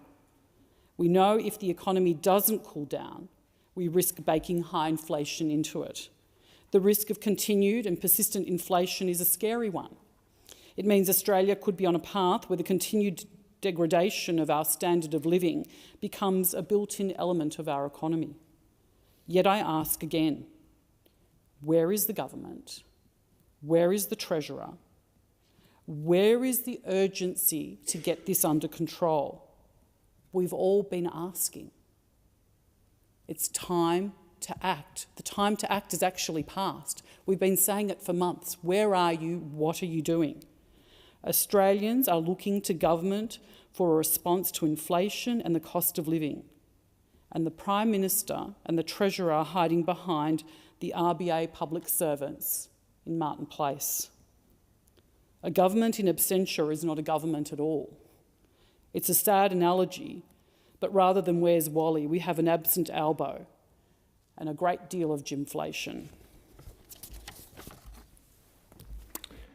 Oh, you seek leave, yes. Your microphone was off, Senator Kovacic, but I did hear you say that you seek leave to continue your remarks. Thank you, Minister. Are we? I beg your pardon? We on the... No, general business. Yeah, okay. Notice motion, yes, mate. Yeah, yes, thank yes, you. we are. Thank you. Minister. I often end up in this place, in this seat, while these debates are going on, and I always resolve to myself, you know, don't take the bait. You know, just sort of let it go. Let other people make a contribution. I'm, as people may have noticed, losing my voice this week, and probably I should just sit down, but I can't resist making a few gentle points in relation to the government's position on these questions. And Senator Kovacic just did a very good job of outlining the Peter Dutton, David Littleproud sort of response to any challenging set of circumstances. If there's a national interest involved, you can rely upon them to mount the most hollow, partisan, shallow response. It's always Peter Dutton has transformed from being what the Liberal Party had hoped would be a credible potential leader of an alternative government to just a sort of negative press release machine.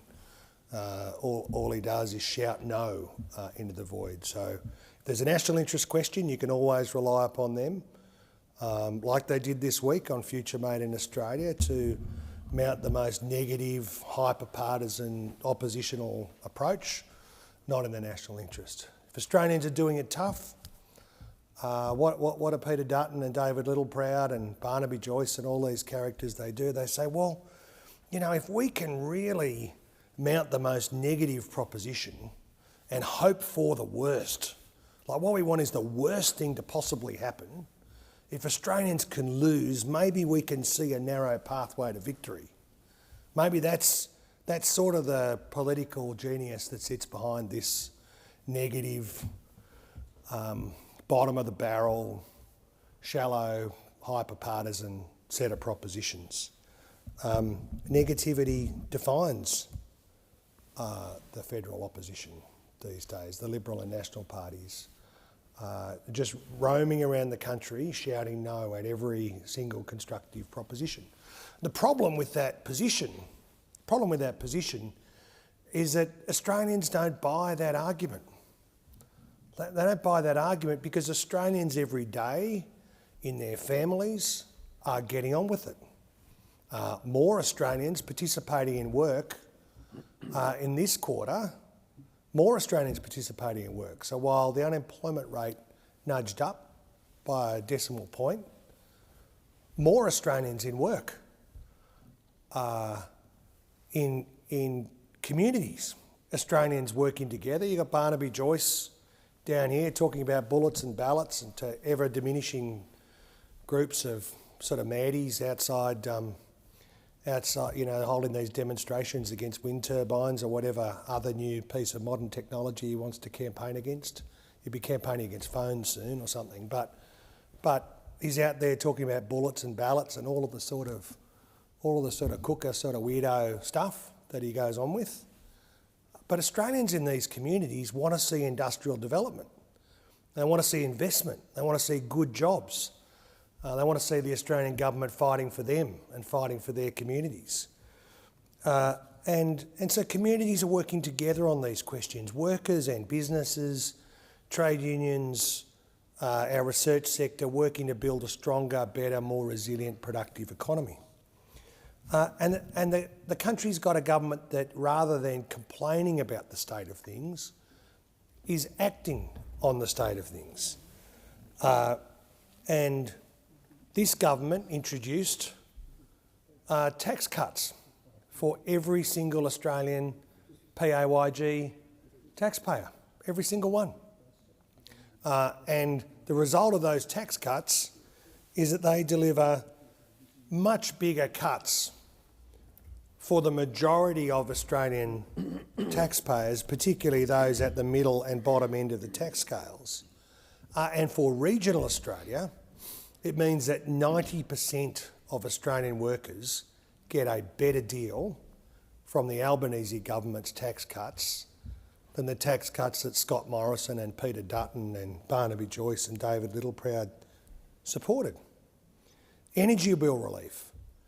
Instead of doing what the Liberals and Nationals have done on energy bills, which was, let's just not forget, just before the election, Mr Taylor, the character in the lower house, who wants to be the Treasurer, concealed from the Australian people upcoming energy price rises, like an act of total deceit, total bad faith by a guy who really wants to be the leader of the Liberal Party.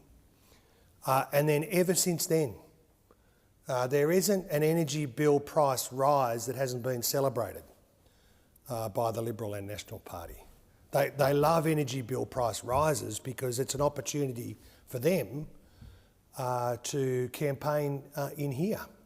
What has the government done? Well, last budget year we provided energy caps. Caps on the price of coal, caps on the price of gas, used a sophisticated mechanism to deliver that sometimes through the states and territories. This time round, $300 energy bill relief.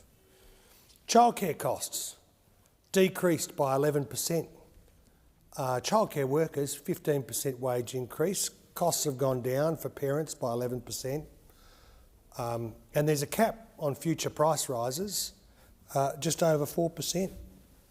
Actually, rather than complaining about the cost of childcare and positioning around the cost of childcare, the government simply done something about the cost of childcare. Cheaper medicine. Again, a lot of complaining on the other side here about the government's plans to reduce the cost of medicines for ordinary people, but we introduced cheaper medicine provisions. Wages have gone up. Wages have gone up for minimum wage earners, for earners across the system, and there's a lot of funny sort of behaviour about wage increases in the Liberal and National Party. They just can't help but try and pull out the graph and have a look at how wage increases are going up and whether inflation's going up. And every time the inflation line nudges above the wages line, and again, it's another victory. They get to say, oh, that's not a real wage increase. Well, the point is wages are going up and there's an alternative model. Just imagine if wages had continued on the same trajectory, this sort of Cormann, Morrison, Turnbull, Abbott trajectory, sort of bumping along the bottom. Just imagine if that had continued to occur, how far behind the pace ordinary Australian workers would be today. This show over here, complaining about real wage growth, is like Idi Amin complaining about human rights abuses. Like, it's really not credible. It is not credible. Cheaper Medicare, Medicare urgent care clinics, dozens of the things all around the country. HECS bills reduced for ordinary students. Now, there's a couple of things that unite all of these measures. Firstly, they're good and they help ordinary families with the cost of living. But secondly, they've all been opposed, and bitterly, by the Liberal and National Party. They voted against all of these propositions. They care so much about rises to the cost of living that they are prepared to do every single thing they can to help ordinary Australians with them, except voting for them, except actually doing anything about it. And that is That is the problem with the Liberal and National Party position. It is so transparently hyper-partisan, so transparently not in the interests of ordinary Australians, so transparently just for their own interest and I think for their own party room dynamics. It plays well in the party room to be oppositional and negative. It doesn't play well to actually propose a constructive solution.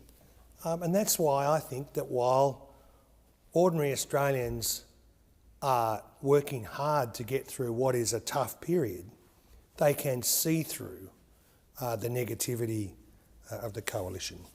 Senator Gallagher said today, we started government with inflation with a 6 with inflation with a 6 in front of it.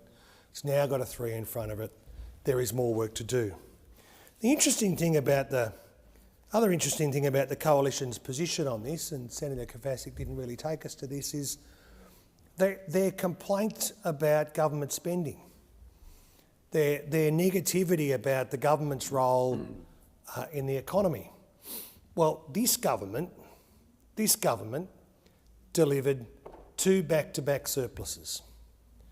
And we delivered those back-to-back surpluses because we have been a disciplined government that is focused on real cuts to spending where it is not in the national interest to continue spending, real cuts to programs where they haven't been in the national interest, and in fact delivered 2 back-to-back surpluses, a surplus that the other side have never in living memory.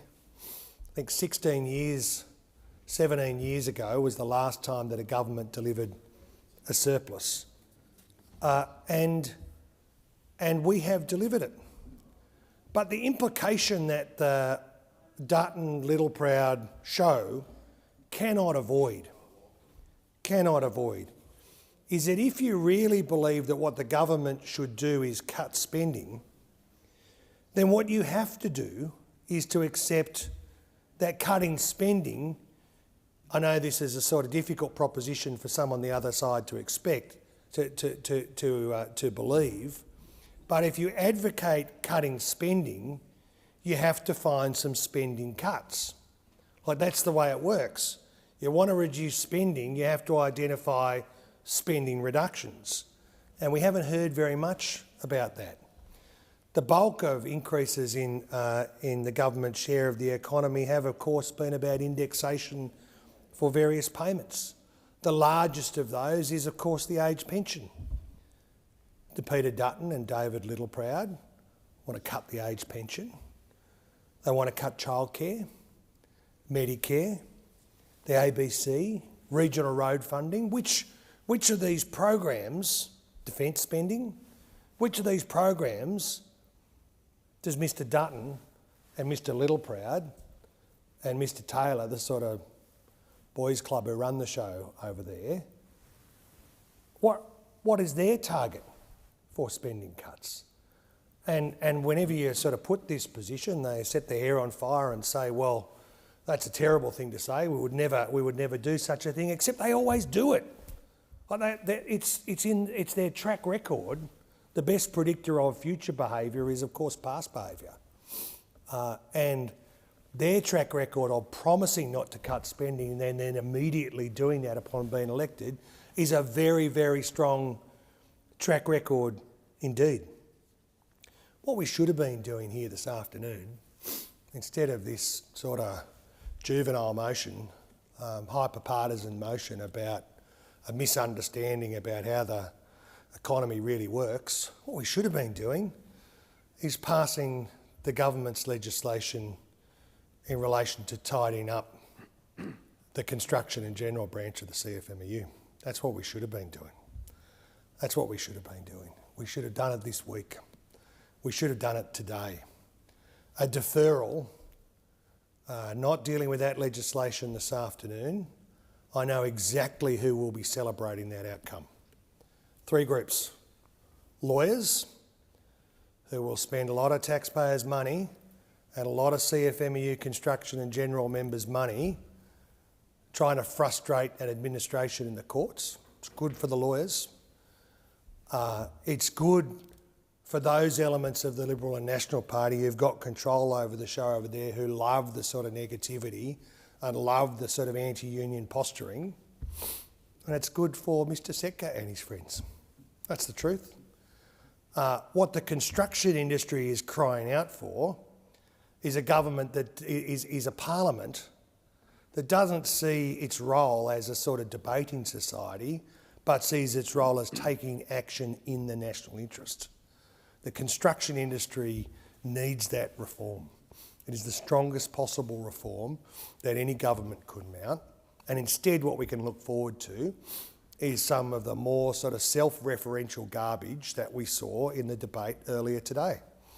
Defending their legacy of failure of reform in this area, rooted in their own incapacity to see the public interest instead of the partisan interest. And we will have to come back to this issue next week, but it is a real sign of the diminution of the political capacity and the capacity to see the national interest of the opposition. Senator, your time has expired. If there are no further speakers, if there's not, I'll put the question that the motion moved by Senator Kovacic be agreed to. Those of that opinion say aye. Aye.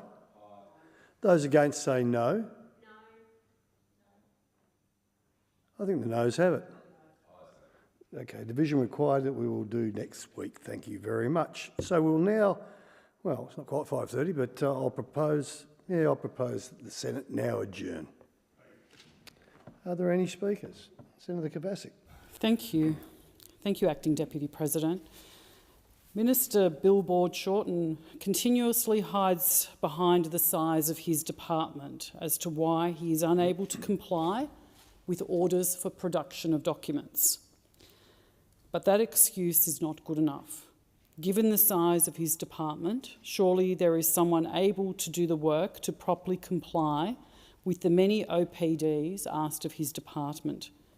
As we discovered, their comms team alone is some 180 FTE, in addition to his $300,000 per annum speechwriter. But no, conveniently, his large department is so large it's actually too big to comply with a simple order for production of documents. It is fascinating that Minister Billboard Shorten and his team have enough time to plaster the faces of senators on a billboard to drive around the parliament. He has enough time to launch a website dedicated to a false... Senator Kovacic, resume your seat. Minister. I'm reluctant to, interrupt Senator Kovacic's flow or to spend much time on the zinger that must have been drafted in her office, but she does have to, in the ordinary course of events in this place, refer to people by their proper name and title, and I'd ask you to assist her with that. Thank you, Senator Ayres, and it is being the last few minutes of the sitting week, but Senator Kovacic, I will ask you to withdraw, or if you don't, to refer to those in the other place by their proper title.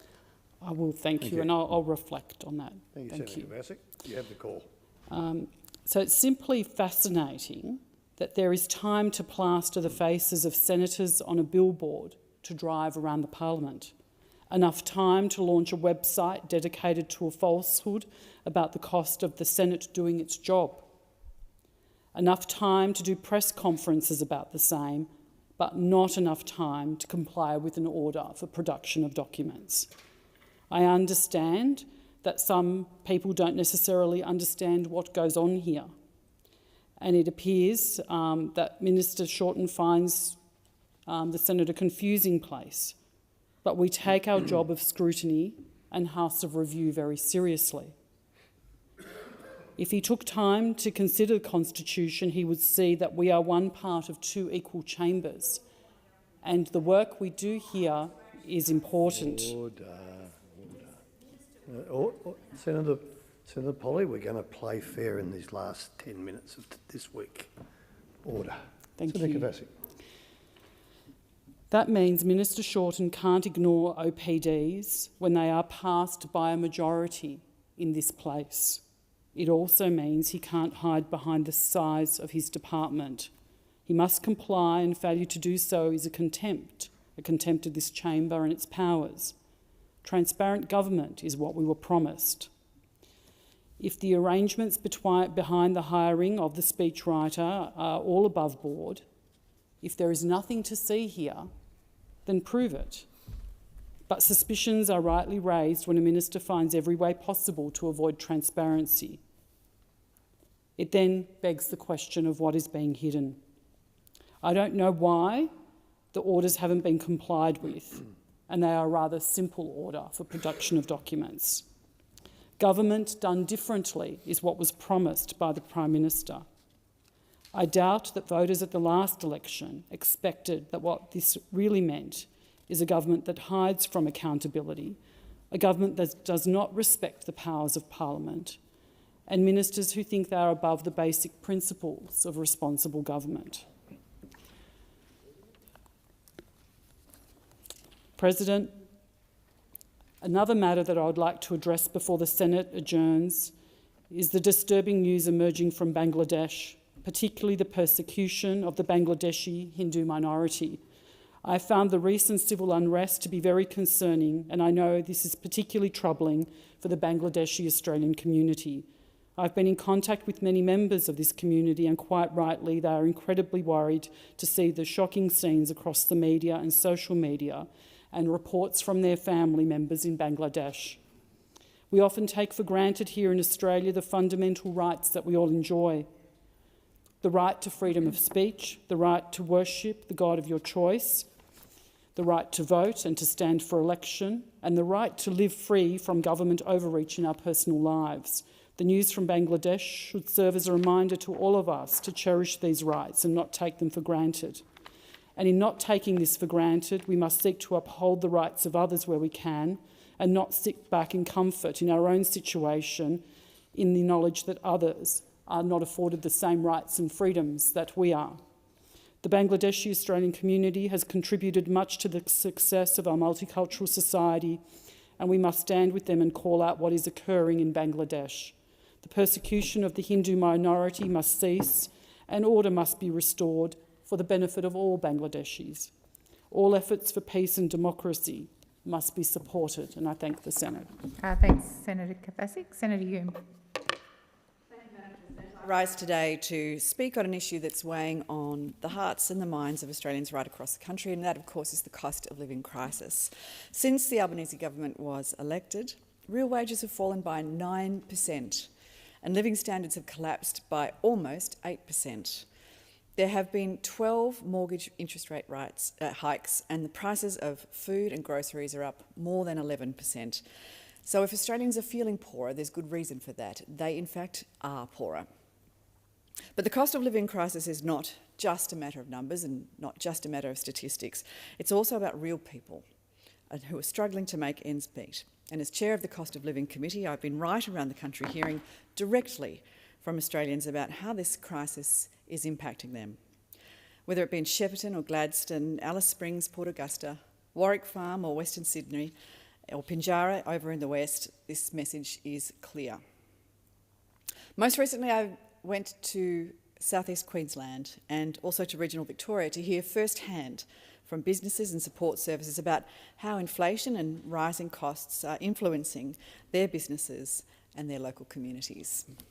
While at a cost of living forum in Shepparton, the member for Nichols, Sam Birrell, we heard from Glenn, who was representing the local food share. He said that the rise in demand for their services is unprecedented. Australians are turning to support services not because they want to, but because they have no other choice. And this is not just in Shepparton. The Cost of Living Committee's survey identified that food and grocery prices are in fact the #1 cause of cost of living pressures in households. Shepparton organisations are servicing an increasing number of employed locals, some of whom are even working 2 jobs just to keep their heads above water, but are still seeking help. And it's not just the people who are working multiple jobs that are struggling, it's also Australians with well-paying jobs Quite shockingly, while I was in Queensland, I joined Henry Pike, the member for Bowman, to meet with Alison Wicks. Now, she's the CEO of the Redlands Community Centre, a not-for-profit organisation which does extraordinary good work. And Alison spoke to me about the various ways in which this crisis is affecting her community and how they've had to tailor their services to meet the new demand. She mentioned one of the clients that she's currently helping, a young family, a doctor and a nurse with a young child who have had to use food relief services. This is extraordinary. This is unprecedented. As a result of the strain that local Redlands families are feeling, the Redlands Community Centre has had to expand the range of emergency assistance it provides to include babies' nappies and pet food. At the Cost of Living Forum, hosted by member for Fairfax Ted O'Brien in Namba, we again heard similar stories. Most troubling to hear was evidence provided by the local Meals on Wheels representatives. They're seeing clients cut back on the number of meals that they order, making one meal last across 2 days, or sharing one meal between couples who can't afford, because they can't afford to buy more than one. Now, not only does this have an impact on health, of course, but we also know that Meals on Wheels, as their slogan says, is so much more than just a meal. Much of what they do is about having that extra social interaction, and so vitally important to ordinary Australians. Indeed, when I was with the member for Canning in Western Australia, in Pinjarra, some months ago, we met a man, an octogenarian, who said that he travels from town to town to play cards once a week, but he stopped doing that because he can no longer afford the petrol. Now, these stories are the ones that break my heart. It's not just about the numbers on the page. It's not just about the lines on a budget paper. This is about the human cost and the demand of this growing demand for support services, such as those particularly provided by food relief services, are a stark indicator of that growing strain on households. It's a crisis that demands the government's immediate action. We cannot stand by while Australians are pushed further and further into hardship. We have to ensure that there are economic policies that address the root causes of the crisis, which of course is inflation, those skyrocketing energy costs and the burden of overheads on small businesses. Because of Labor's economic decisions, because of their policy choices, because of their mismanagement and ineffective policy responses over the last 2 years, Australia is now in a situation where inflation and interest rates are staying higher for longer. It simply isn't good enough, and Australians demand, and rightfully so, should expect more. Australians can't afford another 3 years of Labor. Thank you, Senator Hume. Senator Polly. I'd like to speak today in the chamber about a disease that is greatly impacting our communities. Dementia is the silent killer that is responsible for the deaths of hundreds of thousands of Australians every year. In 2023, dementia was responsible for almost 250,000 deaths and is currently the second highest cause of death for all people and the highest cause of death amongst Australian women. The predicted number of people living with dementia is over 400,000. That is how many people and their families are struggling with this deadly disease. Dementia can often be hard to diagnose. Early intervention is critical, but it is, as I said, difficult to diagnose. There are obviously studies, research that's happening, development of treatments that will help to change the face of dementia in this country. A new study has been completed in my home state of Tasmania, conducted by researchers from the University of Tasmania's Wicking Dementia Research and Education Centre, an amazing institution. These Tasmanian scientists are now one step closer to developing a computer program named TasTest that uses artificial intelligence, or AI, to diagnose dementia earlier than ever before. The symptoms does, like this, vary, and tracking is sometimes hard around to diagnose, but they believe that tracking hand movements, comparing cognitive ability and picking up changes in hand motions, this research is predicted to be able to determine dementia 10 to 20 years earlier. That is a significant breakthrough. The researchers say that the largest study of this kind and the first to look at the correlation between hand motions and different other cognitive aspects of memory open up an entirely new way for scientists to research dementia.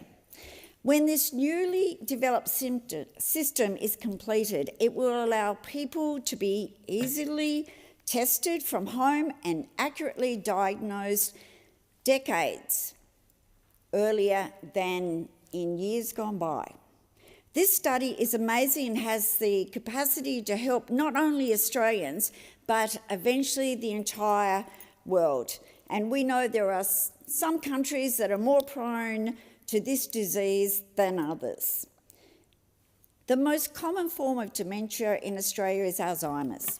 And wouldn't it be great if Alzheimer's could be tested as early and as easily as we can have a cholesterol test right now out there in primary care with our local doctors? This is the aim of the team of scientists at the Sweden's Lund University. The study took over 12,000 people with Alzheimer's and tested a new blood test that was designed to detect Alzheimer's. The study found a 90% success rate when it came to diagnosing with a blood test. These two recent discoveries have opened up the opportunities for the world to advance its understanding and its ability to research dementia in terms of both speed and accuracy. Early diagnosis. Anyone who knows anything about dementia will tell you early diagnosis is the key to conquering this disease and allowing people diagnosed to lead a more full life. I would like to congratulate those at the Wicking Institute, led by great people like Professor James Vickers and the head of research, Dr. Jane Olty. To have this research being done in Hobart, in my home state of Tasmania, is fantastic. We have almost the oldest population in the country living in Tasmania, so it is the perfect place to have this research. But their tentacles reach right across the world with the programs that they run in educating people around dementia. So a big shout out to them. It's important that we take these messages back to our community. Anything we can do to assist in this research is invaluable, and I thank you for taking this message to your community. The time for responding has expired. The Senate stands adjourned and will meet again on Monday the 19th of August at 10 a.m. Good night, Senators.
Thank you.